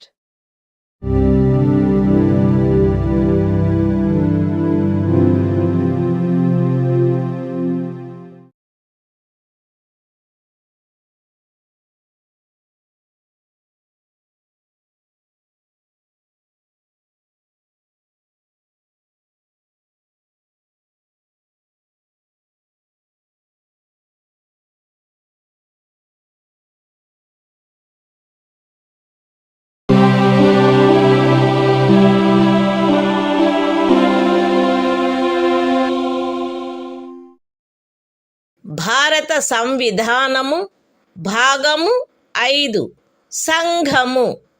అధ్యాయము 1 కార్యపాలక వర్గము. మంత్రి పరిషత్తు. Article 75. మంత్రులను గూర్చిన ఇతర నిబంధనలు. ప్రధానమంత్రి రాష్ట్రపతిచే నియమించబడవలెను. ఇతర మంత్రులు ప్రధానమంత్రి సలహాపై రాష్ట్రపతిచే నియమించబడవలెను. మంత్రి పరిషత్తులో ప్రధానమంత్రితో సహా మొత్తము మంత్రుల సంఖ్య లోక్సభలోని మొత్తము సభ్యుల సంఖ్యలో 15% మించరాదు. 10వ అనుసూచి యొక్క 2వ పేరా క్రింద పార్లమెంటు ఉభయ సదనములలోని ఏదేని రాజకీయ పార్టీకి చెందియుండి ఆ సదనము యొక్క సభ్యునిగా ఉండుటకు నిరర్హుడైన ఒక సభ్యుడు అతని అనర్హత ప్రారంభపు తేదీ నుండి అట్టి సభ్యునిగా అతని పదవీ కాలావధి ముగియునంత వరకు లేదా అతను అట్టి కాలావధి ముగియకముందే పార్లమెంటు ఉభయ సదనములలో ఏ సదనము యొక్క ఏదేని ఎన్నికకు పోటీ చేసి ఎన్నికైనట్లుగా ప్రఖ్యానింపబడు తేదీ వరకు, వీటిలో ఏది ముందుగా వచ్చునో అంతవరకు ఖండము 1 క్రింద మంత్రిగా నియోజితుడగుటకు కూడా నిరర్హుడగును. మంత్రులు రాష్ట్రపతి అభీష్టముండునంత వరకు పదవి యందుందురు. మంత్రి పరిషత్తు లోక్సభకు సమిష్టిగా ఉత్తరదాయి అయి ఉండును. ఒక మంత్రి తన పదవిలో ప్రవేశించుటకు పూర్వము పదవి యొక్క రహస్య గోపనమును గూర్చిన ప్రమాణములను 3వ అనుసూచిలో అందు నిమిత్తమై పొందుపరిచియున్న ప్రరూపములను అనుసరించి రాష్ట్రపతి అతనిచే చేయించవలెను. పార్లమెంటు యొక్క ఏ సదనములో గాని వరుసగా 6 మాసముల కాలావధి వరకు సభ్యుడిగా లేని మంత్రి ఆ కాలావధి ముగియగానే మంత్రి పదవిని కోల్పోవును. మంత్రుల జీతములు భత్యములు పార్లమెంటు ఆయా సమయములందు శాసనము ద్వారా నిర్ధారణ చేయునట్టువై యుండును. పార్లమెంటు అట్లు నిర్ధారణ చేయ వరకు అవి 2వ అనుసూచిలో నిర్దిష్టపరచబడినట్లు ఉండును. The Constitution of India, Part 5, The Union. Chapter 1. The Executive. Council of Ministers. Article 75. Other provisions as to ministers. 1. The Prime Minister shall be appointed by the President, and the other ministers shall be appointed by the President, on the advice of the Prime Minister. 1a. The total number of ministers, including the Prime Minister, in the Council of Ministers, shall not exceed 15% of the total number of members of the House of the People. 1b. A member of either House of Parliament, belonging to any political party, who is disqualified for being a member of that House, under paragraph 2 of the 10th schedule, shall also be disqualified to be appointed as a minister under clause 1.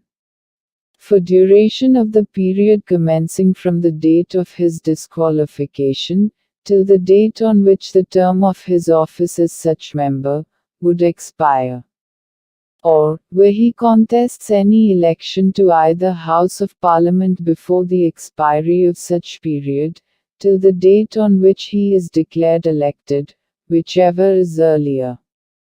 2. The ministers shall hold office during the pleasure of the President.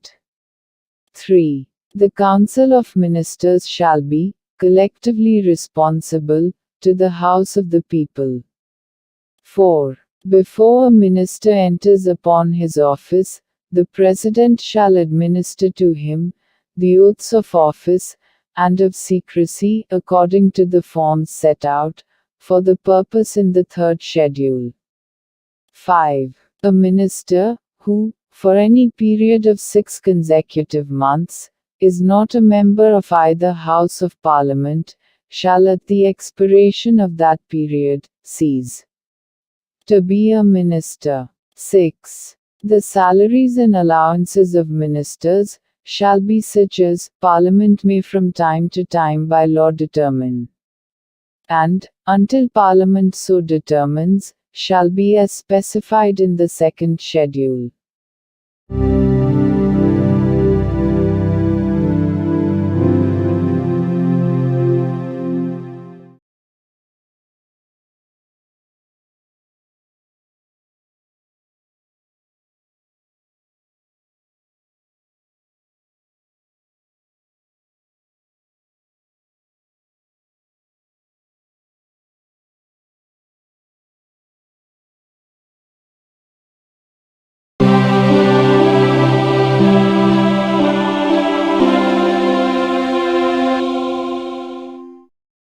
భారత సంవిధానము భాగము 5 సంఘము అధ్యాయము 1 కార్యపాలక వర్గము భారతదేశ attorney general article 76 సర్వోన్నత న్యాయస్థానము యొక్క న్యాయాధీశుడుగా నియమించబడుటకు అర్హుడైన వ్యక్తిని రాష్ట్రపతి భారతదేశపు అటార్నీ జనరలుగా నియమించవలెను.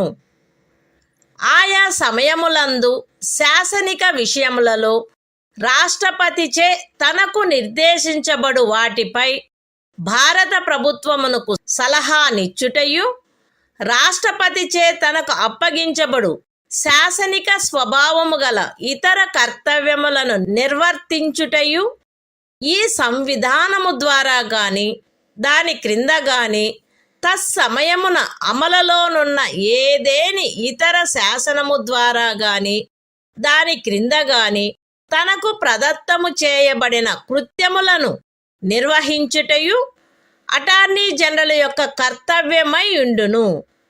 అటార్నీ జనరలు తన కర్తవ్యములను నిర్వహించుటలో భారతదేశ రాజ్య క్షేత్రములోని న్యాయస్థానములన్నింటిలో వాదనాధికారమును కలిగియుండును. అటార్నీ జనరలు రాష్ట్రపతి అనుగ్రహముండునంత వరకు పదవియందుండును మరియు రాష్ట్రపతి నిర్ధారణ చేయు ప్రతి మూల్యమును పొందవలెను. The Constitution of India, Part 5, The Union. Chapter 1. The Executive. Article 76. Attorney General for India.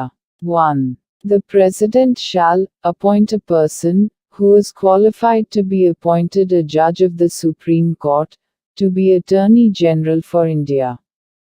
2. It shall be the duty of the Attorney General to give advice to the Government of India upon such legal matters, and to perform such other duties of a legal character as may from time to time be referred or assigned to him by the President, and to discharge the functions conferred on him by or under this Constitution or any other law for the time being in force. 3. In the performance of his duties, the Attorney General shall have right of audience in all courts in the territory of India.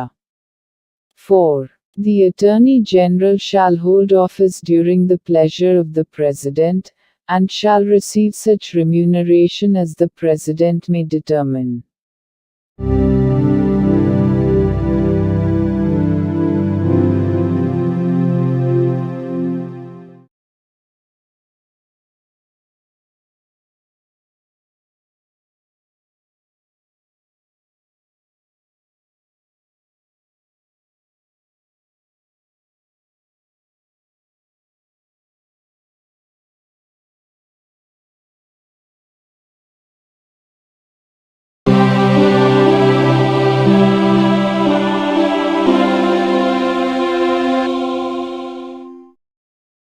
భారత సంవిధానము భాగము 5 సంఘము అధ్యాయము 1 కార్యపాలక వర్గము ప్రభుత్వము యొక్క కార్యకలాప నిర్వహణ article 77 భారత ప్రభుత్వమునకు చెందిన కార్యపాలక చర్యాంతయు రాష్ట్రపతి పేర తీసుకొనబడినట్లు అభివ్యక్తపరచబడవలెను. రాష్ట్రపతి పేర చేయబడిన మరియు వ్రాసి ఇయ్యబడిన ఉత్తర్వులు మరియు ఇతర పత్రములు రాష్ట్రపతి చేయు నియమావళిలో నిర్దిష్టపరచబడు రీతిగా అధిప్రమాణితము చేయబడవలెను. అట్లు అధిప్రమాణితము చేయబడిన ఉత్తర్వు యొక్క లేక పత్రము యొక్క మాన్యత అది రాష్ట్రపతిచే చేయబడినట్టి లేక వ్రాసి ఇయ్యబడినట్టి ఉత్తర్వు లేక పత్రము కాదనడి కారణమును బట్టి ప్రశ్నించబడరాదు. రాష్ట్రపతి భారత ప్రభుత్వమునకు చెందిన కార్యకలాపములను మిక్కిలి సుకరముగా జరుపుటకును ఆ కార్యకలాపములను మంత్రులకు కేటాయించుటకును నియమావళిని చేయవలెను. The Constitution of India, Part 5, The Union. Chapter 1. The Executive. Conduct of Government Business. Article 77. Conduct of Business of the Government of India. 1. All executive action of the Government of India shall be expressed to be taken in the name of the President. 2. Orders and other instruments made and executed in the name of the President shall be authenticated in such manner as may be specified in rules to be made by the President. And the validity of an order or instrument which is so authenticated shall not be called in question on the ground that it is not an order or instrument made or executed by the President. 3. The President shall make rules for the more convenient transaction of the business of the Government of India, and for the allocation among ministers of the said business.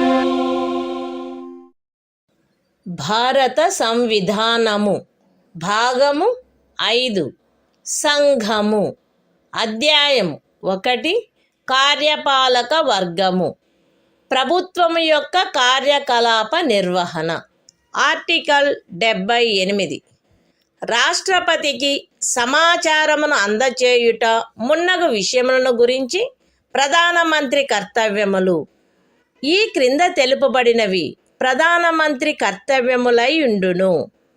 సంఘము యొక్క వ్యవహారములలో పరిపాలనకు సంబంధించి మంత్రి పరిషత్తు యొక్క సమస్త నిర్ణయములను మరియు శాసన నిర్మాణమునకై చేయబడిన ప్రతిపాదనలను రాష్ట్రపతికి తెలియచేయుట.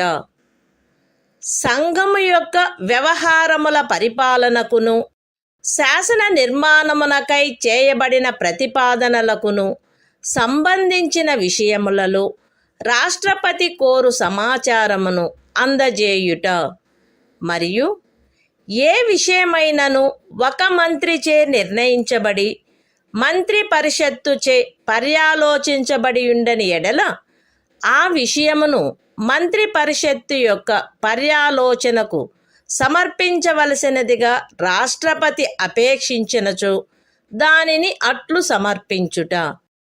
The Constitution of India, Part 5, The Union. Chapter 1. The Executive. Conduct of Government Business. Article 78. Duties of Prime Minister, as respects the furnishing of information to the President, etc. It shall be the duty of the Prime Minister to communicate to the President all decisions of the Council of Ministers relating to the administration of the affairs of the Union, and proposals for legislation. B.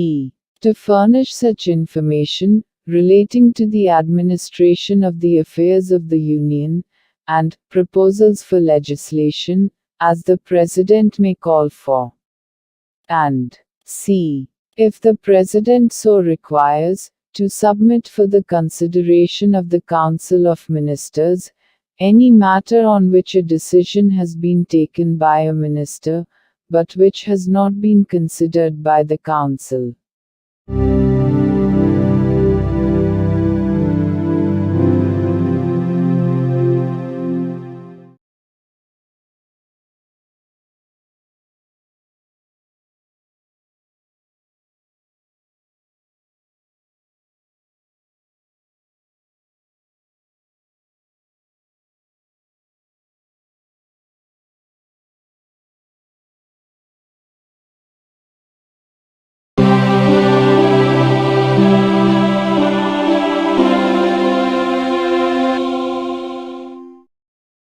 భారత సంవిధానము భాగము 5 సంఘము అధ్యాయం 2 parliament సాధారణ విషయములు article 79 parliament యొక్క సంఘటన సంఘమునకు రాష్ట్రపతితోనూ క్రమముగా రాజ్యసభ మరియు లోక్సభ అని అనబడు 2 సదనములతో కూడిన ఒక పార్లమెంటు ఉండవలెను.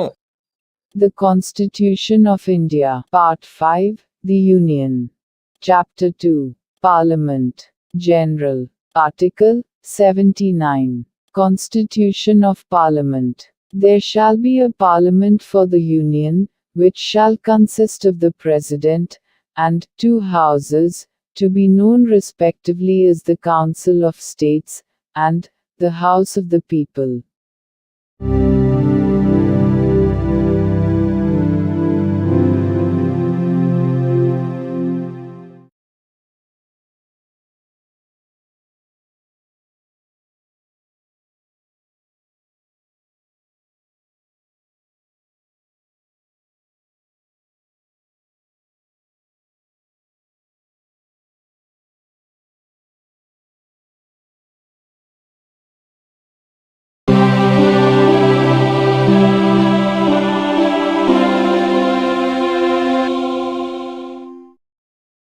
భారత సంవిధానము భాగము 5 సంఘము. అధ్యాయం 2 పార్లమెంటు సాధారణ విషయములు. ఆర్టికల్ 80 రాజ్యసభ సంరచన. రాజ్యసభ ఈ క్రింది వారితో కూడి ఉండవలెను.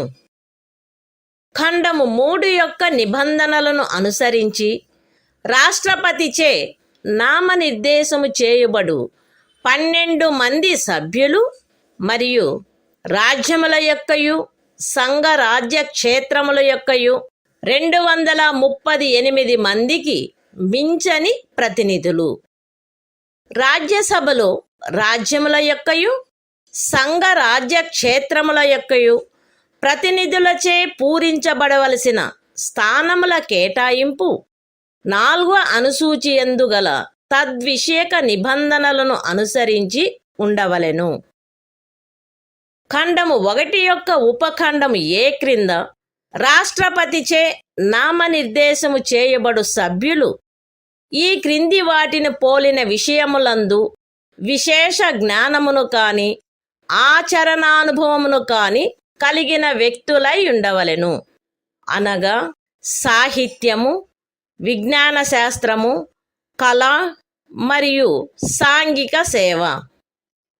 రాజ్యసభకు ప్రతి రాజ్యం యొక్క శాసనసభలోని ఎన్నుకొనబడిన సభ్యులచే ఏకల అంతరణీయ ఓటు ద్వారా అనుపాతిక ప్రాతినిధ్య పద్ధతిని అనుసరించి ఆ రాజ్యం యొక్క ప్రతినిధులు ఎన్నుకొనబడవలెను.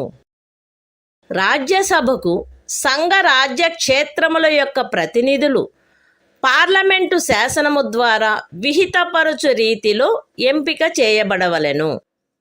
The Constitution of India, Part 5, The Union.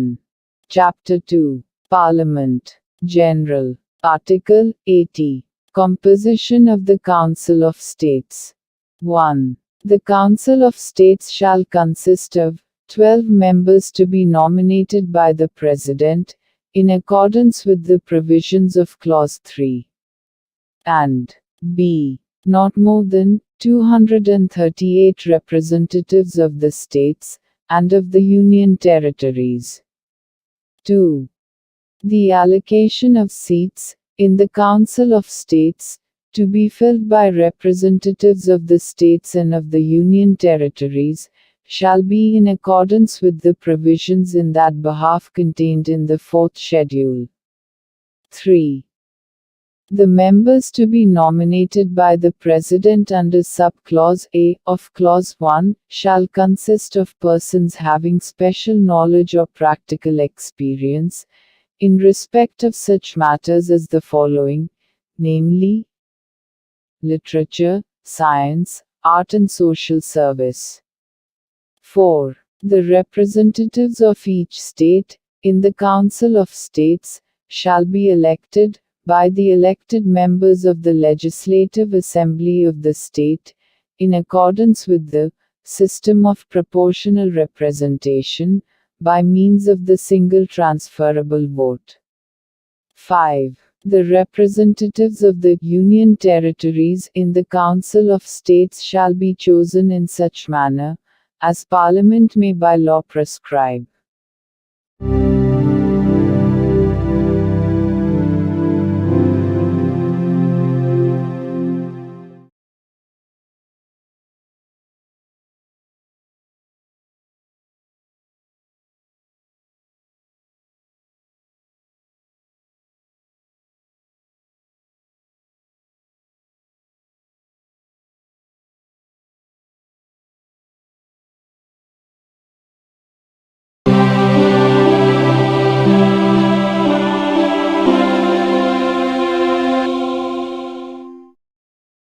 భారత సంవిధానము.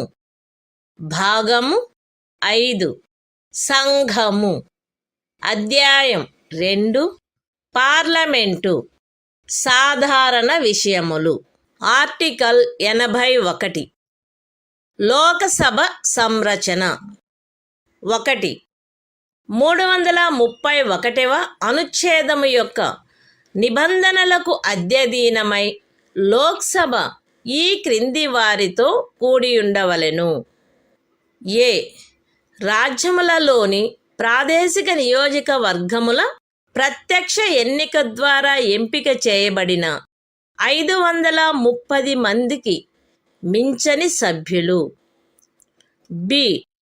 పార్లమెంటు శాసనము ద్వారా నిబంధించిన రీతిగా ఎంపిక చేయబడి సంఘ రాజ్య క్షేత్రములకు ప్రాతినిధ్యం వహించు 20 మందికి మించని సభ్యులు. 2.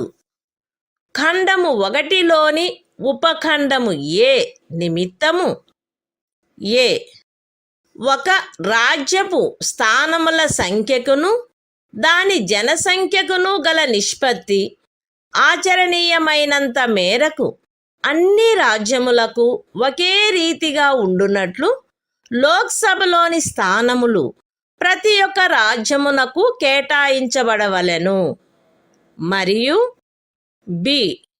ప్రతి ప్రాదేశిక నియోజకవర్గపు జనసంఖ్యకును ఆ నియోజకవర్గమునకు కేటాయించబడిన స్థానముల సంఖ్యకును గల నిష్పత్తి ఆచరణీయమైనంత మేరకు రాజ్యము అంతటను ఒకే రీతిగా ఉండునట్లు ప్రతి రాజ్యము ప్రాదేశిక నియోజకవర్గములుగా విభజించబడవలెను. అయితే ఏదేని రాజ్యమునందలి జనసంఖ్య 60 లక్షలకు మించనంత వరకు ఆ రాజ్యమునకు లోక్సభ స్థానములను కేటాయించు నిమిత్తము ఈ ఖండము యొక్క ఉపఖండము ఏలోని నిబంధనలు వర్తించవు. 3. ఈ అనుచ్ఛేదములో జనసంఖ్య అను పదమునకు కడపటిదియు అందుకు సంబంధించిన అంకెలు ప్రచురణ చేయబడినట్టిదియు అగు జనగణనలో అభినిశ్చితమైన జనసంఖ్య అని అర్థము.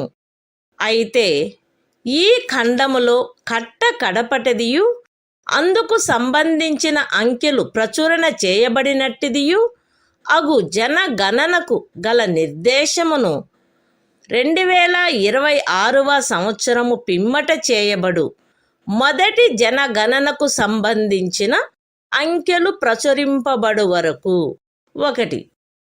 ఖండము 2 యొక్క ఉపఖండము ఏ మరియు ఆ ఖండమునకు గల వినాయింపు నిమిత్తము 1971వ సంవత్సరపు జనగణనకు నిర్దేశమైనట్లు మరియు 2. ఖండము 2 యొక్క ఉపఖండము బి నిమిత్తము 2001వ సంవత్సరపు జనగణనకు నిర్దేశమైనట్లు అన్వయించుకొనవలెను. The Constitution of India, Part 5, The Union. Chapter 2, Parliament, General. Article 81. Composition of the House of the People. 1. Subject to the provisions of Article 331, the House of the People shall consist of a. Not more than 530 members chosen by direct election from territorial constituencies in the states, and b. not more than 20 members to represent the Union territories, chosen in such manner as Parliament may by law provide. 2. For the purposes of sub-clause A of Clause 1, there shall be allotted to each state a number of seats in the House of the People, in such manner that the ratio between that number and the population of the state is, so far as practicable, the same for all states. And b. each state shall be divided into territorial constituencies, in such manner that the ratio between the population of each constituency and the number of seats allotted to it is, so far as practicable, the same throughout the state. Provided that the provisions of sub-clause A of this clause shall not be applicable for the purpose of allotment of seats in the House of the People to any state, so long as the population of that state does not exceed 6 millions. 3. In this article, The expression population means the population is ascertained at the last preceding census, of which the relevant figures have been published. Provided that the reference, in this clause, to the last preceding census of which the relevant figures have been published, shall, until the relevant figures for the first census taken after the year 2026 have been published, be construed, 1. For the purposes of sub-clause A of clause 2, and the proviso to that clause, as a reference to the 1971 census.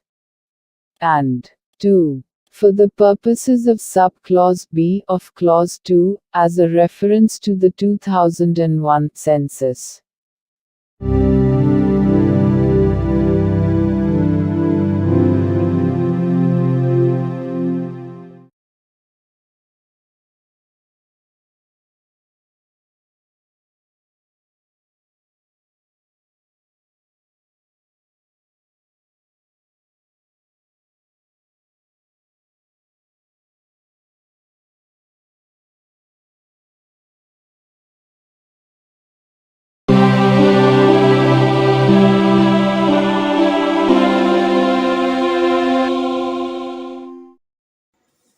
భారత సంవిధానము భాగము 5 సంఘము అధ్యాయం 2 parliament సాధారణ విషయములు article 82 ప్రతి జనగణన పిమ్మట తిరిగి సర్దుబాటు ప్రతి ఒక్క జనగణన పూర్తి అయిన పిమ్మట రాజ్యములకు లోక్సభ స్థానముల కేటాయింపు మరియు ప్రాదేశిక నియోజకవర్గములుగా ప్రతి రాజ్యము యొక్క విభజన పార్లమెంటు శాసనము ద్వారా నిర్ధారణ చేయునట్టి ప్రాధికారిచే మరియు అట్టి రీతిలో తిరిగి సర్దుబాటు చేయబడవలెను. అయితే అట్లు తిరిగి చేయబడిన సర్దుబాటు అప్పుడు అస్తిత్వములోనున్న లోక్సభ విఘటితమగు వరకు ఆ సభలోని ప్రాతినిధ్యమునకు భంగము కలిగించరాదు.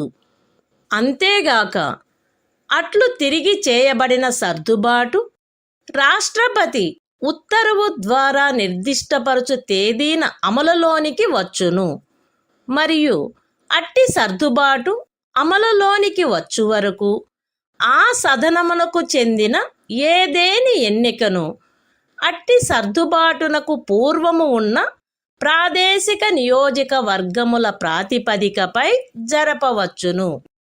అంతేగాక ఇంకను 2026వ సంవత్సరము పిమ్మట చేయబడిన మొదటి జనగణనకు సంబంధించిన అంకెలు ప్రచురించబడు వరకు ఈ అనుచ్ఛేదము క్రింద 1. 1971వ సంవత్సర జనగణన ప్రాతిపదికపై తిరిగి సర్దుబాటు చేయబడినట్లు లోక్సభలో రాజ్యములకు స్థానముల కేటాయింపును చేయుటను. 2. ప్రతి ఒక్క రాజ్యమును 2001వ సంవత్సర జనగణన ప్రాతిపదికపై తిరిగి సర్దుబాటు చేయబడు ప్రాదేశిక నియోజకవర్గములుగా విభజించుటను తిరిగి సర్దుబాటు చేయుట ఆవశ్యకము కాదు. The Constitution of India, Part 5, The Union. Chapter 2, Parliament, General. Article 82. Readjustment after each census. Upon the completion of each census, the allocation of seats in the House of the People to the states, and the division of each state into territorial constituencies, shall be readjusted by such authority, and in such manner as Parliament may by law determine, provided that such readjustment shall not affect representation in the House of the People until the dissolution of the then existing House. Provided further that such readjustment shall take effect from such date as the President may, by order, specify. and until such readjustment takes effect, any election to the House may be held, on the basis of the territorial constituencies existing before such readjustment.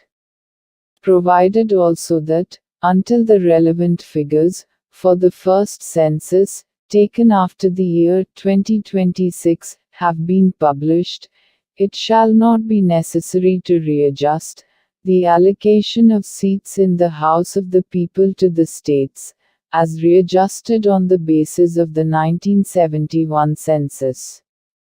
And, 2. The division of each state into territorial constituencies, as may be readjusted, on the basis of the 2001 census, under this article.